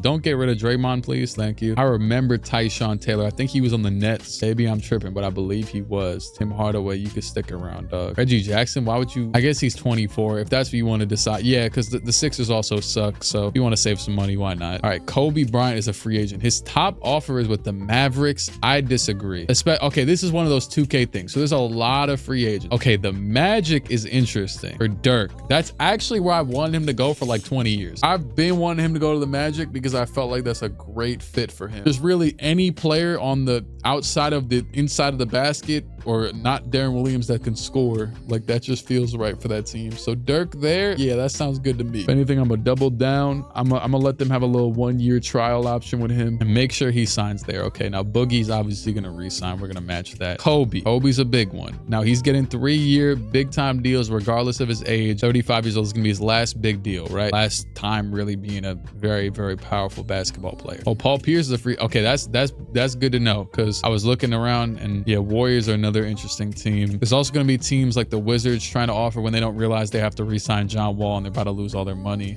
But they might have some though. They don't have many players under contract. Is there any way I can get Kobe to Chicago? That'd be funny. I wouldn't get rid of the core for that, but you know, because they keep making the finals every other year, if not every year. I could bring Kobe to the team that literally I wanted LeBron to go to, and I still could make LeBron go to. I very well could actually. I might honestly just do that. Yeah, the Heat might be a pack, but you know, I would like if he went to the East because it seems as if the West is very, you know, they got a lot going on over there. Now this thing too, the second Kobe leaves, Chris Paul is on the block, and that's going to be another big time deal. My God. But yeah, sadly that error resulted in nothing over there. We tried it. I think it was the right move. It wasn't just some like, oh yeah, real life thing. It was a little bit, but it was like, you know what I'm saying? What the hell? It's Kobe and Chris Paul. I will say the Mavericks wouldn't be terrible if they kept Dirk. It wouldn't be a terrible option. As also, Gerald Wallace must have signed last year. I didn't even realize he was there. Now here's something very scary. The Hornets, even if they signed Kobe, have 20 million available. I could sign Kobe and LeBron to this team and still keep AD like very comfortably. I think that's what I'm gonna do. And I know sign LeBron is said loosely, but I'm about gotta give away everything to Miami to end the big three, because that has failed miserably. And we're gonna actually build the Lakers dream team, but in Charlotte, taking Kobe away from the Lakers, because AD is the real chess piece here. He's the king of the board or whatever. Also, don't give him 4 years. Just give him his 3 years, a little bit more money just to convince it for now. Honestly, just give him a no trade clause. Yeah, whatever. I don't want to give him too much money because that's not the best thing to be negotiating right now with wanting to get LeBron in 2 seconds. All right, that aside, obviously John Wall is going to be a re-signee. Al Horford has no contract offers yet. That's the type of player. So like, this is what you got to do for reference when you like, so like these guys have money, right? These guys all got money. And I mean, Rockets could be interesting. So if he wanted to leave the Hawks and the Hawks haven't won anything, right? I think that maybe we give the opportunity to someone like the Bucks. I'm saying have Kawhi, and I think the Bucks would be very interesting, or at least a lot more interesting with someone like Horford. And that's type of thing that I made them not sign anybody for, was to, you know what I'm saying, go and give him a bag. I think in his decision, he'd probably want to go be with Kawhi rather than who he's got in Atlanta. Probably thinks it'd be easy to build back up whatever the hell they got going on over there. And I'm also going to give him a flat contract because he's not that old. Pau Gasol unrestricted. Okay, yeah, I was about to say, just re-sign at this point. You guys are dominant. It doesn't make sense otherwise. KG for some reason has 2 offers, one of them being with the Spurs. What's crazy is I tried to get him there at one point. I wouldn't be totally mad at that. Spurs kind of gearing towards a rebuild, but if I can't trade, I don't know. It's like too many teams. The teams that I'm even trying to make good are failing me. So, or like allow them to become good. And then I got to trade Chris Paul. It's a lot going on right now that I didn't realize. Oh, J.R. Smith's going to sign with the Bulls. That's really interesting. They just went out. I respect the Bulls because they went out and got who they could possibly get right now early on. I think I'm okay with this right now. I want to see what the rest of the stuff happens. Paul George, DeMarcus. Okay, I don't know why they want to leave, but there's going to be a lot, and I mean a lot of player movement. Damn, that's crazy. Wait, so the Pacers were trying to sign Boogie and Paul George, and I don't know where Paul George signed. I missed that. And yep, Kobe's going to the Hornets, and we got to get to discussing that the second he's officially signed, which I think it's honestly a good team for him. They've been showing some dog, and we know it's in the works. Yeah, I don't know where the hell Paul was supposed to go, but whatever. Neither one of them's going anywhere. I don't know why the Wizards are playing around. Just give John Wall a player. What's it called? Give him 5. Oh, you can't give him a no trade clause. Okay, I understand. Give him a little bit more money. There you go. Right? What? It went down. Okay, whatever. He's gonna re-sign anyways. I'm not mad at anybody for not wanting Iguodala. Which is wow. Once again, I don't know how the hell I stumbled upon that saying. Because he hasn't really done much. Also, Paul Pierce is probably just gonna re-sign. I guess that's honestly a team I could see him going. You know what? Actually, yeah, Iguodala averaged 14. I mean, it depends on what the Clippers want to do. Because but hey, if they're not signing him, Curry, go ahead and get Iguodala, man. Again, utilize that no trade clause, get him over there. And then the Clippers, I got hope in Curry. Do I have hope in this team? Maybe a little bit. Shoot, honestly, you guys just want to swap players real quick. 1 year with a team option, no trade clause. Oh, Monte's here. That might be an interesting one for at least one of these teams around the world. Yeah, but it looks like the Hawks are kind of dissipating in free agency. I've given them their due. I'm not even mad that I didn't, make their trades, because I gave them a fair chance. Pacers got a lot of money, I believe, and I'm gonna go ahead and try and sign Monte to them rather than Rodney Stuckey. I think Monte's got a little bit more dog. Does he? Yeah, they're around the same, but I don't know, it feels more correct. Dude, they could offer Rodney too if you guys really want to get crazy. Keep whoever it is that you get. Doesn't matter to me. Al Horford also will sign with the Bucks, of course. Bulls are gonna get J.R. Smith with their MLE, I would assume that is. Clippers didn't even want to sign Paul Pierce, or he didn't go there or something. And yeah, expect Joe Johnson to get traded because his team's giving up too. Gordon Hayward's gonna re-sign there. Boogie's already re-signed. The Knicks don't. I disagree, but I also understand because they got to give up too. They got to give up too, man. It's not gonna work. They didn't have. I obviously went and tried to get Kobe to the Knicks. I'm not stupid, but they don't have money either, dude. I'll look on this next day of free agency and see if there's anybody interesting for him. But yeah, they're kind of cooked. Oh well, I mean, Gasol is interesting. Oh, they're the #1 offer for him. Okay, I didn't even do that. Trying to get Gasol instead of Bogut. I'm cool with that. Shout out to Tyson Chandler too. Kyle Lowry's out here. Does any team still need a point guard? Shoot, the Knicks. I don't know. No, they have Felton, who's the same overall at the very least. Any go sort by point guard. Okay, Hornets. Oh, they don't got any money left. The second this moratorium period ends is the second that I do the LeBron trade, because Derek Favors. I don't care. I don't care. Don't care again. Wow, they're getting Marc Gasol and Andrew Bogut back, unless they just okay. Nope, never mind. They just missed on Gasol. All right. Good job, guys. Yeah, so do what I intend to do, right? Gotta go to where the Bobcats originally were. There you go. Boom. Hornets, right? This is about to be a something. I don't know, but another team that we're gonna need to do trades with is them, because hey, it is over. Solomon Hill, I could do Solomon Hill for LeBron James right now. With that being said, I'll do Dennis Schroeder and Kelly Olynyk. I'll give up. It's LeBron James, like and Joe Harris, all the young players. You guys are gonna have to thug it out. Maybe even take a year off. I don't want you to, but you know what though? And here's what we're gonna have to do, right? Hornets first, and another first. 4 first-round picks. You know what? Actually, I'm gonna make it even more realistic. Somehow I just wrapped Kyrie's team in this too. They got this dude named Tiny Scott. He's making $9 million. I'm gonna trade Kevin Martin, who averaged 17 last season. I'm trading Kmart to the Raptors, which is Kyrie's team, who I just gave a ton of players a second ago, but they still am able to take on more money, and they're gonna throw in one more first for Kevin Martin. Feels pretty stupid. Yeah, it kind of does. It does feel pretty stupid. It feels like I'm also overpowering them. Honestly, actually, this is good. Miami, you could take Kevin Martin and you just decide to deal with him later, probably in like 10 minutes video time. And yeah, LeBron James, welcome to Charlotte. Welcome to Charlotte. That is official. Off rip, just because I consider it the more needed position. I'm gonna move AD to the center, which he's gonna cry about. And then you got Dennis Schroeder and Markieff Morris to round out the lineup for now. This is before free agency. Do they still have money by any chance? They actually do. You know what? We're just gonna go all the way. At Kyle Lowry, I was literally just talking about them needing a point guard. Yep, I'm basically at this point just in bag with them, and we're gonna see if LeBron and Kobe can dominate. If not, shoot, this is a team I could still see maybe not being good. I don't know. I have no clue. You never know with this stuff. There isn't enough players right now for me to care though. I mean, Iggy isn't signed yet. Who's signing him? Okay, Clippers. Yeah, just go back. I could have sworn I tried to sign him to, okay, who cares? KG, do not sign the Lakers, dog. If only you knew. If only you knew. Chris Paul still has to get traded. Technically, now would be the best time to do that as well. So where would that be the ultimate reward to the Blazers for their years of perseverance and like solid play, would be giving them Chris Paul? That's one on the back burner right now. That's for sure one on the back burner. Paul George duo, definitely another very possible one at that. They have a lot of money to move, and I know they just signed Monte. I could figure something out. Dirk did go to the Magic, by the way, so they have their own big three over there. I'm happy to finally break up their team. The Knicks, for like a last, they might be the most like, you know what, screw it, we like have nothing else to live for, might as well give up everything. Like how would this even work money wise? Damn, they're still over the cap even with that. Do I just make a bunch of big threes for fun? But honestly, even as a Knicks fan, Melo and Amari have they had good seasons last year, but they don't convince me, especially because they have a pretty good team and they just don't show me anything. Kawhi too, you gotta show me first. You got Al Horford, dog. Do something with that first. All right, I'm back. It's the next day now, and all I know is I still got teams to break up, people to trade, things of that nature.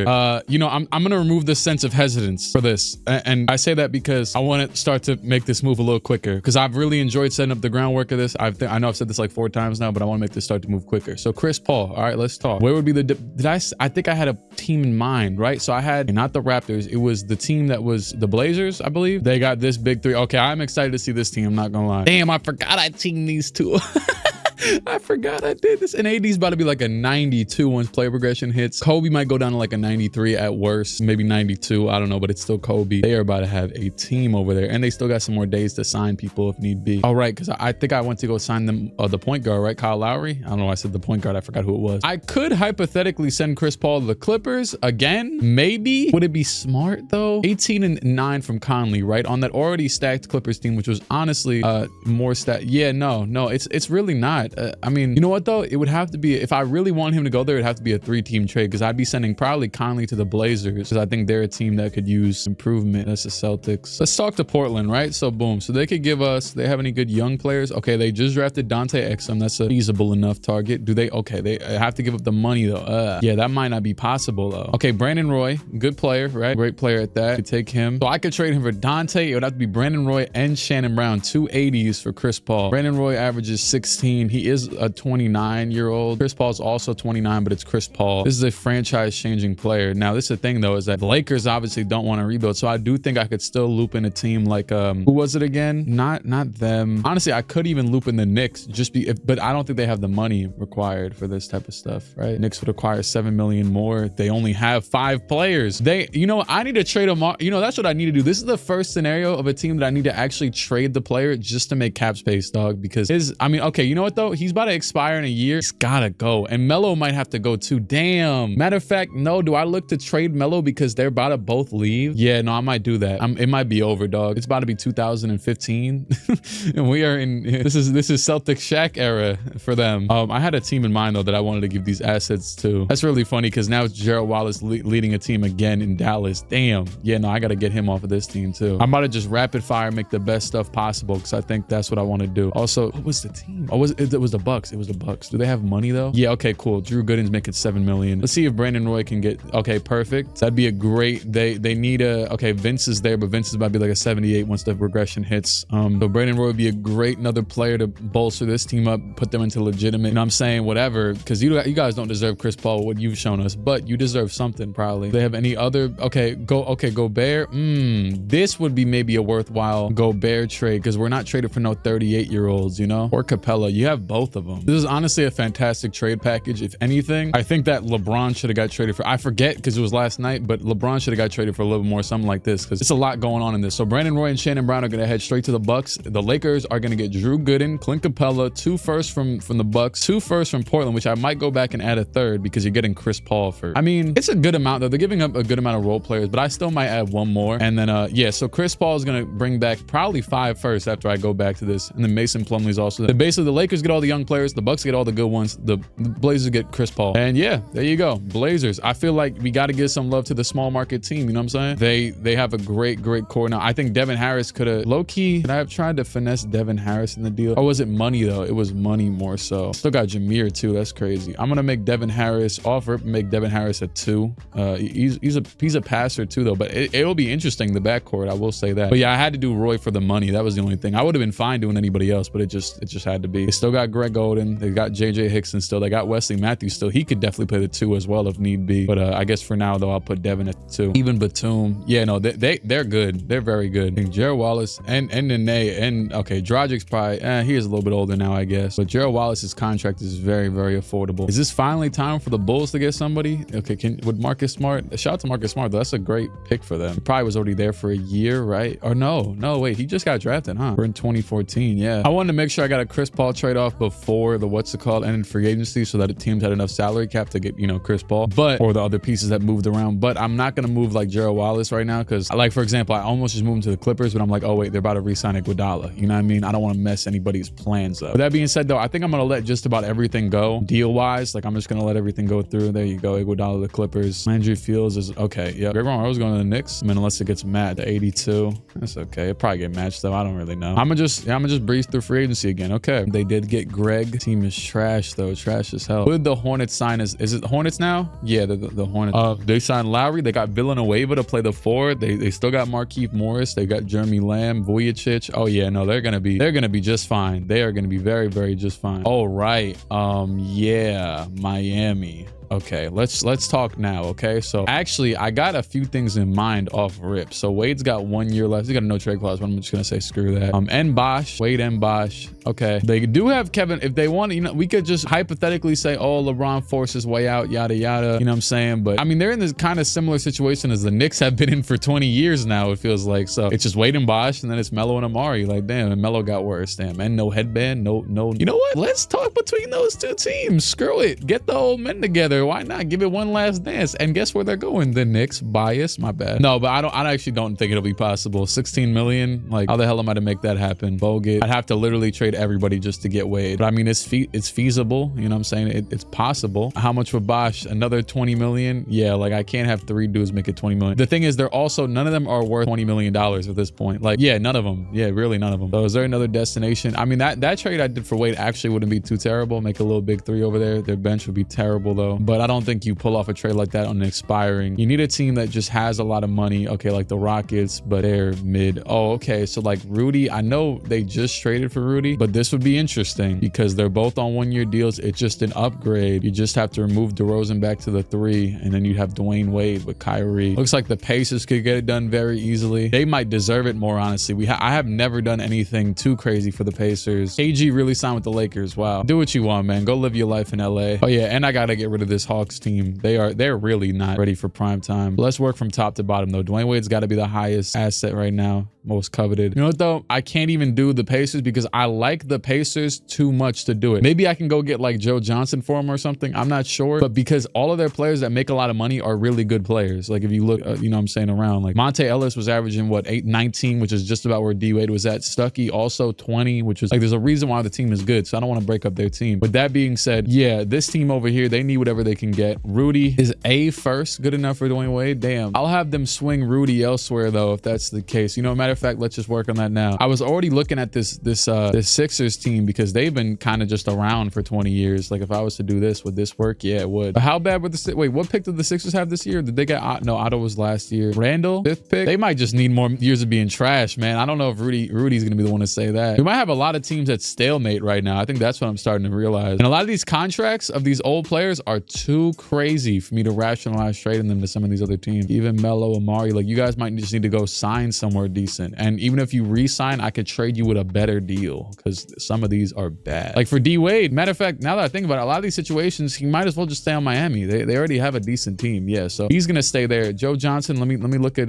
what you're making real quick. He's also 33. He's making 23. Yeah, no, you're not. Josh Smith though, we can move this easily. Is there any team that wants Josh Smith? You know what? Honestly, he's probably, once again, he's better off on the Hawks. They're just okay. Like, you know what I mean? Like, so yeah, we've entered a stalemate of the league where a lot of these guys might as well just stick around. There's already your tanking teams that you're not gonna beat regardless. Because is there anybody on the Wizards maybe? No. Let me check just one last check. So there's one dude left on the Raptors who makes a ton of money for no reason, and he's like a 60 overall. But they traded all of their picks right here. They traded all of their picks to get Rudy or whatever. They traded a slew of them. The Nets got Brendan Haywood making 10 million, but they already gave up, so there's no point in doing anything there. AG, you're just another old guy at this point. All right, yeah, we're good. We're good for now. I'm locked in with this, with everything that's going on right now. Maybe at the deadline, you know, I gotta see teams prove me right. You know what I'm saying? Prove me wrong. Prove me this. Prove me that. So it is the midpoint of the season right now, and first of all, let's start here. Toronto, shout out to Lil Yachty. Toronto, this is bad. This is just bad, dog. This is heinous acts on the world. 19 wins with this team, man. Kyrie Irving, DeMar DeRozan, Rudy, Chandler Parsons, and honestly, man, yeah, no, we need to mix them up. Also, the Knicks, it's over. We got to get this team out of here.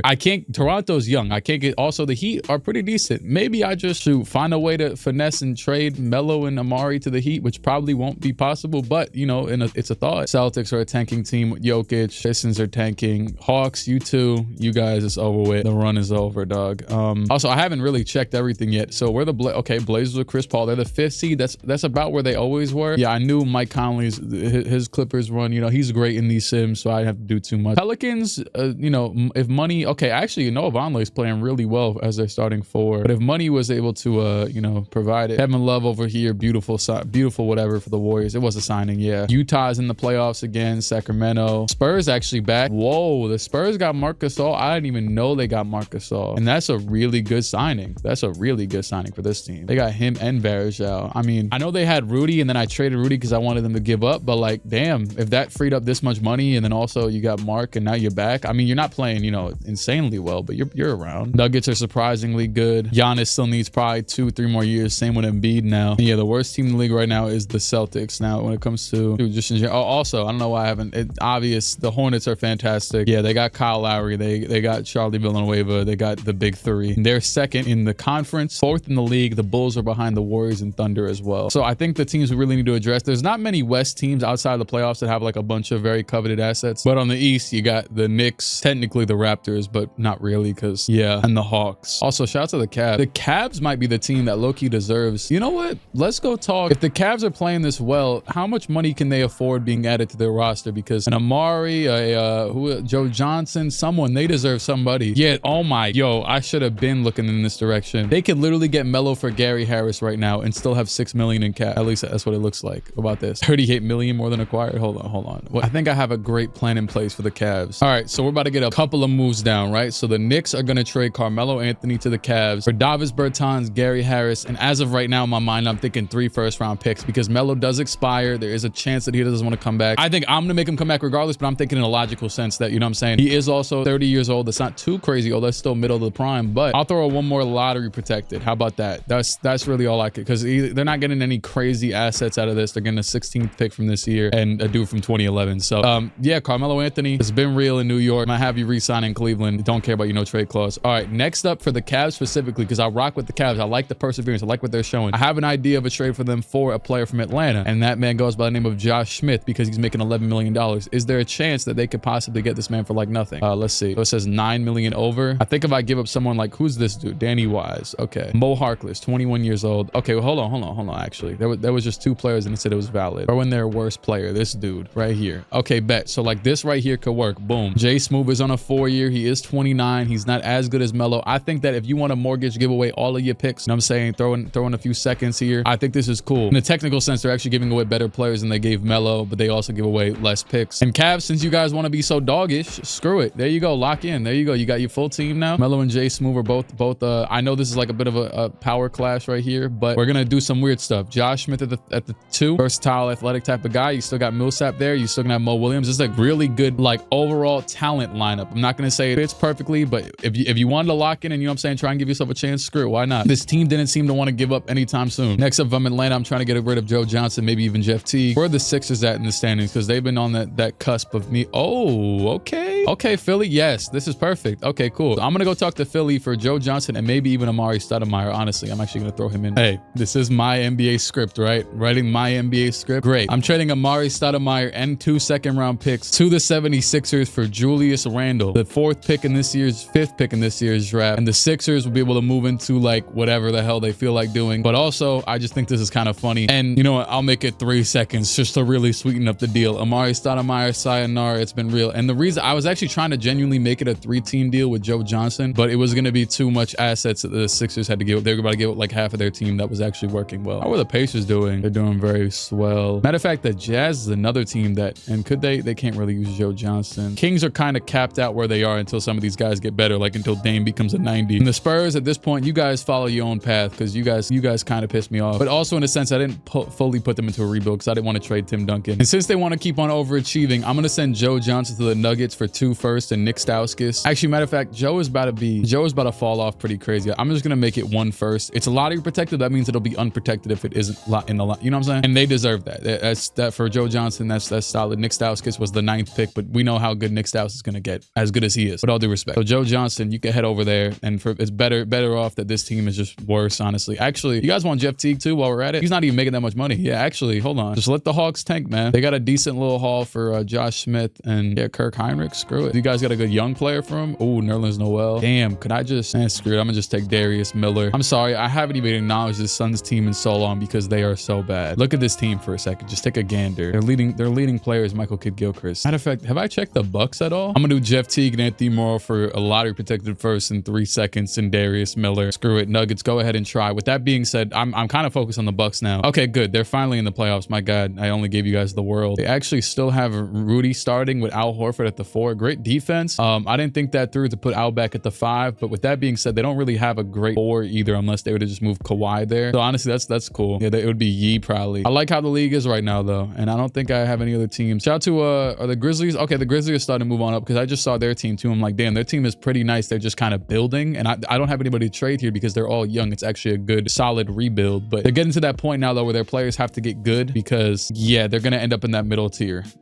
without that. So yeah, let me look at some contract extensions real quick. D Wade will resign. No, not. I mean, damn. Yeah, well, they're in the playoffs right now though. You know what? Do I just keep D Wade and Heat for life? I mean, at the very least, I don't want them to. I'd rather have D Wade stay there and they trade 37-year-old D Wade to a team for something. I don't want them. I might even trade him this offseason, but I don't want D Wade to leave this team without any return, you know? Damn. Do I though? I kind of do. Yeah, screw it. Screw him. With all due respect, give Raymond Felton the worst deal you possibly could just to piss him off because you do not need to come back to this team. Crazy, I could just offer him again. He's not even mad. Gallinari, screwed. At this point, you a Nuggets lifer, and he's not getting all them torn ACLs in this career. He's been like an underrated, crazy injury-prone dude his whole career. Tim Duncan, at this point, just stick around, man. Yeah, Gasol's on a multi-year contract. You could just stick around. Screw it. Tony, you too, man. Who cares? KD, that's without a doubt. Come on now, let's not be stupid here. Nick Collison, come on now. Don't be dumb. Don't be dumb. Batum, yeah, this team's not gonna. They just traded for Chris Paul. They're not gonna make enough money to sign anybody interesting for a while. So yeah, why not? Damn, how are the Wizards Wizards doing? Because I forgot. Okay, they're the 4th seed. I forgot. Yeah, I had given them KG last year. They're back kind of down to earth. I kind of feel bad now. And I always am doing this caping for the Wizards thing. You know, I'm not going to do it, even though I gave the Warriors Paul Pierce a few years ago. That's helped them out. And they are kind of trash, but this is also on you. You don't have many big contracts aside from John himself, really. Nick Young a little bit. It's kind of on you. Wizards and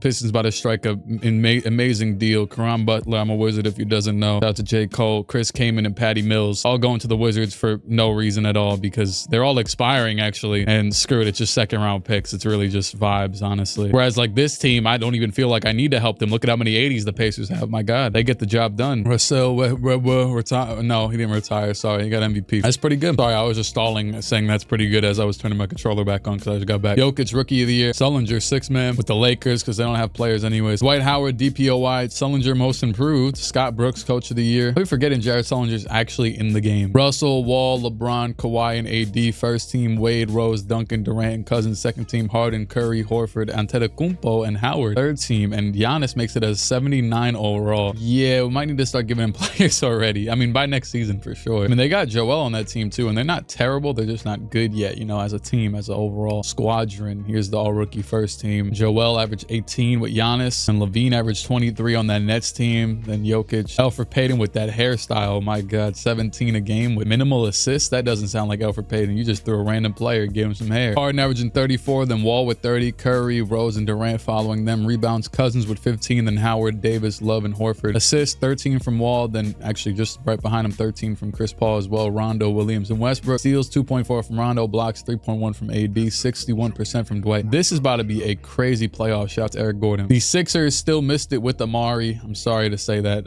I'll make sure he re-signs, hopefully. Maybe I'll remember that. Raptors, you guys suck. It's basically just your fault. Oh, they had that one dude I could have traded. I could have gave them probably like a Josh Smith or something if I wanted to, but you guys don't deserve it. If you're not making the playoffs with this team, then come on now, man. Whereas the Heat still forced their way in as the 8th seed, then you got the Melo Cavs now also tied for the 8th seed. There's a sizable gap between 9 and 8 as well, and then the 8 and 7 are tied. And you got the Bucks, good enough to make it. The Wizards, the Magic. The Magic fell off a good decent amount. Even with Dirk, they fell off. White averaged 4 less points than last year. So did Darren Williams. Dirk took a lot of the shots, I guess. I don't know, but the system wasn't systeming. And the Hornets, 62 wins, which is 1st in the East, but 2nd in the league behind the Thunder. We actually have Julian Wright starting over Ibaka right now, but don't mind that too much, I would assume. Clippers are 2. They won 60 games, the 3rd team to do that. Pelicans forced their way in with 49. They would normally be the 6th seed, but the divisions thing is still intact. And you got the Warriors and the Blazers and the Kings. The Jazz find their way in there, and then so do the Spurs. For bad teams, the Hawks are the worst with 20 wins. Good for them, because I did put them into a tank. So also I saw Draymond made the All-NBA rookie team, and it's funny because he's been in the league for 3 years. So yeah, he just never played. Not even a garbage time minute. First round, Spurs and Warriors are out of here. While Warriors get upset in 5 games by the Blazers, the Jazz are out of here, the Heat are out of here, and a lot of game 7 so far. The 2 series that my face is covering are both in game 7, the Magic and Bucks and the Bulls and Cavs. And then you got Indiana and Washington tied in 7, and the Pelicans and Kings. So Bucks and Magic, this is that new Dirk edition team versus that Kawhi team. We've been waiting 20 years for them to actually do something. Like that one meme with the dude poking the rock or whatever. And the Magic are gonna get past them. You know, they got a lot more experience out here, so they're gonna make it past. The Pacers and Wizards are up next. We've obviously seen the Wizards go to the finals now, with the Pacers not exactly, but they are gonna get the Wizards out of here this year. I did even help out the Wizards a little bit, giving some players for some 2nd round picks, and John Wall 33 with a triple-double and loses. Kings and Pelicans, we're gonna have James Harden against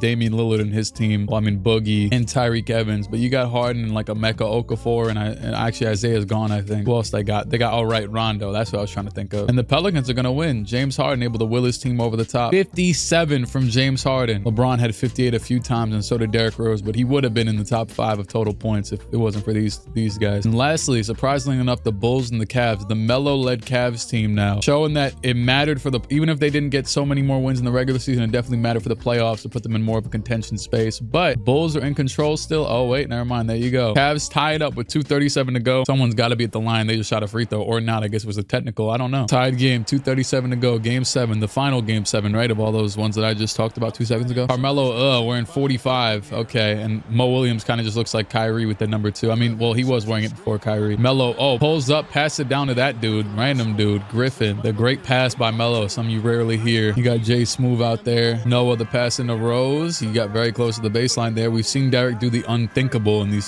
series. And they're going to set a double screen. Rose goes left, back out to Noah for some reason. Noah's going to hand it off to Marcus Smart. It's looking like Smart will pull a deep three. And that is a very Marcus Smart shot. I can't lie. And this is young rookie Marcus Smart too. Literally rookie year. Oh my God, Melo, relax. Relax, dog. Melo goes right at Luau. Oh boy. He has cooked Luau in the past, but I don't, oh my God. Yeah, I mean, he's a physical guy. He gets to the line. Cavs are going to probably take a 4-point lead. Donovan Mitchell wears 45, right? It's kind of funny that Melo took that number. I think he wears 45. And Rose, he had it. He had the whole lane and he did not take it. Eric folding under pressure? I don't know. Maybe, dude, I have no clue. Marcus Smart's going to have to pull up some garbage and he's going to hit it, isn't he? Oh, he misses. Okay. Rebound by Millsap up to Melo. Melo up to Caldwell Pope. KCP between the legs. Hill or something. Oh, he's going to get all the way and make it. 100% KCP, a dog. It was a pretty high pick because that draft was trash that he was in. I mean, he was like the 6th pick in real life as well. Rose will go left and pull a 3, and that is good by Derek. He's evolved that part of his game probably since year 1, knowing him in these simulations. Melo to the basket, pump fakes it back out to Vucevic, hands off to Williams, and pass down to Melo, but it's stolen by Luau. Luau is going to make it a game. Hold on, pass up to Marcus Smart. Smart around the rim. Smart will take the layup, and that is good. It's open. Pass down Melo, layup. That is good to bring it back up to 3. Rose goes right to the basket, layup line to cut it back down to 1. They're going to foul the second this ball gets inbounded. Mo will hits the first one, and he'll hit the second one. Pass over to Marcus Smart. Smart, 12 seconds to go. I don't know what the plan is. It's Marcus Smart. It's Marcus Smart, baby. It is Marcus Smart with the shot to tie up the game. Hey, I'm not gonna lie, the green hair with the red jersey is fire only because of those green Bulls jerseys that they had. It makes me think of those. That's really it. And here we are. Mo will, 5 seconds to go. Pass down to Carmelo. Carmelo in the post. Melo, he'll put it up and he hits it. Carmelo Anthony with an over the shoulder. Did he just shrug? This man Melo did the Jordan shrug. I know you a Jordan athlete, but you ain't Jordan. He over here smiling. Look at him. Look at you are so stupid, Melo. Yo, he does it from the second the shot goes in. Look at him. No, that is hilarious. Rose with the full court shot. Oh my God. Oh, snap.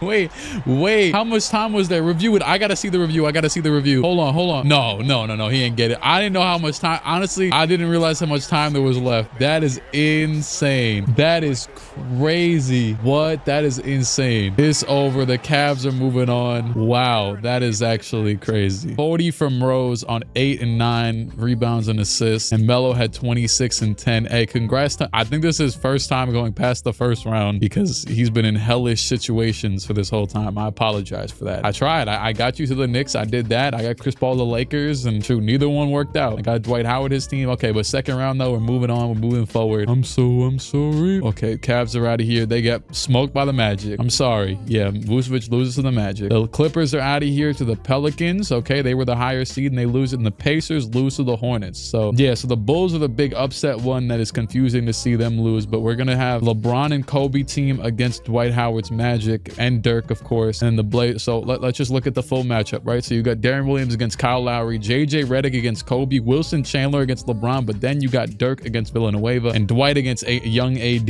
who's great. Then on the west side of things, you got Westbrook against Rondo, Harden against Will Barton, really against KD, we could just say. And then Pau Gasol versus obviously the Thunder are the better team, let's be honest, but Harden might get him some 50-point games. Yep, they won game 1. And the Charlotte Hornets won in, yeah, I'm not gonna lie, the world needs this matchup. We do need this matchup. Let's not complain too much. Lowry versus Westbrook, Kobe versus Will Barton, LeBron versus KD, our first ever LeBron and KD matchup, and Pau Gasol versus AD. And the Hornets are running away so far in game 1 with it. And the Thunder chipping away little by little, but I don't know if they'll chip away enough to take, yeah. Hey, you know, finally they've met their match a little bit. And you know what's crazy? I might write it in the script. Nah, actually not. The Hornets just formed. I was gonna say, well, whenever Kobe retires, I might write in some OKC beef and get KD out of there, or Westbrook or something, just for fun, if they're gonna dominate every single year the West. 33 and 15 from Westbrook. I don't think I'm really gonna do much else, especially because I'm doing so many moves and they're not having some sort of insane accumulation because of how good the Thunder are. You know what I mean? I honestly, that's the last piece of the puzzle. That's like the last Thanos, what's it called? The thing that allows him to snap the gems that he used to put on his hand. Shoot, I don't know. I seen that movie like 3-4 years late. Anyways, LeBron had 45 in the win. I would love to see some gameplay. You already know it's Kobe and LeBron versus KD and Westbrook, and they had to beat Harden to get here. Okay, bet. 3-point game, 232 to go. Davis will pass it into, Isaiah Thomas. I did not even know IT was on this team. Look at small man IT, guarded by Will Barton, and that's a moving screen by Davis. I was about to say, if there's any subs to make, they will be made right now. Okay, I guess it's Julian Wright subbing back in. Is Will? No, Will's at the 2, and they subbed out Isaiah for, I guess, Lowry. I think Kobe was already in. Will Barton will pass it down to Westbrook in the post. Westbrook. Now, Lowry should be a strong bastard. Yeah, it looks like he's holding his own, but Westbrook is Westbrook, though. Let's see. Pump fake, and he's going to go up anyways and miss it. Rebound by Lowry. Strong man Lowry. Come on now. Built like a brick house. Pass over to Kobe. Kobe guarded by Barton. That's the one real mismatch, matchup-wise. Who is KD on? KD's on, oh, hold on. No, KD's on LeBron, obviously. Yeah, there's really nothing to do about guarding Kobe, honestly, because I don't think you put Westbrook on him either. You might as well just leave the taller player. Kobe, though, he's going to go right, pass it over to Villanueva. Layup by Charlie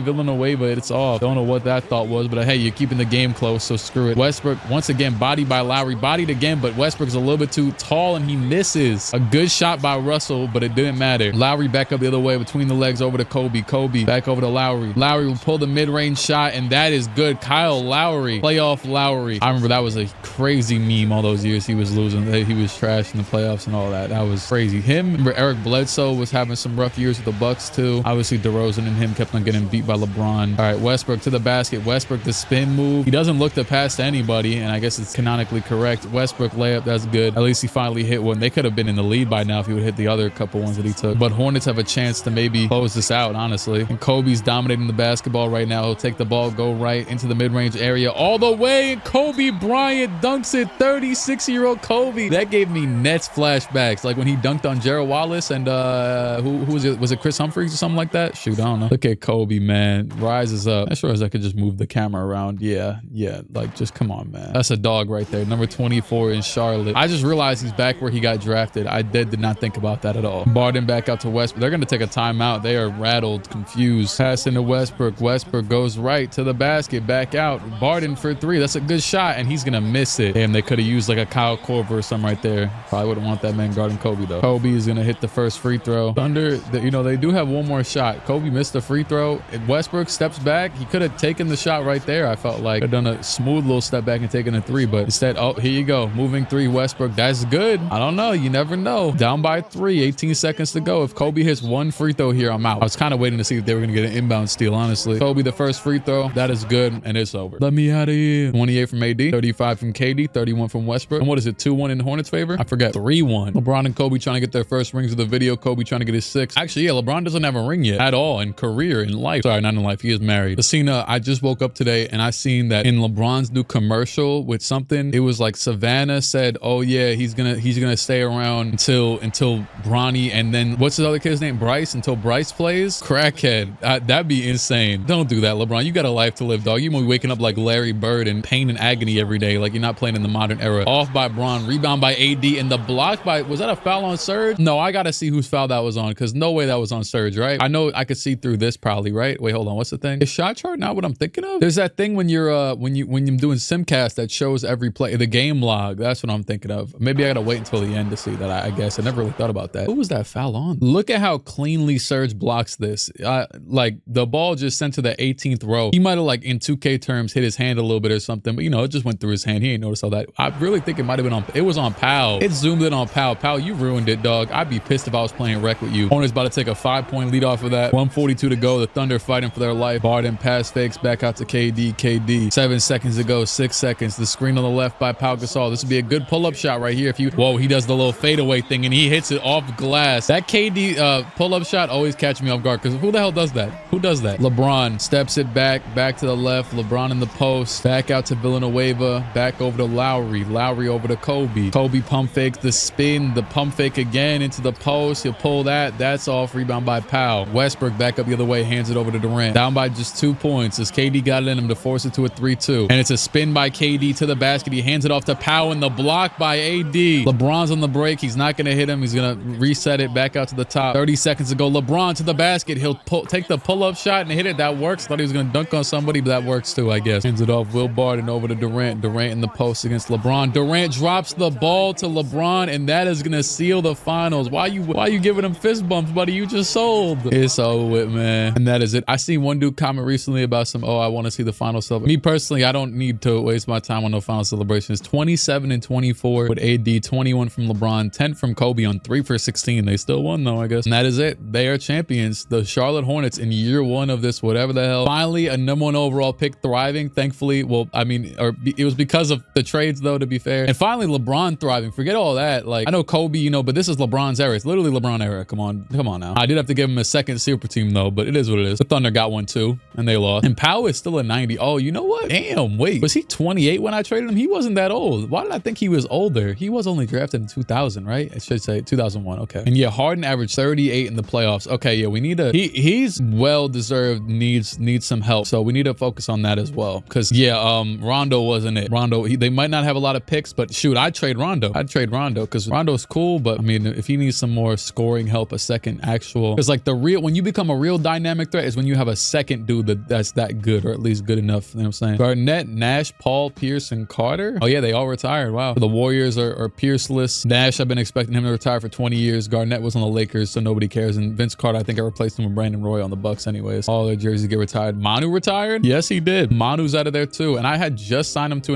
no, I had signed Tony and Tim, I'm pretty sure. But yeah, they're cooked over there. Okay, this is another solid draft. Nothing too crazy, but it's Cat, Porzingis. Oh, Devin Booker too. Damn, that's gonna be tough. Do I pick Devin Booker? Probably Cat, I'll be honest with you. Warriors via Atlanta. Is that from? Oh snap. It might be protected. I don't know, but that's from the what's it called trade, the Monte Ellis trade. Yeah, and you know what? I don't regret it because they got a great couple of years of trying, but they just never got over the hump. I feel like I've seen teams like that get pretty far before, but we've learned in this that you need that one star to really propel yourself. And yeah, if not multiple. And the Hawks just had a lot of mediocre to good players. And Jazz via Boston, is that again from the Paul Millsap thing? I think so. Pelicans via the Lakers. Is that still from Chris Paul? That's really good though for James Harden. If that were, hey, I think all these are from my doing. They're all correct. And the Jazz are gonna get the #1 picks. Wait, hold on. The Jazz went from 5 to 1, and the Knicks moved up from 9 to 3 or 2 or something like that. And then the Warriors dropped down 1. And I think the Pistons were already around there. So the rest happened as it shall. But the Jazz are gonna get the #1 pick from Boston. Damn. I mean, at least Boston got Jokic last year, but they're gonna have to thug it out one more year. The Jazz, you know what though? The Jazz are really solid. They were in the playoffs this year. I don't know if I will say this. So if Cat's like at 80, right? If Cat's like at 80 right now, probably out of the draft, they've been needing like a center, you know what I mean? A solid center. So he could be a really good addition to this team considering he'll become like an 85 in a year, right? I think there's a chance that I might just let them keep it. But if there was like a star that made sense around the league, I'd trade it for sure. So Jazz #1 overall. How do I see? So Cat, right? So boom, he's a B+ overall wise, #1. He should be #1. All NBA. Okay. All NBA as well. All star for Booker. Yeah, because Booker's not like Booker's the guy that is a superstar in the NBA or whatever you want to consider him, top tier star by being such a great scorer. But in 2K, that leads you to like an 89 overall who averages like 25 points. It could technically lose for his whole career. Hell, he did it for a lot of his career until they got a great team. He's more of like a, you know what I'm saying? Cat more so fills the role. They're definitely, I would never go Booker #1 for this team just because they already have Butler as well and Beal and funnily enough and Hayward. With that being said though, is there any team that could use a #1 overall pick that is kind of done? The thing is that most of the stars that are around here are all like worthwhile when it comes, or they're too old. The stars, either you're too old or you're worthwhile to stay on your franchise. You know what I'm saying? Like, I'm not doing this for Tim Duncan. It maybe for the haul of the entire Spurs, maybe, but Tim Duncan's only got like 1 more year. Gasol's got a few, but I also don't know if they even have the money to do that. They might. Jimmy's expired, but he'll definitely be back. Those are going to the luxury tax. Who else is out here? In a technical sense, there's a world where I develop a storyline that Kyrie needs to get gone from the Raptors because, dog, I don't know what the hell to do with this team. I mean, I know that they need a reshuffling. I'm about to just trade their team this offseason for whoever. I mean, they might just need to give up because like, it's like, okay, am I gonna be able to trade Bargnani for someone around the same caliber as him if he's been terrible for them? Like, then obviously you got Wade and okay, Wade and Bosh is interesting. Now they both expired though. Damn. Boogie and them, nah, because I mean, yeah, nah. What's crazy is Boogie was even drafted 2 years before Dame, but he's younger than him. So and before Clay, and he's younger than him as well. So it really doesn't fit their timeline. Excited that the Knicks have the 3rd pick. That'll be good. It might just be Porzingis again, honestly, at this rate. Magic, I mean, you could argue it's time for Dwight to get gone. You really could. They have the money for it. They just lost in the 2nd round again. Dirk is 37. His team option expired. They can get rid of Dirk or just keep him and trade him as well. It might be time. I know it's been, you know, I don't want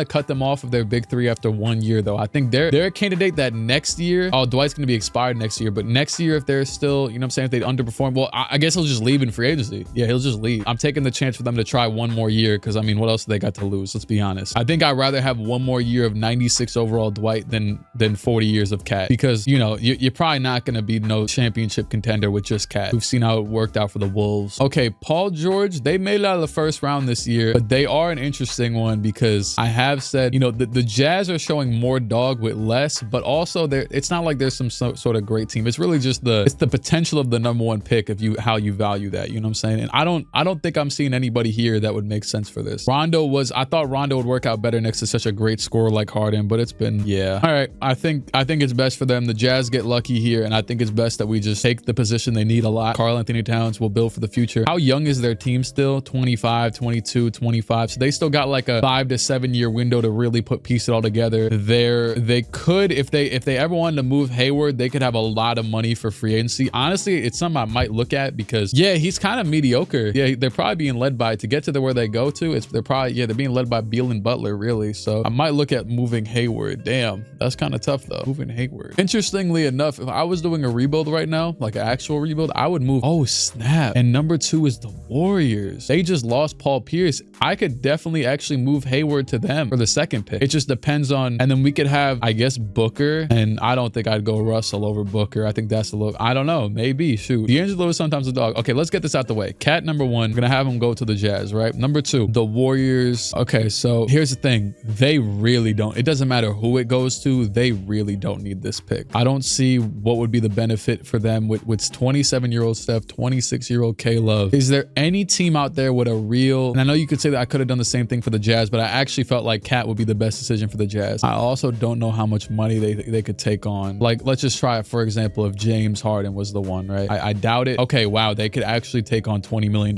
without any repercussion. That's kind of crazy. Okay, shoot, I've been saying this whole time that James Harden needs more help. Is his help just getting out of New Orleans? Because this is going to take a lot of work to help this team over here. How many picks do they have? They have a decent amount. They also, okay, they have the 7th pick from the Lakers, so they can kind of start a rebuild if they wanted to. It would be kind of crazy to trade James Harden right now, but I don't see it working out over there. Like, I don't know if and I think Steph's already got Kevin Love over here, so it's like, I think New Orleans is at the point where they might not have a pick next year. Boston has it. What did they trade? Oh, for Rondo. Damn, they were just in the conference finals though. Damn, because I want to trade. I really want to do Harden to the Warriors because I feel like that's a team that can finally compete with the Thunder. You know what I'm saying? And the Thunder, as it's either I break up the Thunder, which doesn't make sense right now, doesn't make sense in my sick twisted brain even, or I gotta, you know what I'm saying, we gotta start making things move. You know what though? The Pelicans have a lot of money. I think maybe you take 1 year, step back a bit, or unless, I don't know who's available in free agency this year, but get someone better than Rondo. You utilize the fact that he's about to be out of here. Get someone better than Rondo. I'll even try and help them create some more cap space, get like a Mecca Okafor or whoever they just don't want out of here, and they could still build themselves a nice team around. Honestly, they have the 7th pick. I could see me building a trade for them to get Paul George themselves. And for the Warriors though, they're in a weird spot because I'm about to have them in a James Wiseman spot again, because I think it might just be Devin Booker here rather than D'Angelo. Oh my God, bro. Forget trading Gordon Hayward, because I was about to say I'm going to trade him to the Warriors and maybe I'll fix up his like shot tendency, bro. 59. I'm going to just edit him myself, bro. And I'm going to just leave him on the Jazz because that's actually criminal. This is a great player right here. Warriors, I think you're going to, because I was about to trade him to the Warriors and say, you know what, that's great for both teams. But yeah, no, I'm just going to, you guys got lucky with this pick, and I'm, you know what I'm saying, and Devin Booker will always have value, and I think he is the pick here. Just makes more sense next to Steph. We're going to go with Devin Booker, the new Klay Thompson. Knicks 3rd overall. Knicks are obviously starting from the top. They still got Bogut, but I mean, I don't really care about this regardless. They do have Randall as well though, who I kind of gifted them, let's be honest. But with that being said, I was thinking about going with D'Angelo Russell anyways. We're actually going to build the Lakers again. Since he's rated so much higher than Porzingis, and he's still got NBA tag on him, all NBA, just like Porzingis, I'm going to go with D'Angelo to the Knicks. No thoughts about it, because they need whatever. And then the Pistons too. Yeah, don't think twice. Draymond and Anthony Bennett and Tobias Harris are all power forwards. It don't matter if you got to play him at power forward, small forward, center, whatever. Get Kristaps Porzingis with this pick. Go ahead and who they got ranked above him? TJ McConnell and Kelly Oubre. Yeah, Porzingis, welcome to Detroit, buddy. Next up is the Rockets. They also are terrible. So what you want to do is get whoever's the best player available. And I'm assuming it's not Jahlil Okafor. It's just about nobody. Hold on. Oh, Moutier.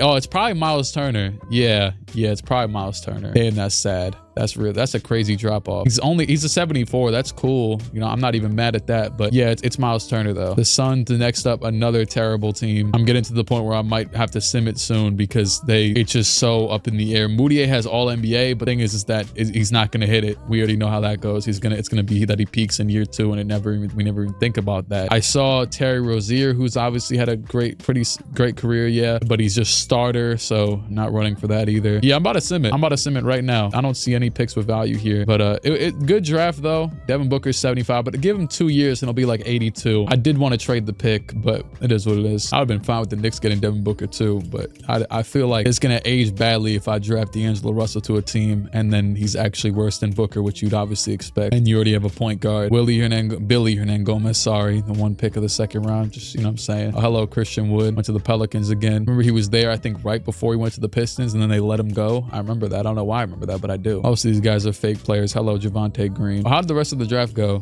You got Okafor went 6, and then Hazonia, Oubre, Cauley Stein, Moutier, Rozier. Basically how you'd expect. Okay, they're letting Michael Carter Williams walk into free agency. I'm not mad at that. Anthony Bennett walking into free agency. I'm not mad at that either. Austin Rivers, damn, I gotta disagree with that, but you know what? We already know Austin Rivers isn't gonna get much better, so I'm not even mad at that either. They're gonna keep Dirk for 1 more year. D Wade and Bosch both declined their options, so Harden's team should have a lot of money. Sorry, I just went through all of them. Oh, and damn, LeBron expired. Hypothetically, that'd be insane. The Warriors, see, LeBron, you're the reigning champion. I don't care where you want to go, dog. You got to go back to Charlotte. I'm sorry, you got to go be with AD, man. That doesn't make sense. It'd be hilarious to see you go play with Steph, but you're not like that, dog. Don't do that. Just give him his normal deal with a player option and with a no trade clause and give him like a little bit more money. There you go. He'll come back. What? Really? I gotta remember to decline that or just send him back. I mean, I'm not gonna forget. It's not like you're gonna blink and forget what LeBron. Damn, he don't rock with the Hornets that much at the bottom of the deals? No way, right? No way.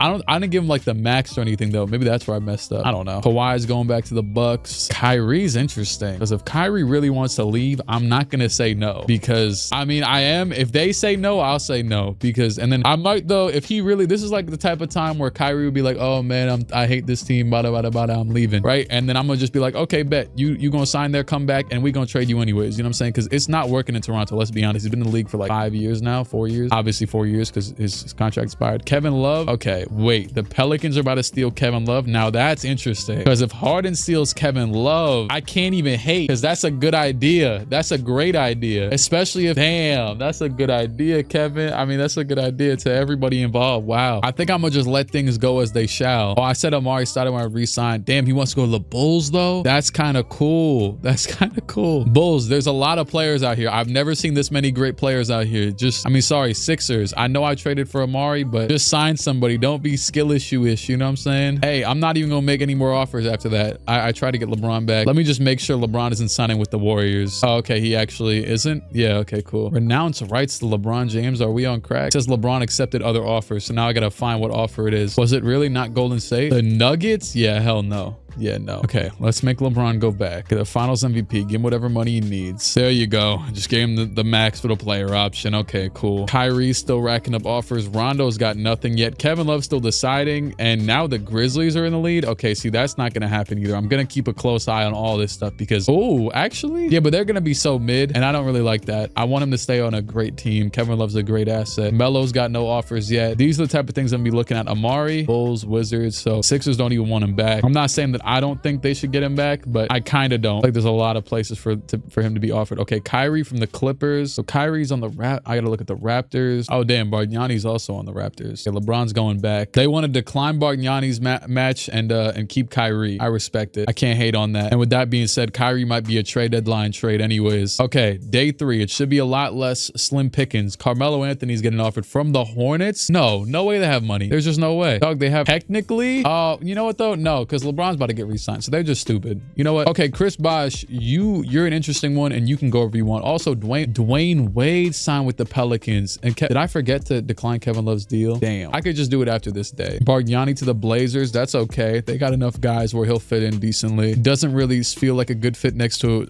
what's his name? Next to LaMarcus Aldridge, but I guess if that's what you want, if that's what you think will propel you to the next level. But yeah, I'm not letting Kevin Love go to the Grizzlies and D Wade to the Pelicans. Hey man, I can't hate on that though. I can't hate on that. He's going to go join James Harden. With that being said, I don't care about no Jarvis Giles. Bro, Grizzlies are trying to, they got offers signed with Chris Bosh and Kevin Love. And guess what? I'm going to give him neither. Is that kind of hating? Yeah, I just don't see it. This team is so mediocre. Somehow the Bulls have the money from for Amari. I'm not sure if anybody retired or anything like that, but they do. Melo genuinely accepted to go to the Hornets. He's about to be back on the market though, because they don't have the money for that. Ooh, and the Pelicans are trying to keep Rondo and Wade. If this works, did that work? Okay, I respect that. I respect that a lot. So what's gonna have to happen is that Wade's small forward. I don't know. One of them got to, okay, so Wade actually goes up. No, they're both the same. Whatever. He's gonna be a short small forward like a Norman Powell. Dwayne Wade's gonna have to play the 3, I guess. It's just gonna be interesting if we ever have to jump into games. But that aside, yeah, hey, you know, they played good cap manipulation by getting Rondo and Wade back, or Rondo back and Wade as well. I respect it. If that's the best you could do, I gotta respect it. Kevin Love now, his top deal is with the Warriors to go back. Melo, his top deals with the Heat, also the Warriors. I'm not letting them go to the Heat. I kind of like letting things happen how they shall, but if the Heat lost everybody, you know what I'm saying, it doesn't really make sense. Brooke Lopez definitely needs a team as well though, because he's in the same situation he was with the Nets. And it could be the Bucks if they have money for it, because they don't have, you know what I'm saying, Gobert's still a 70 something. Did the Sixers lose Kemba? Don't tell me they lost Kemba. Oh, he's right here. He's restricted though. They want to let Kemba go? Are the Sixers trying to go back into the process again? The thing is, I don't know if this video is long enough for that. I don't know if this video, if anything, dog, just go and sign Melo. Just go and get Melo, man. Like, take Kemba and go and get Melo. But I did rock with Melo on the Cavs, but just try something, man. Damn. And Jesus, look at the Pistons. They are just battered, gone. If they want to enter the process, I'll start looking into Kemba trades for them, but I will not let them just let Kemba leave. That's just dumb. Warriors are going to get Kevin Love back and Tristan Thompson. Chris Bosh to the Mavericks. This is another one I missed. Nope, not that either, dog. Nor am I allowing Melo to the Heat, nor am I allowing. These are all dumb decisions. Yao Ming is still in the league. All right, Melo and Chris Bosh are back here. Wizards, see, that's interesting. That's very interesting, if anything. And then Bosh to the Hawks, no. Knicks, neither, no. They're rebuilding. So are the Rockets. Hell no. Oh my God, they don't have anybody. See, Bosh to the Knicks. You know what I'm saying, that's my team, but I don't see it. Why would that make any sense? You're gonna say money, but I'm gonna let him get money from a lot of different teams. It don't matter. Melo will go to the Wizards though. I'm gonna let this go through. He goes back to one of his other hometown. Now Bosh trying to sign with the Rockets. Like, damn. You know, these deals are gonna be here no matter what. Is he gonna be the odd man out that just doesn't get a contract, man? Because this is a very important basketball. Like, this is a good basketball player. Still only like 30, right? No injuries. You know what I'm saying? Not gonna have. Yeah, and this as well. I can't co-sign none of these deals, man. Am I hating on the bag? But I have yet to see a player like this that doesn't want to go to a good team. Maybe I have to figure it out for him. Heat again. Okay, just back to Miami. I mean, I'd rather that than most of these things. Honestly, he might be the guy that deserves to go to the Grizzlies if they still have money. Raptors? Wait. That might be the one. Yeah, that's the one. They need a big man, and I'll give him one more year of Kyrie being on there. Shoot, probably. Hopefully they could do. That's the team. That's the team right there. Go ahead and double down. I don't want to ruin you guys either though, so give him a 2-year with a team option with a no trade clause. I make it a 3-year for the hell of it.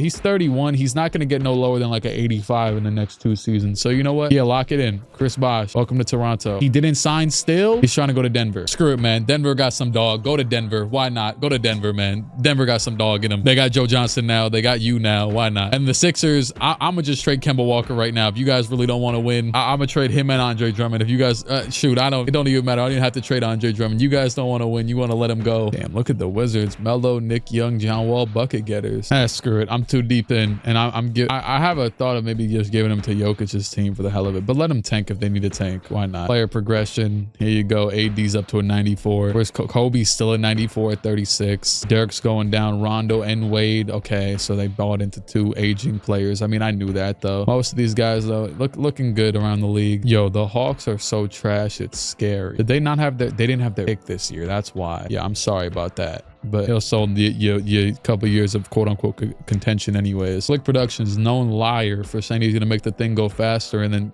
be here for another recording for 2 hours. I think I'm finally gonna buy into my thoughts though. Before this ends though, I do want to break up OKC. I will say that I want to do it for fun. They're goated, but we get it. I think I've had a lot of fun thus far in my very smart business 2K mode. You know what I'm saying? I'm not even saying in like term, and I'm not saying I'm smart. I'm saying I've been trying to be smart in terms of, you know what I'm saying, a lot of these moves. I'm about to for these last few years get pretty erratic and just start having fun with it. Ideally, I'd love to get to 2020. I'm not sure though. I might do a little speed run. On top of that, I don't want to make it that I did all these drafts. Like Giannis, for example, is in his third year. He's an 82, made the All-NBA third team, and we don't let him get to at least his peak. You know what I'm saying? At least close to it. Like him and Embiid are on the same team right now. That team should be dominating very soon. If anything, that's why I was about to send Kemba, and I decided not to, but I'm going to check at the trade deadline. If Giannis' team is solid, I'm going to send him there. And actually, I take it back. Kemba's team is solid. 28 and 24 for them. They are in the playoffs. Forget all that. Good thing I saved them. The Raptors, they didn't get Chris Bosh. They're still mid, but they're good enough to make the playoffs currently. The Nets are in the playoffs with this team. 21 from Levine, 12 from Jay Crowder, 9 from him, 16 from Buddy over here, Elfrid Payton, Derek Favors off the bench. The Nets are in the playoffs over the Cavs. Yeah, the Cavs did trade a little bit for Melo and then lost him. I do understand that. They still have Jay Smooth though. He could be back at the 2 or the 3. I'll go do that right now because that does look kind of crazy. Oh damn, I just realized that Josh Smith and Melo both went to Oak Hill. Did not know that. Hawks, why are they this good? What the hell? How are you this good? Dave Irving averages 20. I mean, still, the Knicks are successfully tanking. Even they've got some pretty decent. The Wizards are trash. Oh my. This is when I decide, okay, let me just let the league rock. Because dog, if the Wizards are trash, what is there to live for? You know what I'm saying? What am I here for? What am I doing if the Wizards are trash? They literally lost nobody and got Carmelo. It's just his fault. It just has to be. Giannis's team has 22 wins. It's on them to get good, I guess. The Grizzlies, maybe I should have let Chris Bosh go there. Where did he go again? Oh, the Nuggets. They're doing pretty good though. They're in the playoffs, 7th seed. The Jazz are just barely missing it. They're the 9th seed. Then you got the Spurs in there again still. It's Shannon Brown replacing Manu. The Thunder have 39 wins. The Hornets have 41. Then you got the Pacers as the 2nd seed in the East. The Clippers is the 2nd seed in the West. And you got the Bucks in the East. The Pelicans in the West. That Dwayne Wade small forward team. And the Bucks finally kind of fulfilling their expectations. The Bulls, I was so surprised they could afford Amari. I guess they've had some of their guys under contract for so long. They must have just salvaged some money. And now they have Amari and JR on the bench. They're still the 4th seed, which I would honestly think they'd be better. The Warriors, same old basically. Got Wesley Matthews now though. That's a pretty good signing. Speaking of Wesley Matthews, Portland right underneath them. And then in the East, you got the Magic, which you might see. I think you're going to see Dwight move this offseason because I did a lot to try and help Dwight accumulatively over these past 20 years. Sorry, it's been like 5. And the West is just much better than the East as of right now. It very firmly. They got teams outside the playoffs. That would be the 6th seed in the East. And the Rockets have 7 wins, by the way. This team, I haven't even made a definitive move to try and make them worse, I don't think, in a minute, right? I'm pretty sure I haven't. I might be wrong. They got 7 wins. And the Heat, they still got Brook Lopez. Let's get Brook Lopez out of there, man. Let's save his soul. I don't know where he can possibly go. I don't think he's making that much money to where it'll be too tough, though. Specifically, what teams around here? Does he just go back to the Nets? No, they got Valanciunas now. Oh, can the Raptors afford him? The Raptors literally need a center. Hold on. Let's just talk to them. Screw it. They still have that dude that was making a lot of money for no reason. But Oladipo hasn't got better. So yeah, that works contract wise. Either that or, oh, they could just do it for nothing. Oladipo's kind of a decent player for them. We'll throw their pick in this year and a pick in 2019. No, I'll throw in a pick in 2018 because I want to be like top 5 protected just in case. 2 picks, Dwayne Dedmon. I'll throw in 2 seconds. And I'll throw in Mason Plumlee. Actually, I think he's starting for them right now. Yeah, I don't want to throw away 2 centers. Yeah, that works. Whatever. Brook Lopez. See ya. Sayonara. Sorry, I don't. Like I said, you got to pack him up at this point. And honestly, the Pistons, you guys too, man. Because Jeremy Lin, I know I advised them to sign him a long time ago. Many, revolutions around the world or whatever the hell it's called ago. But he's 27 now. I know he's on a 4-year deal. I don't know how much money he's making. How much is it? 7 million? Oh yeah, just send him somewhere that needs a point guard, man. I'm gonna send Jeremy Lin to the Spurs for Rodney Hood and 2 protected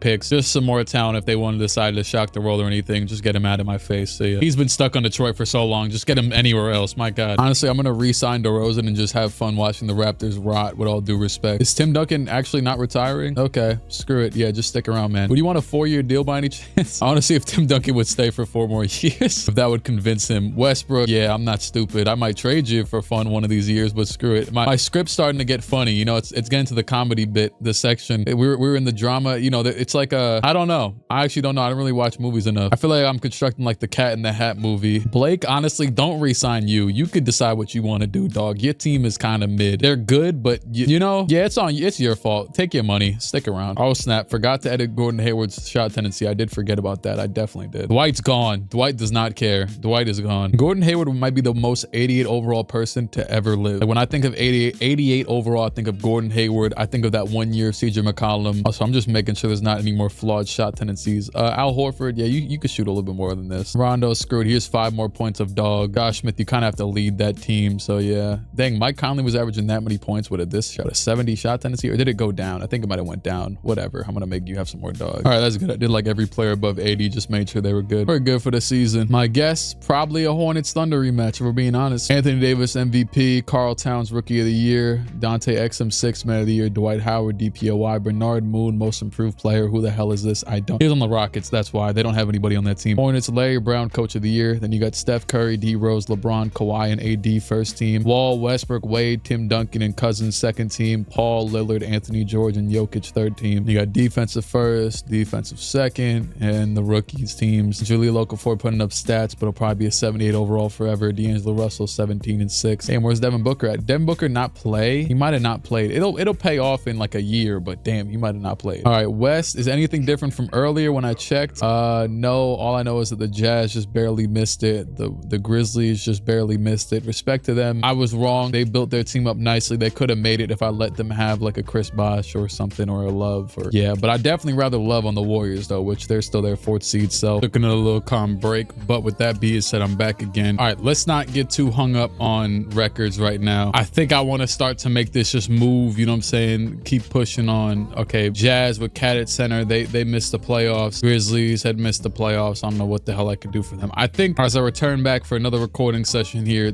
I want to just let this go. Also, the Wizards, you guys are so utterly disappointing. Yeah, because the last time I did this the writing of the script thing, I think I only went for about this many years, but it lined up better. Now I want to go to 2020, which is exactly like 10 years for this one. Yeah, I don't know if I did league leaders, I don't remember, but here's the points, rebounds, assists, steals, blocks, and field goal percentage. Boogie and Doug McDermott. I feel like I would have remembered that. Yeah, no, so I don't think I did that. Blazers and the Bucks eliminated. The Bucks with a 4 seed against the 5 seed. It could have been some division BS stuff, but they lose to that Dirk big 3. The Nets are out of here. The Raptors are out of here. So the Nets lose to the Pacers. Yeah, I still don't know how the hell the Nets made the playoffs. The Warriors get upset by the Kings, the Nuggets, the Spurs, and a game 7 between Chicago and Philadelphia. And it's a 1-point game. Chicago and Philly. Amari Stoudemire in the game. Is that like a default? You see that dude on the Sixers right there? How the hell is Philly even in the playoffs, man? I still don't know. And they said a moving screen. And forget even being in the playoffs. They're doing fantastic. They were trying to give up. I was about to trade Kemba Walker away for free 99, and they in game 7 against a reigning champion. Not reigning right now, but they were champions once upon a time. Been great to see Derrick Rose a lot in this sim, and Luau to the basket. That layup's good. That layup sometimes is a foul, sometimes just a bucket, sometimes it's way off. Kind of depends on the height advantage a lot of the time with that layup animation. I'm too deep in, right? Kemba Walker, back left, floater blocked by Rose or Noah or both. And J.R. Smith's running back up the other way. J.R. into the corner. Luau goes left to the basket, back out to J.R. J.R. to Boozer. Boozer to Rose. Rose the screen. Rose pulls it up 3. That's good. He'll take a 6-point lead with 37 seconds to go. And that's probably going to do it. Sixers valiant effort, but Derek didn't tear his ACL this time, buddy. Oh yeah, it's a charge. It's over. 4-point win. Luau had 22. Kemba had 33. Shout out to the Sixers, man. Solid try. Second round. And yeah, the Warriors, you know, that Kings team's been building up their team for a while. They got Dame probably now nearly, hopefully, his prime. Or maybe he just peaked at like an 85, which is what I saw him at. Okay, the Bulls are going to get the Pacers out of here, who were actually above them in the seeding, but the Bulls are going to get them out of there. And the Hornets will get the Magic out of there. That shouldn't be too surprising. And actually, OKC's in game 7. Okay, let me see how the Clippers do. Clippers and the Kings also go to game 7. So these are, you know, in line to be 2 great game 7s, actually. This is the D-Wade small forward team, so he'd have to guard KD. There's really no other way around it. Well, I mean, he's been guarding KD, but he'd have to guard him if we jump in, which is more scary. Screw it. It's 5-point game, 1 minute to go. Screen on the left by Rondo. Pass down to Wade. Wade against KD. Wade will body him up. Step around the basket a little bit. Not really the best looks. Back out to Harden. Back over to Wade again. Wade going to the basket on Durant. Pump fakes. Hands it off to Harden. Harden with his signature step back in the mid-range. He's going nowhere now. He's getting defended well, and he'll take an ugly layup and make it to bring it back down to 3. That was an insane bailout. But the game is interesting again. They need to stop, though. The ball goes to Kevin Durant. This is bad news. This is maybe the worst matchup for Dwayne Wade. I mean, you know, KD would shoot over anybody. Oh, you know what, though? Westbrook does love to shoot on this team. And will he hit that? He misses. Rebound by Wade. 22 seconds to go. Pelicans, they have a chance. Wade dribbling it up all the way down the basketball court, and and that is good by Dwayne Wade to cut it to 1. So, OKC will take a timeout, try and regroup and everything. Westbrook will get fouled off the inbound. Westbrook, both free throws are good, and the Pelicans will take their timeout. They do have 3, actually, crazily enough. So as long as they could get a 2, me personally, I'm going for a quick 2 in this scenario, and then you try and get like a, if they hit both free throws themselves, try and get a 3 down with like 7 seconds left, maybe. Just took off my glasses because I don't want to see this garbage. No, I'm joking. I had to wipe the glasses because they're kind of musty right now. I got some glasses wipes. Shout out to glasses wipes. Shout out to all my glasses wearers. Thank God we aren't in like the 1000 BC. We'd be screwed. Also, probably wouldn't be wearing glasses then. I know they say it's like genetic or whatever, but I've been staring at a screen for so many years of my life. I'd probably just, yeah, Dwayne Wade. Hey, I can see that's Wade though. And Wade, pull up. That's off. Rebound by the Thunder. And that's game over. Hey, I can't see, and I know that was a bad shot. Jamal Crawford to the line. Might as well call it game. And yep, Thunder gonna go move on. Harden's team, even with the addition, that's about one of the best additions you could possibly make is Dwayne Wade. I know you got a lot of short guards there. Either way, we're gonna have the Clippers versus Kings game 7 over here. 14-point win for the Clippers, 34-10 from Conley. And yeah, LAC, who's actually the 1 seed. I don't know why I haven't really evaluated that in my brain. And the Bulls are up 3-1 on LeBron and Kobe and AD. We don't gotta discredit him either. Thunder are also up. Okay, the Thunder have swept the Clippers. That shouldn't be too surprising. And the Hornets have just come back to force a game 7. Are we gonna see a rematch, a Thunder and what's it called? If we see a Thunder and Hornets rematch, I'm gonna break up both teams. Hold on. Derrick Rose got something to say about that. The South got something to say. Shout out to Andre. Not really the South though, it's the Midwest. But JJ Hickson passing the ball to LeBron. 1:38 to go. LeBron to the basket. LeBron bodying up into the post. LeBron layup. Derrick Rose goes to the basket, steps between the legs, layup. That is off. Rebound by Hickson. LeBron back out to Hickson. Hickson over to Lowry. LeBron, he'll run a pick and roll with AD. AD down low. That's easy money, and they're going to tie it up to 111. Derrick Rose goes left between the legs. Pass down Joakim. Joakim around the rim. Joakim, he'll get some room. I wouldn't force it if I was him, but he's about to get a 3-second violation. Get out the paint. Thank you. Amari Stoudemire out on the 3-point line. That's not ideal. There goes Derrick. Derrick's going to have to take the 3. Derrick contested, and that is good by Derrick Rose. He takes a 3-point lead. Probably the most individually dominant player we've seen the whole sim, at least for a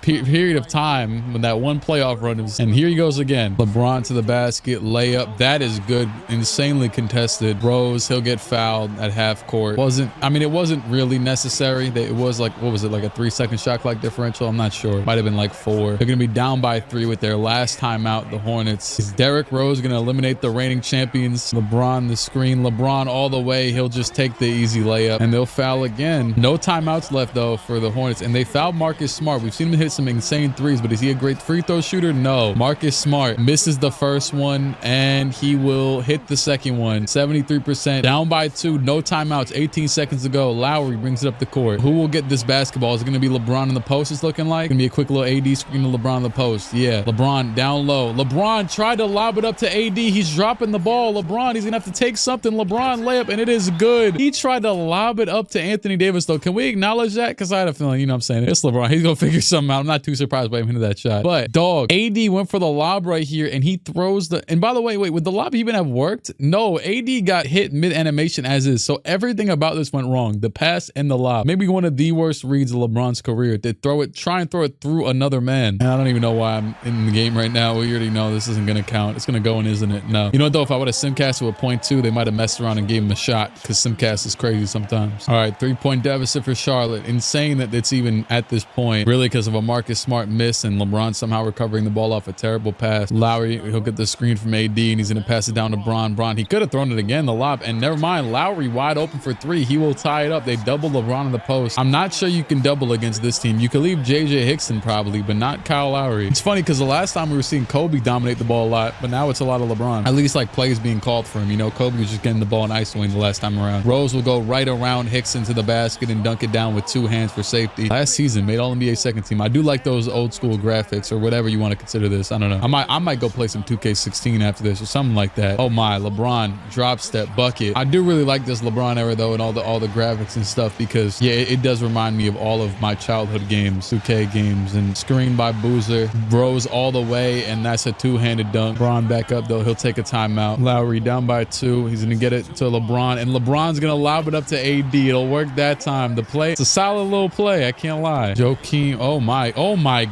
God, what are we doing, Derek? What are we doing? Joakim throws in a mediocre pass at best. Tipped, right? But why does Derrick Rose go to save this pass? I don't think it would have been out. Would it have been out of it? Hold on. Maybe, because yeah, I'm not really sure. Either way, yeah, this wasn't gonna work. Couldn't you have like set your feet? Either way, I don't shoot. Hornets have the ball now. Tied game. That went wrong. That's the best way to describe that. And oh, that went wrong too. Lowry with the scary pass to nobody. Smart, relax. A lot of crazy stuff's happening right now. Give the ball to Derrick Rose. Thank you.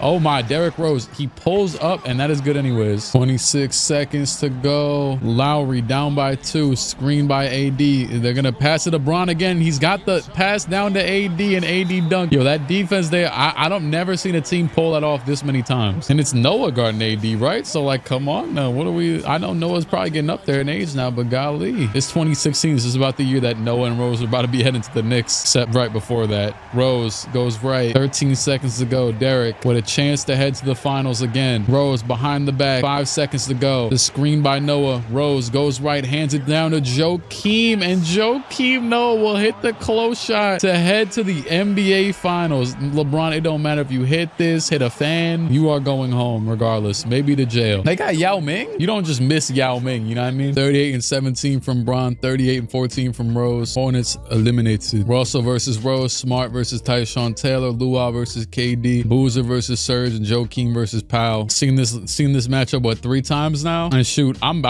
hey, script is about a script after this season. I can't lie. Oh snap, game 1 already close. We love to see this, but we've seen a lot of this. You know what I'm saying? There was a piece of paper falling down my phone. And I thought it was a bug. I was so scared. Where I'm at right now in my room, there's a vent right above me, and I've seen a spider just drop down before, like right here. Thankfully, never like a huge spider, but just like spiders just drop down right in front of me on my desk. Y'all see my desk? I got a mean desk too, like just a mean big body L-shaped desk. You know what I'm saying? Because like got room to fill. You know what I'm saying? Westbrook, the screen by Powell. Westbrook all the way. He's gonna dunk it down over Luau Deng to cut it back down to 1. Rose, he has a runway of a lane, but he's gonna pull up for midi instead. It's still open. I mean, hey, maybe he was tired of walking forward. He'll have to walk back up the court though. I mean, it'd be a pretty bad issue. Okay, let me shut up. Westbrook down by 3, 1:15 to go. Screen by Pau Gasol on the right side. Westbrook will pull the 3. No, he won't. He passes it down to Powell, and Powell will drop it out of bounds, and he just smacks someone's coffee out their hand. Damn, they just threw the ball at Joakim. This is assault. Get him out the stands. My bad. If it was a ref though, it'd be an issue, right? Look at this. Buddy just said, look at he did a whole jump shot for him just to give Joakim a torn labrum. Come on now, man. I'd sue. Me personally, Joakim, I'm getting his $10 net worth. You're a better man than me. He just kept on walking back up the court. And Rose will pull another close shot, mid-range shot. That one's off. He had the corner open, it looked like. I'm not sure who it was in the corner. I already forgot. Durant for 3. That is good. KD, it's like nobody was even there. 63% contested to tie it up at 121 and 48 seconds to go. And I love that shot, that type of shot that just went in, can definitely go in. And Rose to the basket. He'll dunk it down with one hand. Rose, damn, he over there kind of leaning a little weird, buddy. Injuries are off. Relax. You know what I'm saying? Calm down. Westbrook, damn, my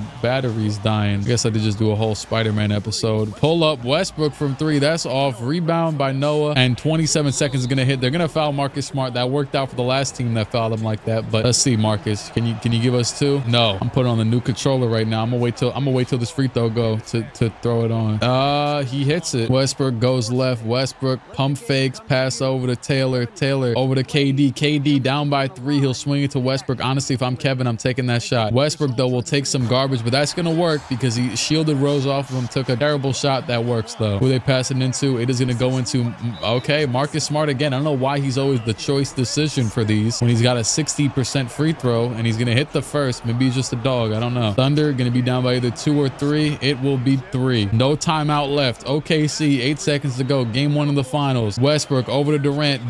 Back to Westbrook. Westbrook for 3, and that is off. And the Bulls will win game 1. Chicago. 36 from KD. 42 and 10 from Derrick Rose. Absolute classics. Does this era need to end though? Yes. I need to. I mean, there's no getting rid of, you know what I'm saying, Derrick Rose or KD or whatever, but we need to see some new players, man. Golly, a new era. And we did see LeBron with him, and my goodness, Derrick Rose, Luau Deng 35. He's been a hugely pivotal player too. Thing is though, is that you can't even mess with Derrick Rose's team because they're not a super team. They're just a great team. If they win this finals, which they're about to lose their first game on their home court actually by 20 points, 148 by the Thunder. And I do think think defense has to be a huge part of it. It's weird because, you know what I'm saying? I'm excited to do a rebuild after this video because I want to see about building like a defensive team and see like what if that's the, you know what I'm saying? That's the meta, I guess. I hate, like, for years when I was first starting out, people would always be like, oh, he not a rebuilder. He can't rebuild. Like, I'm like, yo, it's dead just clicking buttons. Relax. Like, I think there's an art to it for fun, but not in a competitive sense. Like, at the end of the day, if I get mad good players, wow, what a missed dunk by Luol Deng. And Barden down to right,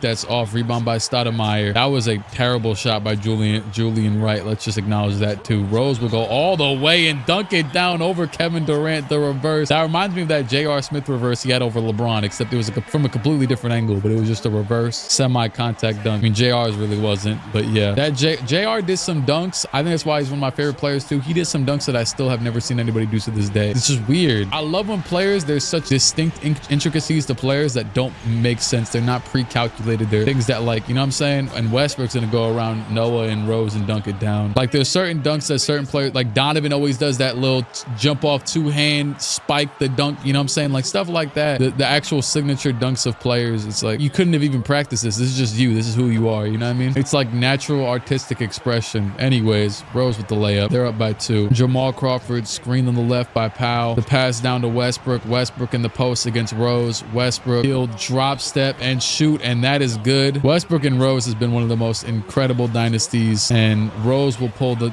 go for the layup. That's good. Westbrook versus Rose is literally the modern day Bird versus Magic. Like, it's not even a question. They've done this over and over again. KD's, of course, he's fantastic. But when we watch the games, though, and that's a terrible moving screen by Jamal Crawford. That's really bad. They needed that too. They need that possession. So if the Bulls get a bucket here, it's probably about to be a 3-1 lead. Rose goes right. He stops, steps back out, back left, between the legs. Rose, 33 seconds to go, back left. He'll go left again and gets fouled. Are they in the bonus? They are. That is just 2 terrible fouls by them, one being offensive. And Rose will hit both. Thunder down by 4. They're not calling a timeout off the inbound. I don't even know if they have one, but they might. Will they call it right here? Yes, they will. They just wasted time for no reason. Hey, Jamal Crawford drew a quick little foul. Honestly, it was quicker than the speed of light. It was like 1 second in, right? They're gonna have, whoa, wow, that was close. Derek's gonna waste a few seconds off the clock. As long as he hits 2 free throws, though, we're not chipping at nothing. KD for 3, that's off. Yeah, it's over with. I don't care who's at the line. Marcus Smart, shoot, it could be current day. Bill Cartwright, 39 and 10 from Kevin Durant, 42 from D Rose. And that is gonna be a 3-1 lead. Are they gonna just hold on? Do I need to worry about, you know what I'm saying, Simcast and nothing? It is over. Derrick Rose, Finals MVP, 33 and 10. Another ring from Derrick Rose. Just as a recap, because I've also even myself done a lot of in and out having to record with this, a lot of, you know, in-depth stuff. We're 6 years in. This is Derrick Rose's first ring in 3 years. You had OKC win over the Wizards when John Wall went crazy, got them to get there. And we haven't had a game 7 in the finals in a minute, which was between the Thunder and the Bulls. This was their 3rd matchup. Thunder now are on, yikes, yeah, they're on 1, 2, 3. They've never missed it, dog. I gotta get rid of the Thunder, dog. Like, yes, they've won. Damn, they're 2 and 4. The East is, maybe the West is just trash. Damn. Wow, that's crazy. And I was so wrong to think that Pau Gasol would slow them down instead of Harden. Now I think they'd probably be 6 and 0 with Harden, or 4 and 2 rather than 2 and 4. But yeah, that's insane, because they'd probably just have, I don't know, some other random center instead of I don't know. Yeah, they have like Tyshawn Taylor too. And Tim Duncan, it did not matter that they gave him 4 years. He retired instantly. Like, I don't think he even thought about the 4 years. It said 4 years right there. Tim Duncan and T-Mac. Damn, T-Mac was still playing in 2016. Ming Yao and Tim Duncan jersey retirements. I know it's Yao Ming, but it's reversed. And yeah, don't care about that. Okay, 2016 draft. This is a very interesting draft. This is Ben Simmons' draft. It's a good, you know, has a decent amount of depth. Okay, Suns via Miami. Is that from, that's gotta, it might not be protected. That's from the Steve Nash trade. And then Grizzlies via LA. That's from the Marc Gasol trade. Okay. And Rockets, Suns, Celtics, Pistons, Mavs. And it is gonna go to the Suns via Miami. I don't regret that whatsoever, because I was trying to get Miami to win a ring. And I know that you'd think, oh, well, they wouldn't have, you know, went into tank mode this quickly, but I'm not gonna lie, I've been forgetting that stuff. And let's be honest, you weren't gonna win a ring anyways, even if you still had some decent players on your team, whatever. You know what I mean? You got to deal with it at a certain point. But hey, I was trying to win you a ring with Steve Nash, and yeah, that didn't happen. I mean, they were benching him for the whole season, damn near. First pick, Phoenix. Now, this is the thing though. Phoenix has the pick from Miami, but Phoenix is terrible. They deserve this. This is good for you guys, right? So with this first pick, Ben Simmons is ranked #1, right? He's got Hall of Fame potential. I mean, maybe potential. Yeah, keyword potential. If he's #1, I'm not mad at it. Who the hell is Lester Barber? Dog, who is that? Actually, that looks like a dud player that literally for some reason is just ranked really high for no reason. But with that being said, I don't know why Ingram is 10th. Wait, no, oh, that's Bender. Yeah, I don't know why he's 9th. Sorry. And then Sabonis is all the way down here, all-star potential. So those are the guys I gotta look out for. It's decent depth in this draft, but if Ben is genuinely ranked #1, 82 overall, you know, Suns need the best thing they could possibly get. So we'll go with Ben #1. Rockets #2. They also are terrible. I drafted them. They're terrible. Whatever the best player is available right now, which is I guess Jaylen Brown. What's Brandon Ingram's? They're both all NBA. Brandon's a little bit better overall and he's younger, but Jaylen's ranked #2. So I'm just gonna assume that he's, for some reason, they know he's gonna be the better player. Maybe I'm wrong in assuming to believe in 2K. I'm gonna go with Jaylen #2, the Rockets. I don't think you could really go wrong either way. It's a good pick either way. Mavericks, yeah, they're overweight. I honestly should have been traded Tyson Chandler. Matter of fact, who wants to talk right now? I don't want to mess anybody's free agency plans up though. And yeah, that's the thing. Once again, we're at like kind of stalemate with the league. So yeah, y'all gonna have to deal with it. Anyways, I do think Ingram's the pick here, especially because Siakam. Was Siakam really? Yeah, I think he was 22 coming out of the draft because I think he's like 29, 30 already, right? Let me see. Pascal Siakam age. He's 29. Yeah. And I think Ben Simmons, for example, is 27. So yeah, I guess that makes sense. Some of that nature. That being said, oh, even Jamal Murray's here. I don't know why I'm not even, but I think Ingram's the more, you know, for sure player in general in a lot of regards. Next up, you got the Celtics. They need whoever they can get. Do I draft Murray to go with Jokic again? I honestly might. Okay, so it's either Siakam, who's got starter potential for some reason. Then you got Murray. It's a hell no to Dragan Bender. It's really either Jamal, DeJounte, or I guess Sabonis down here, which I mean, you already have Jokic. I think you've got your answer. Screw it. Jamal Murray. We're going back. We're going to the Celtics. The Pistons, absolute terror. I think the next best player it's looking like, well, see, okay, so Siakam's throwing me off now. I think with that, with knowing what his stuff says, I'm just going to go with DeJounte here. It won't be much of a difference between the two anyways. Suns again. Okay. So I had just picked them. Ben Simmons #1. That's very good. Thing is, I either go Siakam or I go Sabonis here. They're both 74 overalls. One is a little bit younger and has all-star potential. The other one, for some reason, still has starter, even though it says has future NBA superstar written all over him. Kind of confusing. Do I kind of want to take the shot in the dark and say Siakam anyways because he's ranked 4th overall? Yeah, a little bit. Yeah. Also, Buddy Hield is old as hell too, but that's not even in the question. I like how it says make some bonehead plays on offense too frequently. That's what I'm going to judge it off of. What does this one say? Lacks consistency with his floor awareness. Not the best in defense. Screw it. I'll go with Pascal with Ben. Next up, oh, I didn't even realize it was the Knicks, but I would have been cool with them getting either one of the two. Oh, Van Vliet's here as well. Damn, I didn't even peep that Van Vliet was here. I think Van Vliet's interesting since he's ranked that high. With that being said, for me personally, I don't know why the hell this dude Lester Barber's got all NBA. I will nerf you. Brogdon's got all NBA as well. That's fair. Brogdon's just so old that I'm like, I'm gonna go ahead and get Sabonis for the Knicks. They do have a good amount of bigs though, right? Randall, Russell. They just kind of got a good amount of good players. So yeah, we'll just go with Sabonis. Screw it. Or you know what? He's the youngest of all the good players that I would want in the draft right now. So screw it. I'll go with Grizzlies. I feel like they kind of lucked out with this pick here. I think for them, they're like a good team. So you want to get the best player possible for them. I don't know if that's Buddy or if that's Fred. You know what? I guess logically speaking, if Fred's a C+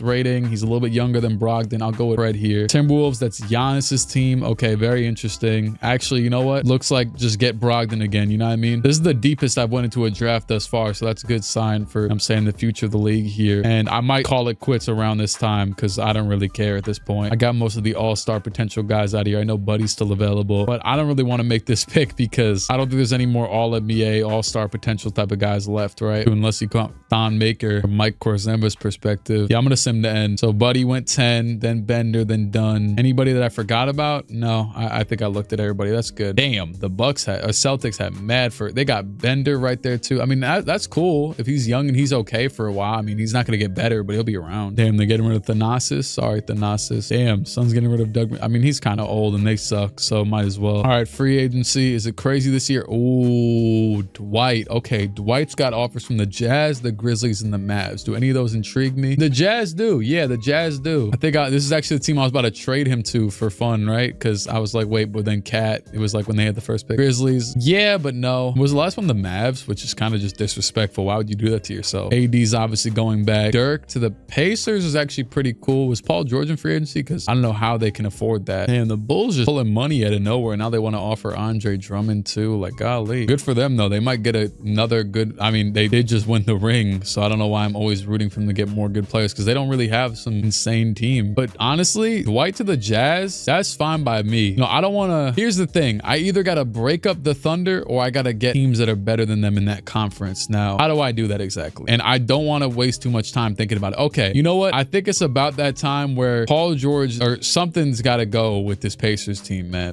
You know what though? They're about to sign Dirk, but Dirk did nothing for the Magic. Oh, matter of fact, I'm about to smoke the Raptors. I'm sorry, dog. You guys have failed in my eyes. Like, man, I think what's really the issue is that, once again, these teams aren't bad. It's that the teams that are good are too good. And yeah, I think we gotta make KD and Russ fist fight this offseason, because the Bulls have lost before. The Thunder not losing is crazy, because, you know, you get to a final series and it could go any way. You know what I mean? We've seen it happen all the time. The Thunder have lost 4 of their 6 appearances, but I want someone else in the West to get an opportunity, because we've seen a lot of different teams in the East get the opportunity now, a pretty decent amount. And I've also kind of handed the Hornets that opportunity, but they're also about to kind of probably fall off a little bit once Kobe kind of gets old. With that being said, Dwight, you can go to the Jazz, because yeah, that ship has sailed in Orlando for sure. And the Jazz have earned to have a player like that. I mean, I could see about finessing to get him elsewhere, but like, I don't, like, for example, Harden lost this year, right? If I wanted to really make Harden dominant, but I think what I'm gonna do is break up OKC. And matter of fact, that's something I should be looking at right now. The script is scripting. First, I want to dust settle. And honestly though, I might just let time heals all, and heels hurt the walk-in. Shout out to Kanye. Because I don't know if I could break up OKC in my, and I can, by the way, I just had a trade. I just had a trade in the trade finder put out that I would be sending Russell to go be with Harden in New Orleans and KD to go to the Bucks to be with Kawhi. But I don't know if it feels right to do it. I kind of want someone to climb up and smoke the mountaintop, you know what I'm saying? Reach the peak and get them the hell up and out of there. And feasibly, I'm not sure if it's possible, but I can make something happen. We've seen Derrick Rose do it a few times. Shoot, AD's gonna re-sign with the Hornets.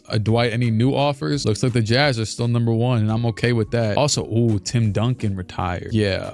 With that being said, some of these guys are lost causes. I don't know if I could really rework these guys to other teams. The league also obviously progressively gets better. In these sims, the guys progress a lot more than they regress normally. So like an 84 overall becomes less and less valuable as we go on, whereas like a 90 will always be pretty valuable. That's why I've never rushed to make the Bulls do any trades all these years. Let's just see what happens. Drummond, Gilchrist, okay. Dang, the Suns are gonna let Kid Gilchrist walk. All those years of work and keeping him around to shoot, just be there, I guess. Dirk is gonna sign with the Pacers. Dwight Howard, I'm pretty sure, is leaving. And by the way, MKG is going to the Knicks, which I'm not sure if that's smart, but at that point, it really doesn't matter. He's an 84 overall and gets 10 points a game. Like, who cares? Is Drew signing with Drew leaving Memphis for the Kings? If they have the money for that, that'll be very interesting. And Dwight Howard is going to the Jazz. So I think they've done a great job, because all they had, you know what I'm saying, from the start was Gordon. They got Jimmy and Bradley Beal, who I obviously drafted. I say they've done a great job, but I gave them props because they also stood in the mid-tier range, did good on draft picks, got a little bit lucky at some points, and they're doing better than a team like the Raptors, who got Kyrie, who's a way more prolific star than any star that they have, you know what I mean? Drummond is going to sign in Chicago. He's leaving the Sixers, so off rip, Kemba's got to be a player you let go. And they're actually, I don't know what's going on here. Is it that they can match and they're not matching it? Yeah,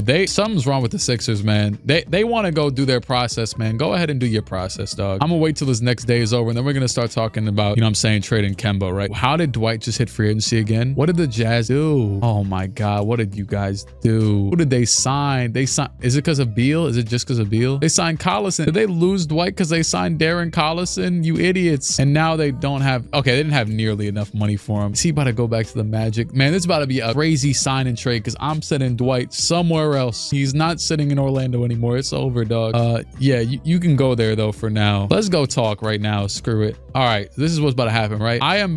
Dwight Howard and Kyrie Irving need new homes, okay? Those are the 2 players, and Kemba Walker at that. And Kemba Walker. Maybe Kemba more than Kyrie, honestly. Kemba's showing a little bit more dog. Bet. Yep. Golden State. Let's talk. Harrison Barnes found his way there.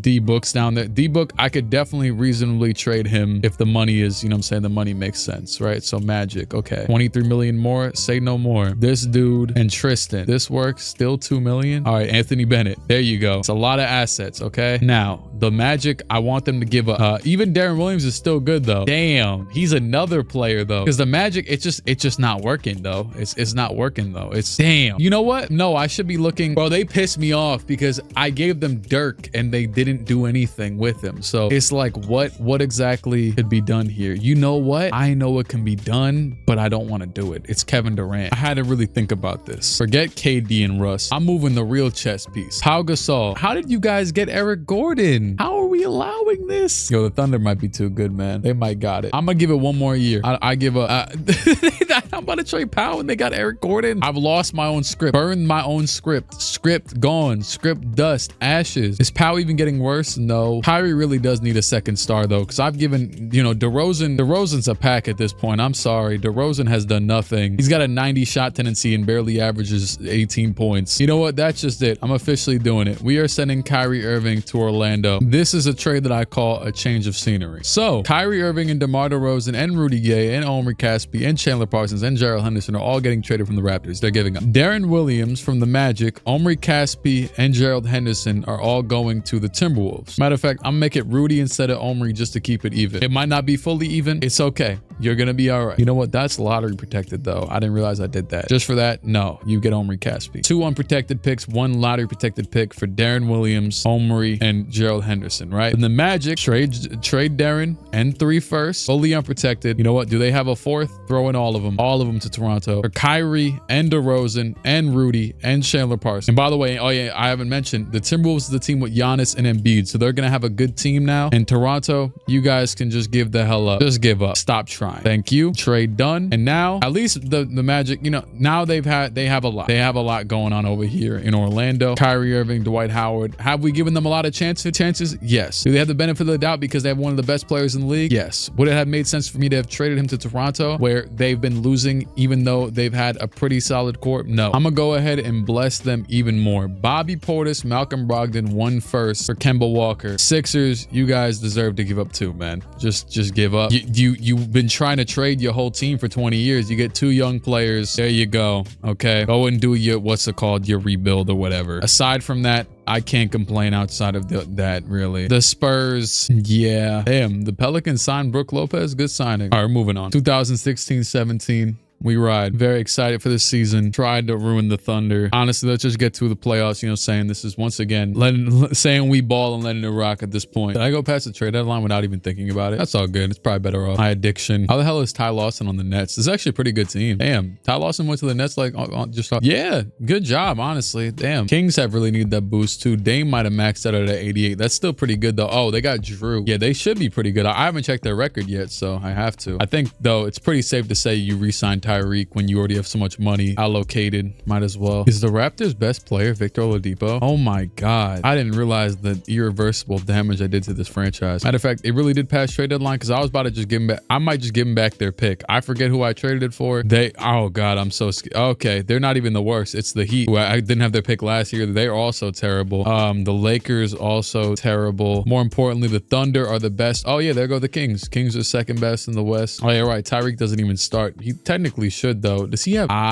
Yeah. I know you're a point guard. I know that's your thing. Whatever. Cute, cool. But you got to play some small forward at this point, bro. You don't have to start there. You got Drew off the bench too, and he's another point guard. You know what? Yeah, you do have to start there. How about Clay? Does Clay want to start there? Yeah, Clay's a 91. There you go. You could just be a 2 guard. There you go. Yada yada. Anyways, I'm surprised it took me that long to realize that. The Pelicans they're good. Eric Gordon left the Clippers. They're still okay. Then the Warriors are okay. The Blazers are okay. They're pretty great actually. Yeah. Timberwolves pretty great as well. And then the Grizzlies, they still deserve more because they're performing against the odds. Wiggins is the dog, I guess. And this Jazz team is decent. Nuggets, your time has finally passed. They just had like a 60 overall at point guard. Hornets best in the East, not too surprising. I'm surprised the Magic aren't a little bit better maybe. They have 41 wins. I'm cherry picking for stats right now. Pacers with Dirk, also 40 wins. Maybe he's a better fit there than the Magic. The Nets Nets, I love to see a good organic team cooking randomly. Wizards are back to being good, thankfully. I don't know what the hell that last year was. The Bucks, I didn't even realize they signed Joe Johnson, but they also got Rudy Gobert up to an 80 overall now with that whole team. And then the Cavs making their way through. I was actually about to just trade Josh Smith. The Knicks, for some reason, have 30 wins. Don't like that, but they got a good amount of decent young players. Did Julius Julius is just off the bench for some reason, even though he's an 81. I guess he's been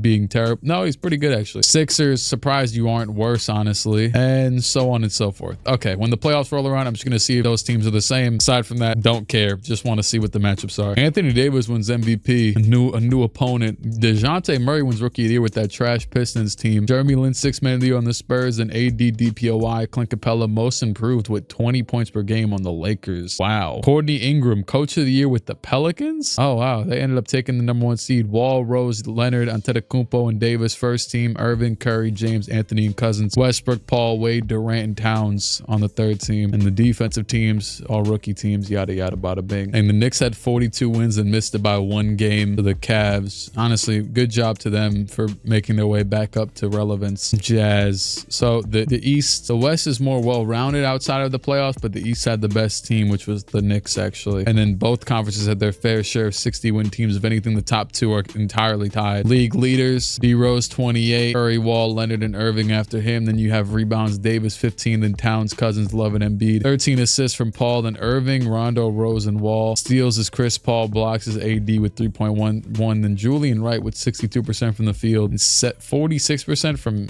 Jason Robinson, whoever the hell that is. The Bucks get upset by the Brooklyn Nets. The Bucks get the Kawhi Leonard. Yeah, I don't even know if it's on him at this point. He might need to get traded too, dog, because what the hell is going on, man? And only reason too is like in a normal setting, sure, you could stick around, whatever, maybe it'll work out eventually, but what the hell though? Can I see what he did? Like, what did he do in the playoffs? 25. Oh, his stats were trash, but you know, I don't want to blame it entirely on him if he has no help outside of himself. Damn, every series is 3-2 right now. It's looking like Clippers are out of here, Cavs are out of here. Clippers upset by the Warriors, Cavs were the 8th seed, and the Kings are the last one that's a game 6. And wow, all 4 of these series are in game 7 right now. Pacers and Magic, Bulls, Wizards, OKC, Blazers, and Sacramento, Minnesota. I'm pretty sure the last one was. It is 1:42 to go in a 1-point game with the Kyrie Irving. It's Dirk against his former team, and the new Kyrie Irving Magic. Our first time ever seeing Kyrie and maybe even Dwight in the whole sim. Have the Magic ever been in a close game, a close series? Also, Jamal's there randomly. I swear, it wasn't Jamal just on like the Thunder or the Bulls or something? I remember him seeing him in one of those series that we were watching. Kyrie will go right. Oh, I remember these are some classic Magic jerseys, and Dwight will get fouled on the N1. Better question is if he'll hit the free throw, but Dwight at the line, free throw was good. 66% ain't even that bad. All right, the pass over to this dude Owens, back to Stuckey off to Roy Hibbert. He'll hand it off to Paul George with some room from 3, and that'll be off. It might be ball game and not in his favor. Kyrie will have enough room from 3, and that's off though. That could have been the dagger. The pass up to Stuckey over to Owens. Don't know who the hell this is. Fred Owens, 80 overall, started playing in 2011. He either got drafted or signed that year. I don't know, but he was undrafted.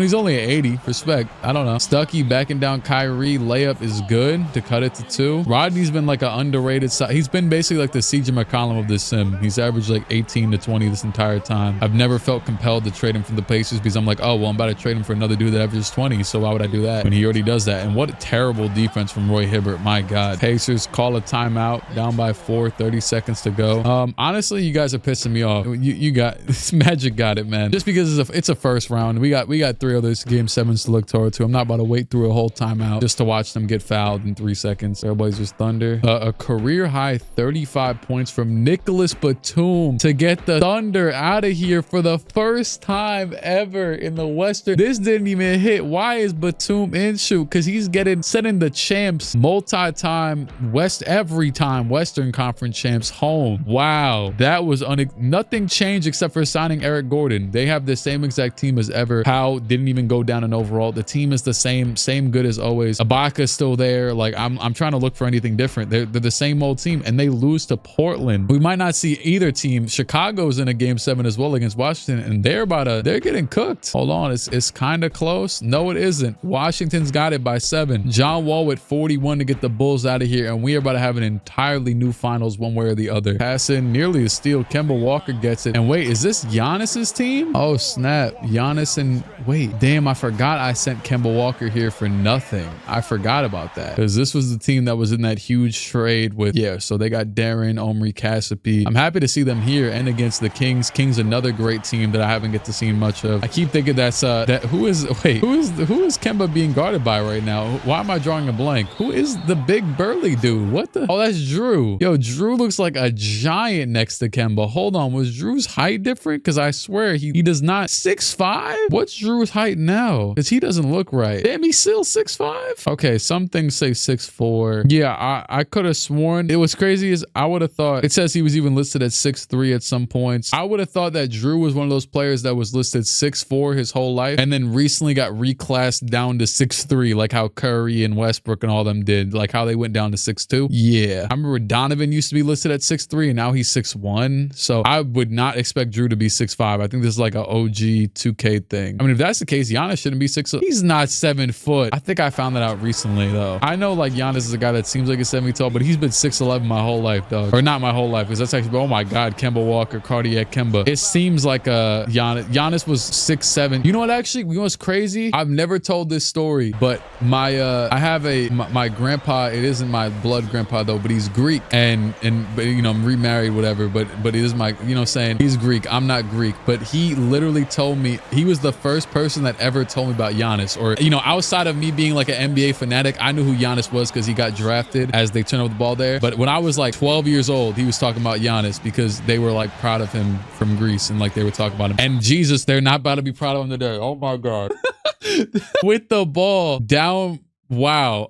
Giannis just dribbles it off of Clay's right knee. Clay might be injured. Giannis's confidence is injured. And they are now going to go down by 3 points if Clay can hit some free throws. Clay is getting an MVP chance. Hello. What has he done? 25? I mean, that's pretty good. 8 assists. But yeah, Giannis, that's an incredible blunder. And so is Clay missing 94% free throws. That is not a good look. Clay hits the second. This is really interesting because obviously it's looking like the Kings are going to advance, but either one of these teams can make it to the finals this year with how this is going. Finally getting the Thunder out of here. Darren Williams with the basketball. He'll run the pick and roll with Joel, and they're going to pass it down to Joel. A good read there by Darren, and they cut it. They tie it up. Okay, one more stop, Giannis, and you can redeem yourself from that mistake. Klay Thompson, 11 seconds to go. Klay, he does a Curry slide with a little homage to Curry, and he's going to pass it down. David West, a pull-up, and that is off. That's probably the last person you want getting that shot, and that will not count. I'm not falling for that again. That is not going to count, right? Giannis with the full court shot. Wait, that was actually a little bit closer than I thought. That was a little bit closer than I thought. He was about 0.2 seconds away from that counting. And so I feel like a lot of those shots go in much more often after the buzzer sounds for the sake of, you know what I'm saying, it just being funny from 2K, I guess. But it maybe wouldn't have went in if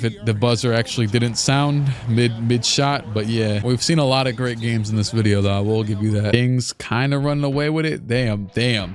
Punches left, right. Mike Tyson. Oh my. Yep, 130, 140. 28, 18, and 8 from Boogie Cousins. 28 and 12 from Joel Embiid. And Boogie Cousins' team moves on. That's the duel you've seen. Giannis, I mean, maybe a shot wouldn't have came out of it regardless, but that was a big turnover. And the second rounds are set. You know, to be fair, the Hornets are still here. So, you know, the playoffs isn't exactly a runway for teams regardless. The Wizards, the Nets, both eliminated by the Magic and the Hornets. We've got 2 game 7s here. Kings and Blazers, the team that eliminated the Thunder and the team who we just seen persevere through that game against the the Jazz, or who the hell was that again? I don't remember. Giannis, the Wolves, right? And it's gonna be the Kings. After eliminating the Thunder, they are out in the next round. That Myers Leonard with 23 against the Blazers in 12 minutes. Also, Dame just beat the Blazers as well. They got him and Myers Leonard. They sure they're from like the same draft. No, all that stuff. I think Myers Leonard got back in the NBA right after all that stuff went down with him. And the Pelicans are gonna eliminate the Warriors. They will have a legitimate shot at finally making it all the way to the finals. 24 from Harden. Steven Adams had 23. I didn't even know they were teammates. And he defeats, well, I don't know why I always think of the Thunder being in the second round, but he defeats the Warriors. All right. I mean, I know why, obviously. All right. That team that we just fully loaded up with the Magic, Kyrie Irving, Rudy NBA, DeMar DeRozan, and Dwight Howard against Kobe, LeBron, and AD, which literally all three of them are better or the same overall as Dwight Howard. So we know who's in favor there. And first game goes to Charlotte. Yeah. And in this series, you got Lillard versus Rondo, Tyreek versus Harden, Clay versus D Wade, and Boogie versus Brook Lopez. It's not perfect, but it's a pretty good matchup. 1-1 over there, whereas the Magic just got their first game and tied 2-2 on both series, 3-2, and the Hornets and the Kings, or the Hornets and the Pelicans, will get out of there. The Kings and the Magic lose in 6. That's pretty valiant efforts though. And can James Harden do it and beat the insane super team? I guess we'll see. This is where you got to show if you have the super dog, I guess. I do think if Kobe doesn't regress, this is another team that maybe we got to break up. I mean, I don't know. It's not, you know, I mean, we've had our fun. We've had our fun, basically. It was way more fun when we knew AD was going to be like a 91 overall. Now he's a 97 in the MVP. I might need just him and LeBron to solo the league, you know what I mean? Actually, shouldn't Kobe be retiring around this time? Hold on. And also, the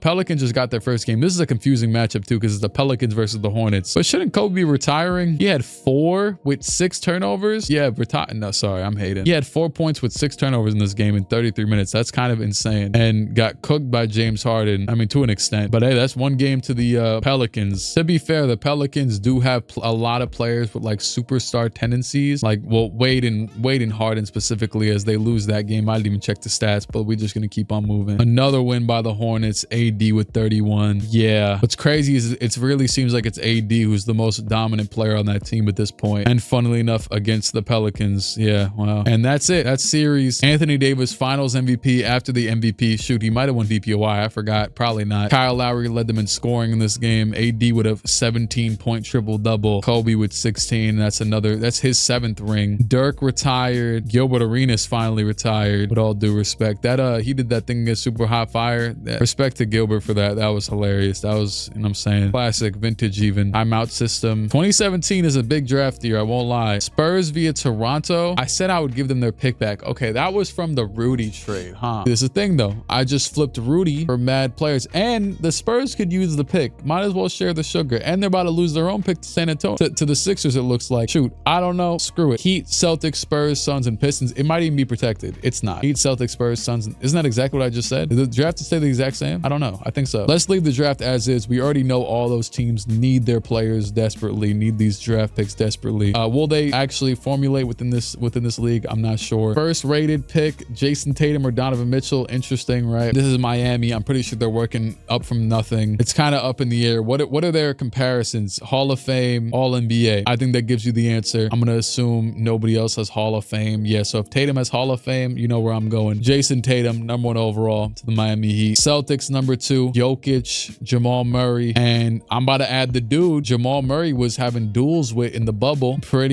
without second thought. Donovan Mitchell, welcome to the Celtics. The Spurs, 3rd overall. Spurs kind of still in mid-tier contention, but not really, playoff contention, but also not really. They just kind of deserve a pick, and they were about to get the 8th pick anyways. They might have lost it, but yeah. And I think you obviously just take the best player available. With that being said, I rock with Markelle Fultz. I'm not sure if they're gonna cook him. The Spurs don't have some sort of timetable where you know what I'm saying, you take the best player for your future, and I think it might be De'Aaron, because they might cook Markelle and not let him get as good as, you know, his potential would have been, because he didn't. He stood around where 82 overall, where he is right there, which is great for himself. But you know what I'm saying. Same reason Lonzo is at 7 with all NBA potential, and Jonathan Isaac has all-star, you know what I mean? Or Bam has starter. I'm gonna go with De'Aaron here, 3rd overall. Next up, Ben Simmons, his and Siakam's sons. Really looking for, if you want to count him. With this pick, do I go with Markelle because he's rated this highly? I know Markkanen's here as well, all NBA, but they don't need another power forward. Honestly, it's either go another big man, which they don't need. Even if Jaleel Okafor was a bust, he's like a 78 and he's young, so he's gonna be around there for as long as he wants to be. I mean, Markelle's an 82. You really can't go wrong. I was thinking about even maybe going with him with the previous pick. Go Markelle Fultz here. Screw it. Next up, the Pistons. Harris, Porzingis, DeJounte Murray, who won Rookie of the Year at PG. So safe to say he's the point guard of the future there. I think I'm gonna go ever so slightly left field here, and I'm gonna go with Lauri Markkanen for them, because he ends up, you know what I'm saying, great down the line, or at least he should. Bam's got, for some reason, starter potential, which kind of throws me off there. And if I'm not mistaken, did they already have a center, or am I?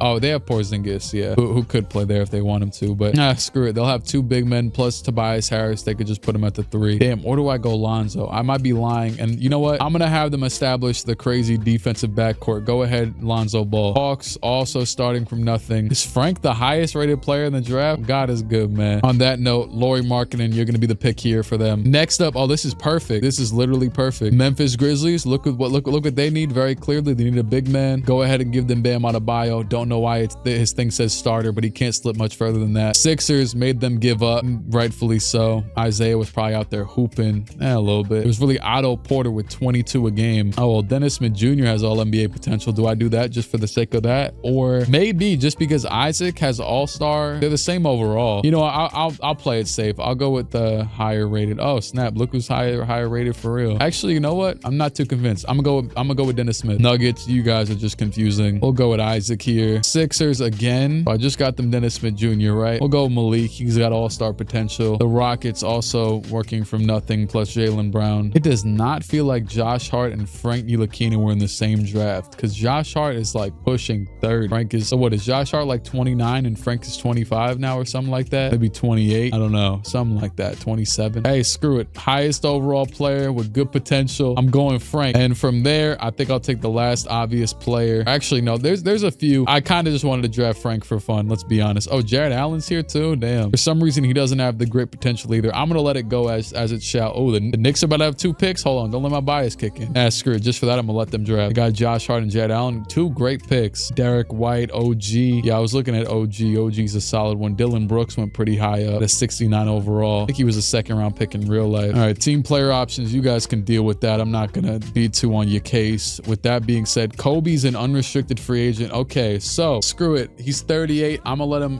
wherever he wants to go, he can go. I think he's going to go back to the Hornets, though. Boogie, for some reason, wants to, oh, wait, but it's the Wizards. That's John Wall. I might not even be able to hate and let him not go there because, you know, he's got a great team over there on the Kings, but John Wall is generational. I know Clay's great. I know Dame's great. I know you might want to stick around there. They still got Melo under contract too. Hey, I gotta allow that if he wants to do it because that's a good decision. Chris Paul to the Knicks. You know what? I was always trying to reward all those other teams. The Knicks, for some reason, were actually pretty good. They nearly made the playoffs. If he actually wants to decide that. Paul George to the Rockets. I might let stuff start going haywire or whatever because, you know what? How much money do the Knicks have? They probably just have enough for 1 star. I was gonna say just go sign Paul George too. I think the cycle of the NBA is coming back to where I need to start letting some stuff return to normalcy. Certain players go to certain teams, you know, because Paul George isn't winning anyways. Chris Paul's not winning anyways. It's like, it just feels, you know, like the tables have, you know, went as they shall. And if I want to do something, I'll just trade them from the teams they sign with. Screw them. You know what I mean? Paul George Rockets is kind of crazy though. I won't lie. I'm going to see if he signs day 1 Rockets. Okay. He didn't sign day 1. I don't know if Chris Paul did. Okay. He actually did. Chris Paul's going to the Knicks and Boogie's going to the Wizards. Kobe's going back for 1 year and Paul George actually is trying to go to the Rockets. Now, it just doesn't make sense. I know I might seem like I'm biased for my guys, but if the Rockets were a 40-win team, I'd get it. You know what I'm saying? I've been liking rewarding these teams that kind of try. With that being said, Paul George isn't going to a team that's been trying. They've been losing this entire time. So I'm gonna not allow that. I'm gonna let him decide where he wants to go again. I don't know why Giannis hasn't been re-signed yet. Damn, how are the Hornets getting JR, Dennis Schroeder, and Kobe? There's no way they can actually afford that. Does Paul George accepted another offer? I have no clue where he signed. The Clippers. See, now we're getting interesting and we're getting real life canon events type stuff. See, that's good. That's fine. You can go there. That makes sense. That's cool. If that's where your heart desires, but don't go to no Rockets. You know what I mean? With all due respect, why is saying Giannis isn't prepared to accept an offer? Go to the Wolves. Do not let that man leave. Thank you. Yeah, match the deal. All right, after that, hey, Rudy Gobert, I do not care. Go ahead, do as you guys shall. Okay, hold on. Joel actually is propelled to pass Giannis to a 91. The Blazers are kind of back to step 1, and actually, this is a player that needs to be traded right now. Yeah, respect to the Blazers, but the reign is over. It's over, man. Marcus is still a 91. Honestly, a team like the Pelicans isn't too disinteresting with this because, damn, what's crazy is they just eliminated the Thunder too. I actually feel bad that I let Chris Paul go now. I actually feel really bad I let Chris Paul go now because they just eliminated the Thunder. If anything, I should have been prioritizing this team for their last few years of relevance. I might bring him back, crazily enough. I might sound crazy, but I might bring him back. And they can actually afford it because they didn't sign anybody else. Damn. Yeah, they might deserve it. You can't just eliminate the Thunder and then you get a legacy tag for that. It's not even like the team's in giving up position. They still have a bunch of talent. Since I control the league anyways, it's not even some like first round pick type of situation. You know, I'd love to give the Knicks some first round picks, but how about this? For screwing over my team, I'll give them like a consolation prize since they were trying to win last season too. Embiid and Giannis really got lucky to get drafted with each other because Jokic is kind of sitting over here alone. Actually, I don't think I'm going to give the Knicks a consolation prize. I was about to just give him Chris Bosh for no reason. You know what? Screw it. Yeah, that's kind of interesting. And we'll make it everything do a 360. We're going to give Chris Bosh as well. I mean, Danilo Gallinari as well. And then I'm going to slide a first to the Nuggets from the Blazers just for fun because just out of just in confidence of, oh yeah, we're going to, you know what I'm saying, run it back and go beat the Thunder again for the sake of the world. Screw it. Like Aldridge is still getting better and he's 32. That doesn't even make sense. I think I'm done controlling things except for the draft. I kind of want to just let it rock. No, screw my addiction's kicking in while I still what the hell? The Knicks, the 2nd seed. Oh baby, they've done it. My good morals have rewarded me. Forget Chris Paul. We got Chris Bosh and Michael Kidd-Gilchrist. What the hell? 6-man Julius Randle. Look at the Knicks randomly. I don't even know what's going on. Better than the Magic, better than the Bulls. But then this is just also me just acknowledging the other teams. Kawhi. The script is scripting in my favor. Porzingis does not look like his young self with the little beard he's got going on. Pacers. Yeah, that makes sense that they're trash now. Actually, I forgot to even move any players from their team. Who cares though? Nuggets. Damn. 7 wins for this team. Oh yeah, I did kind of smoke them. I kind of just made him give up. Why is Markelle Fultz at the 2 next to Reggie Jackson? I don't even. What's funny is Rudy Gobert and Clint Capella were both drafted by that Bucks team, and now they're both on the Lakers. One I traded immediately, and the other one was on the Bucks for years. The Wolves are actually just out of the playoffs. Clippers at 42 wins, the best team in the West at the very least. Better than the Thunder now, even with Eric Gordon. Because of Paul George. Happy to see Paul George finally in a thriving scenario, like top of the league thriving scenario. He was that type of guy around this time. Matter of fact, that just makes me mad to see Kawhi's team still struggling. That makes me want to, damn, I might, hey Knicks, you trying to make a second move right now? Because if you guys are this good, hold on. The Knicks are that good, right? Who's their like valuable players? Because I'm sick and tired of seeing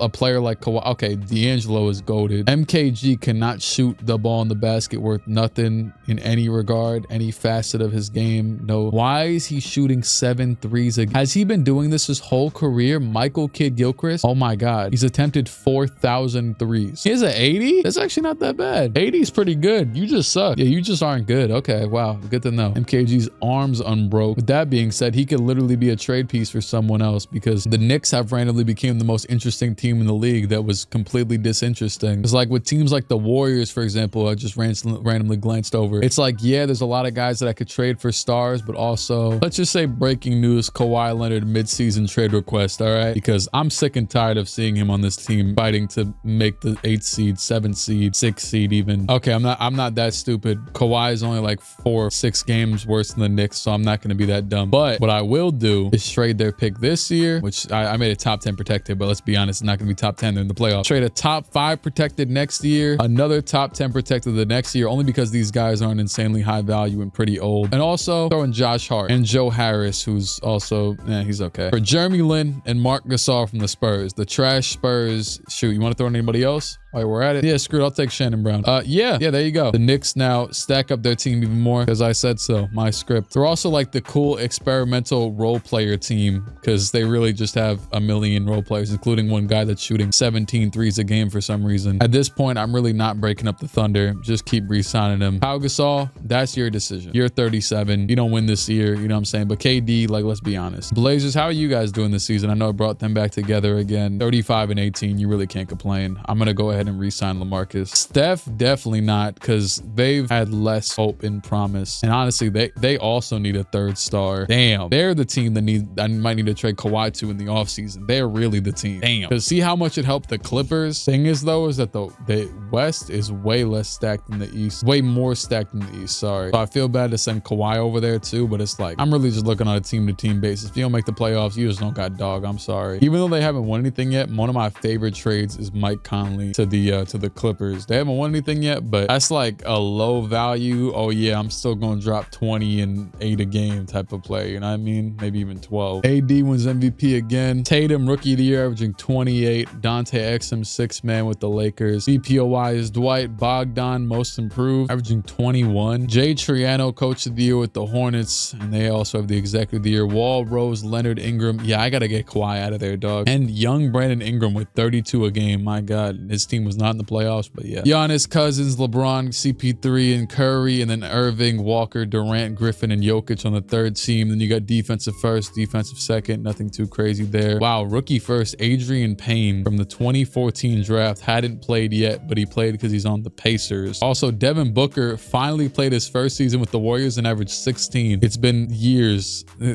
about to be at the 2018 draft, and he was drafted in 2015. Same with Billy Hernangomez. Hornets were the best team in the league within the Clippers, 68-14 in the tougher West. They had 50 wins across the board, almost the entire conference playoff makes. And the Grizzlies, another team that I keep forgetting to kind of help out, but they keep on being really good. I'm not even sure money-wise how I'd be able to do it with them, but yeah, 45 wins from them. They have like basically the less flashy version names of what the Jazz have. Like no Jimmy Butler, no Beal. Sixers sneak into the playoffs with a lower than wait, the Sixers over the Cavs. The Cavs lost their spot. They've been making it pretty consistently. The Sixers, led by Otto Porter, Maurice Spates, and Kevon Looney, Nick Stauskas, and Malcolm Brogdon make the playoffs. That is insane. And young Dennis Smith Jr. The Nets are back again. They've just built a pretty dog team. Like this is basically the Grizzlies of the East. Yeah, just about, even almost to the record and everything. And then the rest is the rest, man. We've put in our due diligence and our work. League leaders, you got Ingram leading the league in points with 32 a game, which is far and above Tatum, the rookie of the year, at 28. And you got Rose, Paul George, and Kawhi. Paul George still up there even on the Clippers. 16 a game with Towns, rebounds, and Cousins, Drummond, Davis, and Howard. 13 assists from Paul, then Wall, Irving, Rondo, and Rose. 2.2 steals from Paul, tied with Leonard. 2.9 blocks, Davis. 59% from the field from Embiid, sorry, and 50% from three from JR. Which, yeah, for reference, MKG was shooting 7-8 a game, right? Which he should be pretty high up here. Yeah, the only dude I saw with a high percentage up there was CJ McCollum. So far, all these guys I'm seeing, except for Derrick Rose, 36% is pretty mediocre, but I'm waiting to see MKG. Yeah, 32%. Can I adjust his tendencies? Because that's just sad. Like, you could shoot a couple threes, but if you have that good of a rating, but 75 shot three tendency, I don't know, man. I think you're overdoing it. You could have a 35. There you go. 75 to shoot 31% from three. Anyways, playoffs, first round. Hornets are gonna sweep the Sixers. The Knicks get eliminated by the Bucks. Wow, I was gonna trade for them to get Kawhi, and they lose to Kawhi. That is insane. The Pelicans lose to the Warriors. That's not too crazy, I guess. And the Blazers are up on the Thunder. The Thunder are the 5th seed. The Jazz are out of here. The Wizards, the Thunder, they lose to the Blazers again. Man, you know what, Knicks? I know you lost. I didn't get Kawhi for you, but you did it for a good cause, and you had a good season. You know what I'm saying? The Bulls, and we have a game 7 between the Kings and Minnesota again. Actually, this is the same matchup, although Boogie's not there anymore, though. They lost Cousins, and they are gonna lose this year without him. Oh my God, what just happened? Embiid got fouled on a mid-range shot, took one free throw, and the game ended. They didn't even let him shoot the second. They said, screw it, you won anyways. There's no time left. I mean, they won like I said they were going to anyways, but yeah,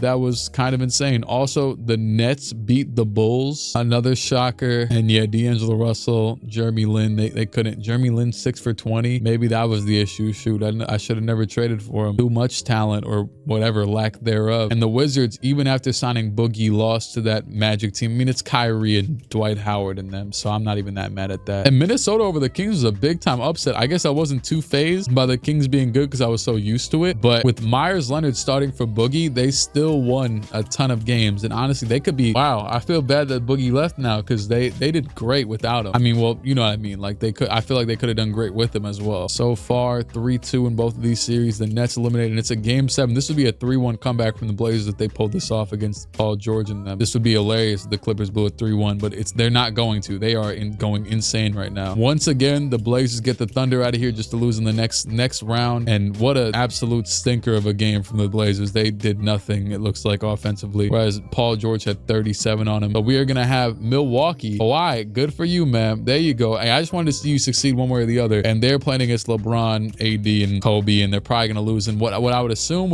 is probably Kobe's last year. If I had to guess, yep, Kobe's out of here. And the Clippers and Golden State, classic matchup. You got Steph versus Mike Conley. D-Book versus Iguodala, Wesley Matthews versus PG, Love versus Griffin, and DeAndre versus Tristan Thompson. There's a few more advantages in the Clippers end, but I could see it going either way. So far, both series are 1-1. Now it's 3-1 in favor of the Clippers, and that's going to do it for both. Clippers versus Hornets. Paul George getting himself in the mix with this very well-rounded Clippers team. Defensively as well, they're great. So I could see them, you know what I'm saying, especially in 2K, DeAndre Jordan, Paul George, Iguodala against the 3 best players in the other team. I also don't know where I saw Schroeder's there, but I guess Lowry left the Hornets. I didn't even see that, nor, I mean, come on now. They handled their business. They got to replace their other 84 overall point guard with another one. Like, come on now. And they are going to cook in game 1, win by 17 points, 37 from PG, but 37 from AD, and his team put up way more in terms of contributions. Another win for the Clippers. Sorry, wait, did I say another win for the Clippers? I don't know why I said that. It was their first win, obviously, and they're down by 4 right now to try and get their second win, either team. 1-1. Iguodala pass it down to Griffin. Griffin in the post. Blake drop step and layup is off. Rebound by himself, and he'll put it back up, and it's in. Cuts it to 2. They show the Kobe and Iguodala matchup, which doesn't even seem like the most prolific one in the game. Also, JR's in the game for the Hornets, and Schroeder will run the pick and pop with him. Pass it down, and AD will dunk it right around DeAndre, who for some reason is wearing 43, even though he's never left. Shoot, he's getting 43 put on his head damn near. 42 from Anthony Davis, and that's a terrible, I don't even know what the hell Iguodala was doing right there. He needs to relax. There you go. Yeah, give it to Blake. Blake against LeBron. Blake trying to get something going, and that works. Hey, I can't hate Blake, one of the best around the rim finishers in his prime, and his prime is still going on right now. Blake guarding LeBron James, and what a pass down to JR, but the block by DeAndre Jordan. JR made it more complicated than it had to be. George Hill back up the other way. Hill pass over to Blake. Blake will step through for another insane layup and tie it up at 115. Wait.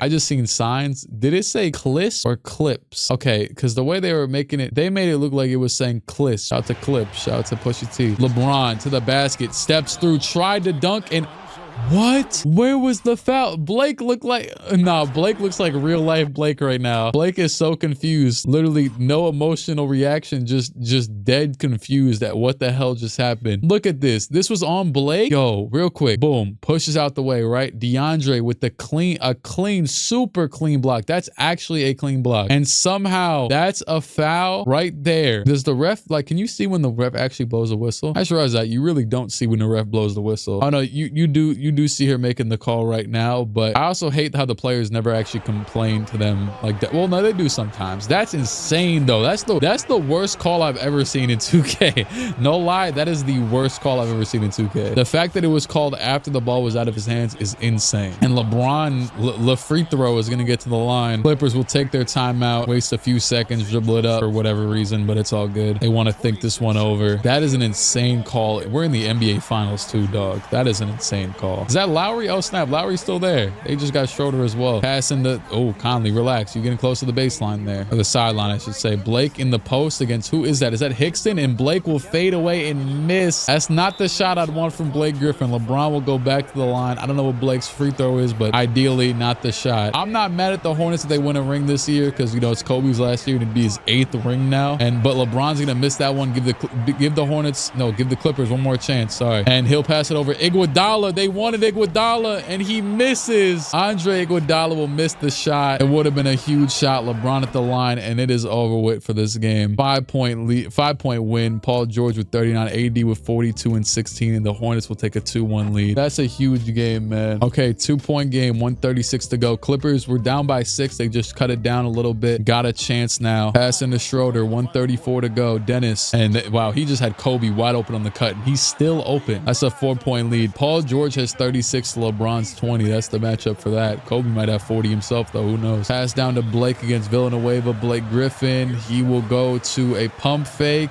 and pass down to Hill. Hill will step through, and that is blocked away by Villanueva. A terrible shot by George Hill. LeBron is breezing past the defense on the break, and that is good. Blake controlling the basketball. Probably a little bit too much. The screen by Jordan. Wait, hold on. Oh, Blake pass down to Jordan. Good play, but you're down by 4 with 49 seconds, and this is probably the series right here. here. Valiant run by the Clippers, though, in year one of Paul George. I love to see it. And what's crazy is he'd be on the Rockets right now if I didn't have anything to say about it. And wow, they left AD wide open and it paid off. Anthony Davis misses the three. 32 seconds to go. Blake trying to rim run. He's going to get nowhere. Pass it back out to George Hill. Hill will get fouled. I thought he was about to flip it up and in somehow. Hill taking free throws. LeBron has a sore sight for these. They're going to obviously have to send the Hornets to the line. Will it work out? I guess we'll see. Can Kobe hit some free throws potentially? Nope. It's going to be Kyle Lowry. Lowry at the line. The first free throw is good, 88%. And the second free throw is also good. 4-point lead still. Clippers use their timeout. Obviously, I'm still here. The big time play, big time game. Pass into Iguodala. Andre, damn, I was about to say I would have given it to Conley right there on the right wing. I wouldn't have wasted that much time. Why are they trying to work it down to Blake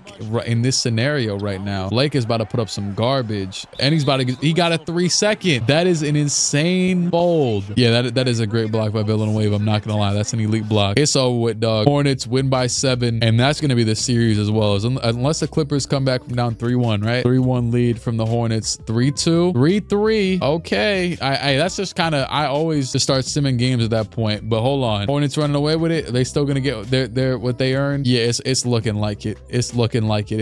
It is like it. 40 from Paul George in this game. Respect to him for a great series. 38 from AD though. 32 from LeBron, and Paul George yet again falls short to LeBron. Kobe had 11 in his last game, but it will be his 8th championship ring if I'm counting correctly. 34, 13, and 5 from AD with 3 steals and 4 blocks a game. Who's now the best player in the league with the best team in the league. I mean, overall wise, I haven't checked this in a while because I don't really care. I care about overalls, but yeah, he's the dog. Him and LeBron are the top 2 overalls in the league and on the same team. I might have done a little bit too much, because what's crazy is because I would have been perfectly fine teaming up LeBron with anybody, but just so happened to be that young AD was putting on and making his team overperform, and I was like, you know what, you deserve it. And I know that he got LeBron in real life, but it wasn't even my thought process. I'm like, yeah, you know what I'm saying, why not? But shoot, this big 3 has worked way better than the last big 3. I can tell you that much. Past champions, they're on back-to-back right now, 3 in the last 4 years, and Kobe's gone though, so we'll see how much that affects him. He averaged probably less than 20 in these playoffs, if I had to guess. Yeah, 18 a game. I mean, that's still good numbers, good contribution, but it'll just be LeBron and AD now. Kobe is making 30 million though, so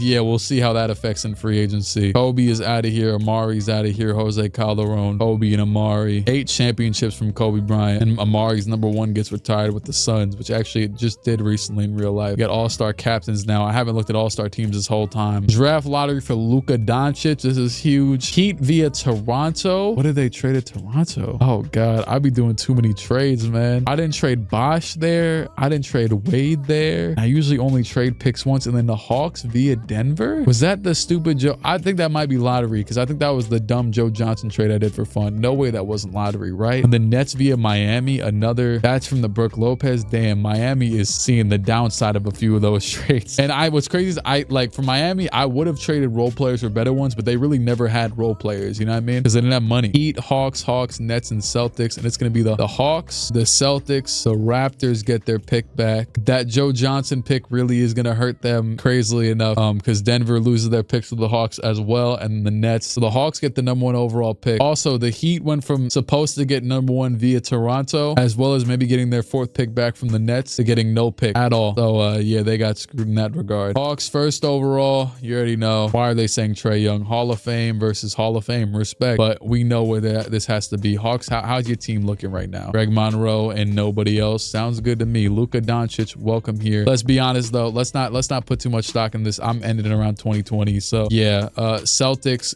great for you guys. You're about to have Trae Young. You already have, hello Seth Curry, Donovan Mitchell, a fake Iverson, Jamal Murray, Jokic. Luka would have been insane here. I mean, you could argue Shea, but if Trae has Hall of Fame in this thing, I'm not playing around with that. You just need the best talent possible.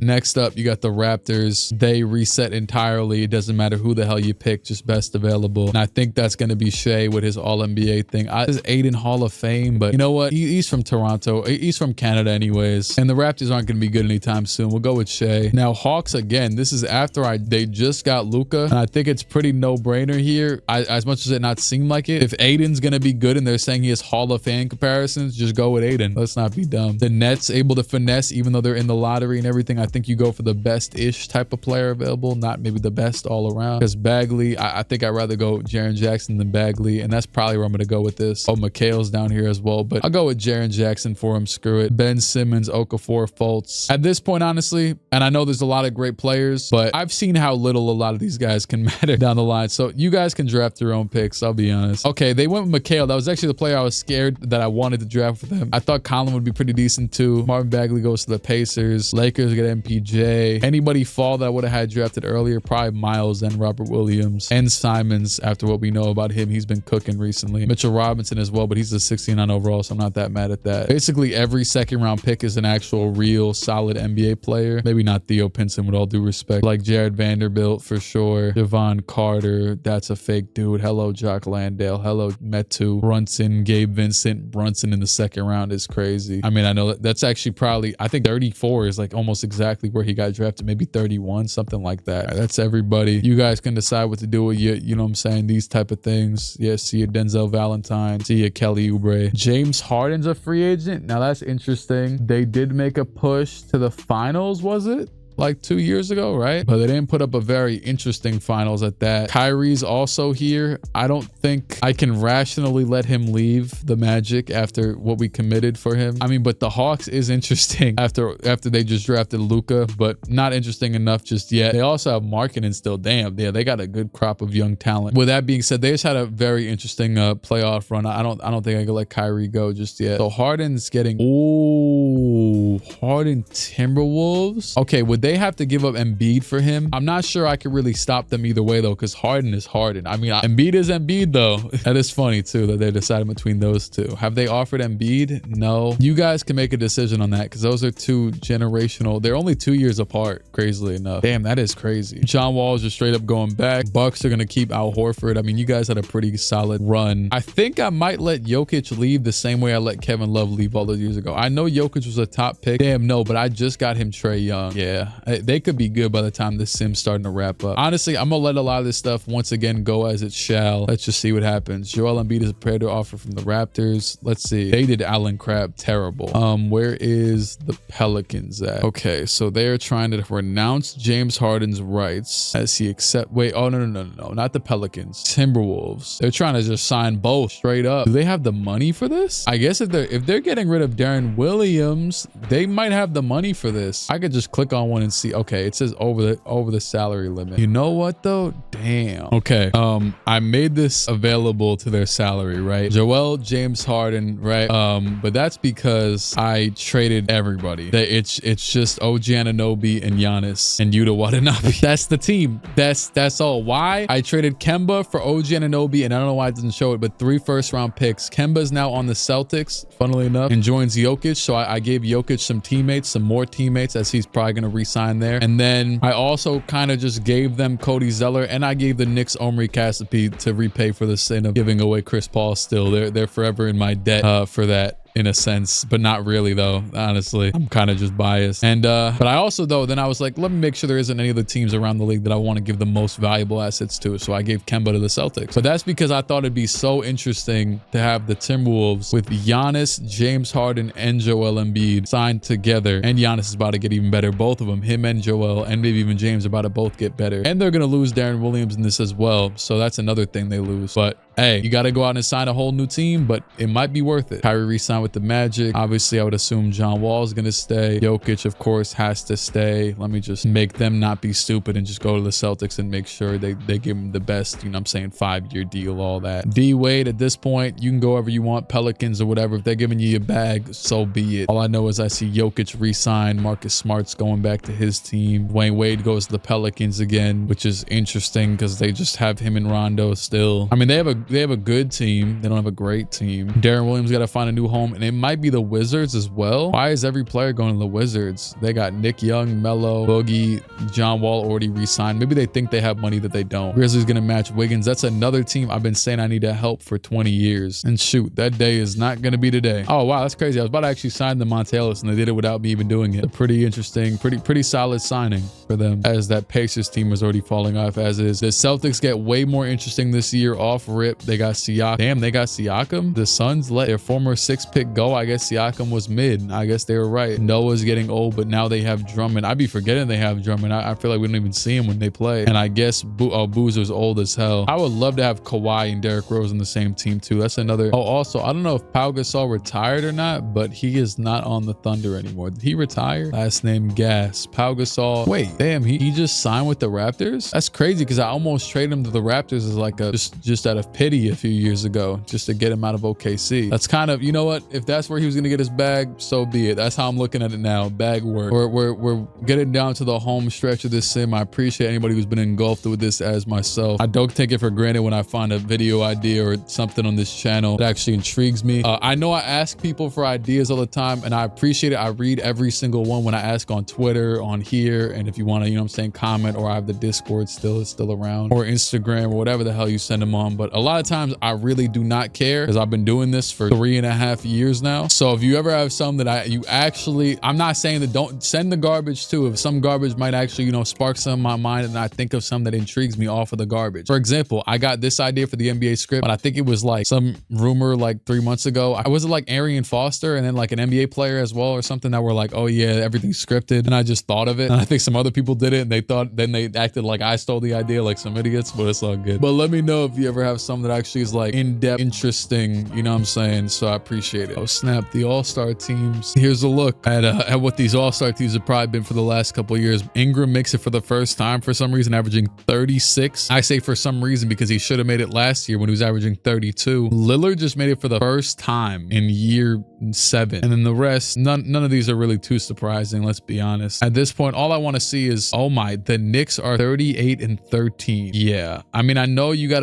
a slew of role players. They even signed Middleton. I'd even put him here. He just randomly spawned. D'Angelo Russell. The role player heaven over there in New York. And I guess to an extent, shoot, Kings too. They don't have no, oh, Clay's in 90. But yeah, Thunder is still a top 2 seed. I wanted to see, okay, I want to see if the Hornets were still doing as well without Kobe. And the answer is they're around there, but not really. Worst team in the league is the Nuggets. Their best player is Isaac. So that says a lot. And the Spurs, they got Fox, but they're also trash. Hawks are also trash, but they got Luka. West is still definitely superior, but it's looking a little bit more even, I want to say, in terms of the I think every single seed in the West at the same seed is just better. But it's a little bit more even than most years. I don't think I've ever meticulously broke it down like that. Damn, the Rockets are in the West playoffs though. With Frank, my GOAT. Hey, forgot helping the Grizzlies. Gotta help them Rockets out. Jaylen Brown, 27 a game. Matter of fact, then shouldn't Ingram's team be doing better? I don't know where he's at exactly, but I guess not. His team must just be super trash. Yeah, it's all good though. Let's just get to these playoffs. Let's wrap up these last 2 years. Finally seeing OKC lose a little bit. Damn, that is the one thing I wish I could have done. I wish I could have got Curry at some point in this. Matter of fact, wait, Harden, the Timberwolves, how are they doing? They're the 4th seed. Okay. Larry Sanders at the 4 is kind of diabolical, but this is a great team, and they've filled out the roster pretty well considering the circumstances that I ripped their whole team away from them. Anthony Davis, most valuable player. Luka, rookie of the year. Bogdan, 6th man on the Sixers. AD, DPOY. De'Aaron, most improved. Avery Johnson, coach of the year with the Warriors. Wow, I didn't expect them to finish, but I guess the 1st seed. Curry, Wall, Ingram, Giannis, Davis, Rose, Lillard, Simmons, James, Cousins, Irving, Paul, Leonard, Durant, Embiid, yada yada bada bing. 35 from Ingram, then Curry, Rose, Brown, and Leonard. 16 from Davis and Embiid, Towns, Cousins, and Drummond. 12 from Curry, then Paul, Wall, Irving, and Jokic. Blazers get smoked in round 1 by the Kings. Thunder in a close one with the Timberwolves. Oh snap, the Bucks eliminated. Also the Hornets eliminated by the Celtics. LeBron and AD eliminated by Jokic and Siakam, the mid-man, the man who was let go. AD overall is pretty good. Him, Donovan, Trae Young, they get him out of here. LeBron's out of here. Rockets bounced in 5 to the Warriors. The Jazz bounced in 5 to the Clippers. Pistons get out of here to the Knicks. We got 2 game 7s, Timberwolves and Thunder. Yet again, another game 7 with the Thunder in the first round. And the Thunder are gonna lose in the first round again. Dinwiddie could do no wrong tonight, seeing the floor and absolutely dealing. What a display. What do you mean by that? Damn, he had 15 assists. I respect it. Giannis 30, Embiid 26, Seth Curry 20. Harden with 16 and 5 against his former team. Gets them out of there. And the Bulls and the Magic. Magic 7 seed is actually criminal with DeMar, Kyrie, and Rudy. I mean, let's be honest. Let's make a very distinct assumption. Dwight's just not that guy. Yeah, he's just not that guy. Because he's had similar teams that AD had, and there goes another loss. He never made the finals. 11 11 and 12 in this game. Great defensive player, but hey, this is another 2K testament of offense is greater than defense. I mean, I guess you could say that for real life too, let's be honest. You need a defensive team, but offensive, your best players to be offensive normally. Some defense too. Also, the Knicks are about to get swept by the Wizards, which is hilarious. They are definitely a regular season team, and I'm okay with that. It's kind of funny. They had their Melo and Amari era. They could have tried harder during that, because shoot, this era is much better technically, but yeah, they actually just lost to Melo and Boogie and Wall. The Warriors gonna get the Kings out of here. Steph Curry moves on to the conference finals. He gets past Clay and the Clippers and Timberwolves. Oh, and the Warriors weren't the 1 seed, by the way, even though they had the coach of the year. A 16-point win by the Clippers over the Wolves. Harden, Embiid, and Giannis lose to Paul George. I'm not that mad at that. I think that's the best chance of getting the Timberwolves to win is having that big three, but I'm not mad at you losing those Clippers. Celtics, Kemba, Donovan, Kenneth Boyd, Pascal Siakam, and Jokic against Boogie, JaVale, Melo, Nick Young, and John Wall. The Wizards are just the more developed version of their own team, but is Jokic enough of a dog to make it happen? And you got Steph versus Mike Conley, D-Book against Fournier, Harrison Barnes against Paul George, Love versus Griffin, and Gasol versus DeAndre Jordan. Damn, I didn't even know Gasol was on that team. I did give him to the Knicks expecting a 1-year rental, though, I won't lie. And the Wizards are going to smoke the Celtics, and the Clippers smoke the Warriors. We are going to have an entirely new champion. The Clippers are back to fight again, and John Wall had lost the 1 year he went to the finals, so this could, both of these teams looking for redemption. 11-point win by your Wizards, 10-point win by the Clippers. JaVale into Wall. Wall down to Melo, still wearing 45. Screw this, his number at this point. Blake's gonna bring the ball up against Melo. I respect that matchup. That's a nice little early 2010s matchup right there. Blake gonna run a pick and roll with DeAndre. Melo left in the dust. Blake all the way and dunks it down with 2 hands for safety. 1:23 to go. Do I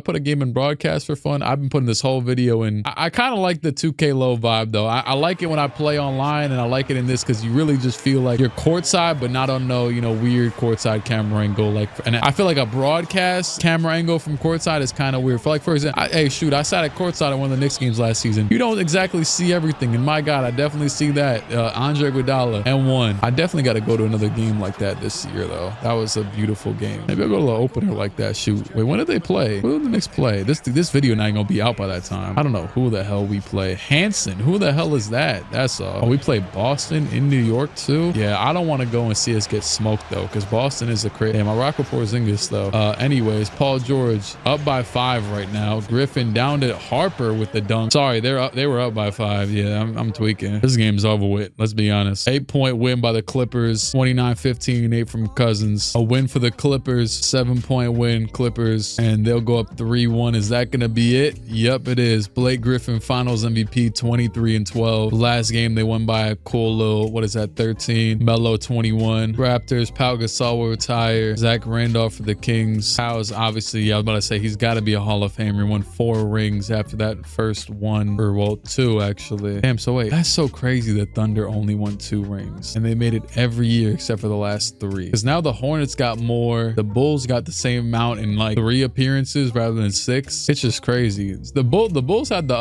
upper hand over them, huh? League meetings, yep, nice, good stuff. Obviously this draft really don't matter, but it is what it is. Nuggets, Pistons, Heat, Hawks.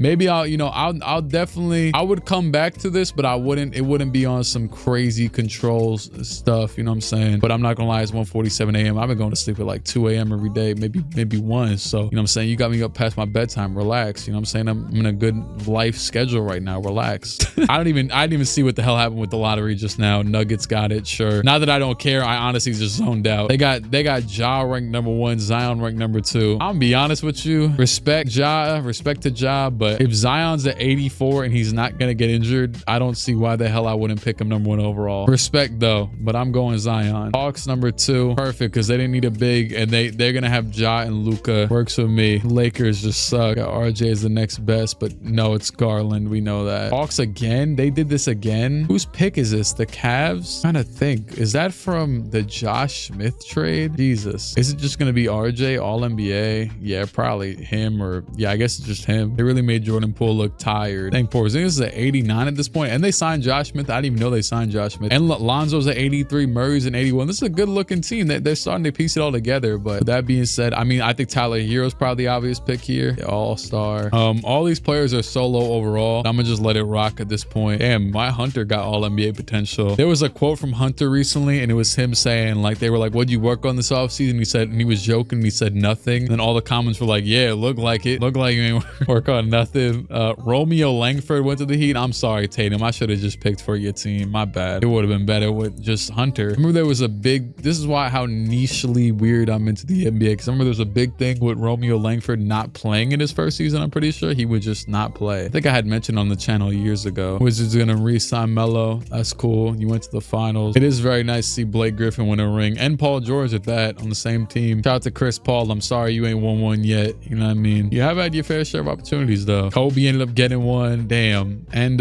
shoot, the Knicks are technically better than the Blazers. He was actually a visionary. Like, Drummond has no offers yet. Bosh, where are you going? The Kings? I'm not gonna force you to stay wherever. Let's see how this playoff goes. I'm literally forcing nothing. Jazz keep him. Bulls keep Drummond. Pistons. Knicks, thankfully, D'Angelo stays. Yeah, not the biggest free agency year. This is gonna be the last season of the thing. And it feels like the league's at like the most parity it's got to. If the script, this is where it resulted, this kind of cool. It had its ups, it had its downs. I'm loading the 2020 draft for no reason right now. I feel like the last time I tried to get one of these, okay, no, there you go. Shout out to Himothy. He always the one I'm drafting because I just trust it. Shoot, he's cooking. What I don't trust is that Anthony Edwards face scan though. They need something better than that. Not him, but 2K. They have yet to do it. Dog, the Knicks opener tickets is and it's not even, I can't even buy one ticket. I wasn't gonna go anyways, but 3 bands for a calm little courtside ticket. Not really courtside, but kind of courtside. It's row 3. Yeah, that's beautiful, but damn, 3 bands though. Dude, if I want to really get right behind the bench, I gotta spend 10 bands, and on top of that, it's actually 20 because I gotta get 2 tickets. I just went right past the trade deadline. I don't think I really care though. And I apologize to Curry too, man. I literally just gave, hey, they're #1 this year too, but I mean, you got D Book as well, but I literally just gave them, and now they signed Marc Gasol too randomly. Oh yeah, right, they had him last year. And Tyson Chandler, weirdly enough. Dude, Wayne Terry kind of decent. He has 73. But I gave you Kevin Love for literally nothing, I'm pretty sure, right? I'm not mistaken. Also, are the Knicks just bounced out of the playoffs? Oh, well, they did lose Chris Bosh. Oh, they lost a good few people. Damn. Yeah, you guys are kind of cooked. It's all good. Well, we'll see how things look in the playoffs. I can't do nothing anyways about this. Let me I'll look at contracts just in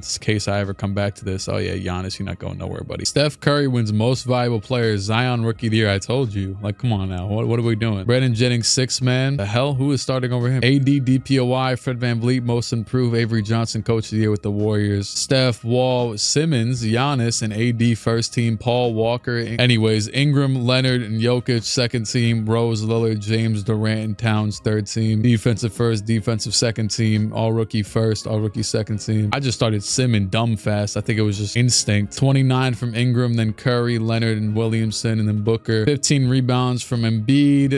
13 assists from Paul. 2.3 steals. 2.8 blocks from Paul. 2.3 steals from Paul. 2.8 blocks from Davis. 68% from the field from Zion. 48% from 3 from KCP. And playoffs, the Mavs just slide in there. Oh, okay, Ingram, his team. Yeah, you know it's bad because, oh, well, this is Zion's team now, but Isaac's team formerly went from the worst team to the 9th seed. It's very Swiss outside of the West best teams. They had all top 7 teams win 50 games. That includes the Jazz, the Blazers, CP3 and Aldridge, Dame and Clay's Kings, the Big 3 Timberwolves. Technically, the other Big 3 or Big 5 Clippers. They have Jimmy on the Clippers now and Iguodala on the bench. Oh yeah, they got a lot going on.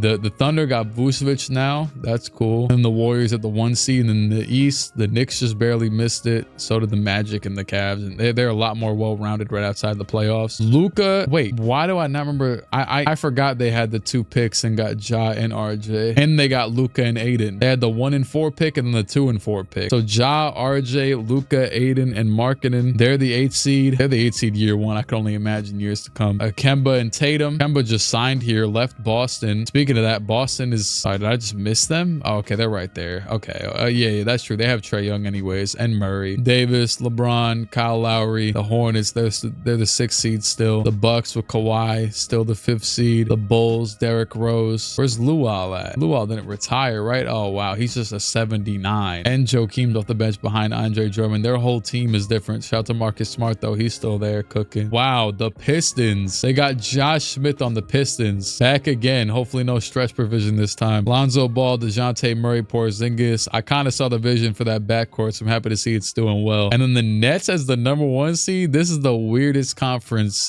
Wait, the Magic with Kyrie and Dwight just didn't make make it. Now, remember what type of teams are over them. That's just insane. And the Wizards with John Wall, Melo, and Boogie, the 34 wins. I'm not mad at the Pacers. They're in rebuild mode, but Nets at 1 seed. This is about to be a weird year. This feels like a normal 2K year, not no my script year. You know what I mean? Hornets, Celtics, all out of here. Hawks. The East just got smoked every single series. Screw it. I'm letting the game 7 go in round 1. Sadly, it went to OT as well. And the Clippers, the reigning champion Clippers. I should have jumped in. I should have went in because the Clippers just lost to Chris Paul, and the Trailblazers are kings of getting, and they're about to lose right now to the Jazz because that's what they do. Hold on, it's 2-2. I'm locked in on them right now. Oh, they lost. There you go. Screw it. This game 7's in the second round. Bulls versus Pistons. Derrick Rose against this new school team, the new era. Where this is the first year we're seeing the new era finally kick in, and it's gonna be cemented by the Pistons beating the Bulls. Porzingis and DeJounte Murray get Derrick Rose's team out of here. D Rose with 21, and then hey, still some old school reigning in here with Steph Curry in a sense, because we haven't seen him do much, so he's still technically kind of the new school. I don't really know. I don't know how to explain it. He never got in style, so it'd be like a late bloomer. Steph Curry 35 and 12. Booker with 32. That pick paid off, and you got Harden, Embiid, and Giannis lose to them. Brooklyn versus Detroit, the 1 versus 2 seed. Lonzo versus Ty Lawson. DeJounte versus Zach LaVine. Josh Smith versus Terrence Ross. Kristaps versus Derek Favors, and Wendell Carter versus Bismack. And then you got Golden State. Steph Curry versus Beal. Booker versus Oladipo. Wayne Terry against Hayward. Kevin Love against Saric, and Marc Gasol against Towns. The Jazz take game 1. It's 1-1 in both series. Is now the Warriors up 2-1. Now 3-1 in both series. Now 3-2 in both series. And the Warriors are going to win in 6, but it's a game 7 between the top 1 and 2 seeds in the East. That is a 14-point win by the Nets. And somehow, someway, the Brooklyn Nets, I have done nothing for this team since getting rid of Brook Lopez. I feel like they had somebody, and I'm not remembering. I didn't give them Darren Williams. And, they still could just get smoked right now, very possibly. They have a great, well-rounded team, but I didn't give them Darren Williams. Did I ever give them anybody throughout the whole duration of the sim? I can't remember. I mean, I drafted them Zach LaVine. I don't. They were always like kind of okay, and I gotta give respect. Off my assumption, they got Ty Lawson, who was just like a kind of decent all-around, kind of just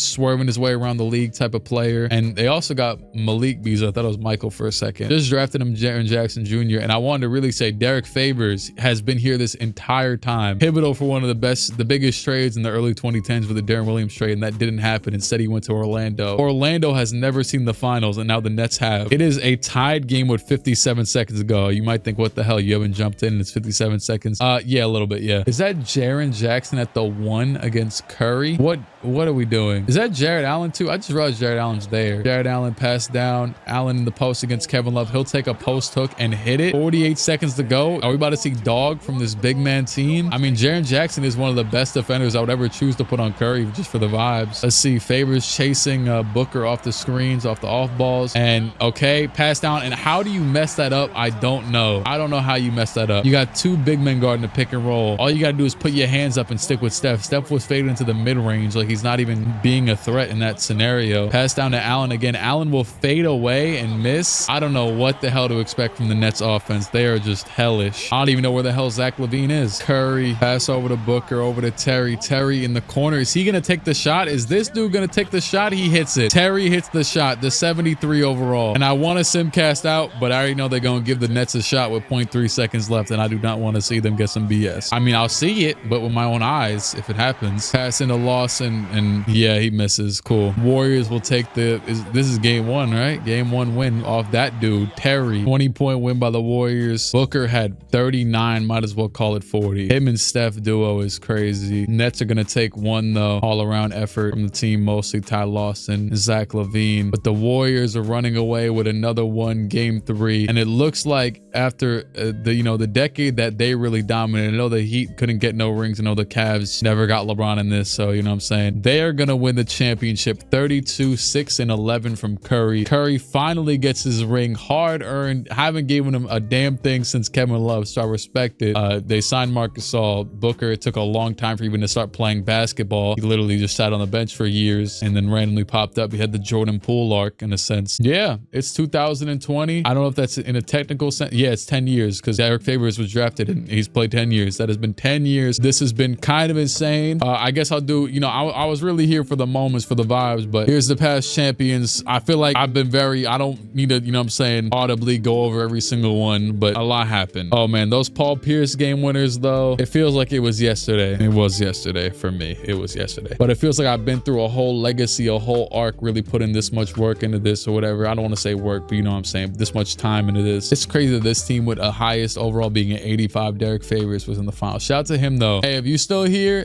before I even finish the video, I know he won no MVPs. Damn, am I really gonna say Derek Favors? I don't want to say something like default like Derek. Yeah, DF for MVP. Why? Because respect. That's just a hard-earned player. That's like the construction workers out there. That's like the dentists and like the doctors, you know what I'm saying? Just working for real and no recognition. Derek Favors, come on now. 10-year vet, got to the finals randomly. Gotta respect it. DF for MVP in the comment section if you're still here, because I says so. And the last thing I gotta check is just the NBA records. Oh yeah, Rose and LeBron. I remember when I seen they had dropped 58 in playoff games. Harden had some crazy high scoring season. Same with Brandon Ingram. And then all-time scoring, Kobe's #1. This isn't okay. This stuff isn't too surprising. This is all pretty. See, Melo actually ended up in about the same spot. Actually, I think Shaq actually is a little bit lower, unless I'm wrong. Oh, probably because people surpassed him. Yeah. So I'm like, how many points could Shaq have scored in those last few seasons? With the last season, literally. Threes, #1 is Harden, then Curry this time around. And yeah, I don't want to get too in depth into all this reminiscent stuff. I appreciate it, sharing the moments. And here's the playoff leaders. Sorry, Kawhi too. A lot of these #1 overall picks ain't get to, you know what I'm saying? Him, Kyrie technically, but not really. He wasn't a #1 overall pick, but a high pick from those early years. Didn't even get to see it all the way through. It's been real. It's been fun, but ain't been real fun. Subscribe to the channel. You have the luck of Kyrie Irving in this video, or Dwight Howard. Shoot, Draymond, because I think he got released. And full screen. That's right. I just call you off guard. I'll catch you in the next one. Good.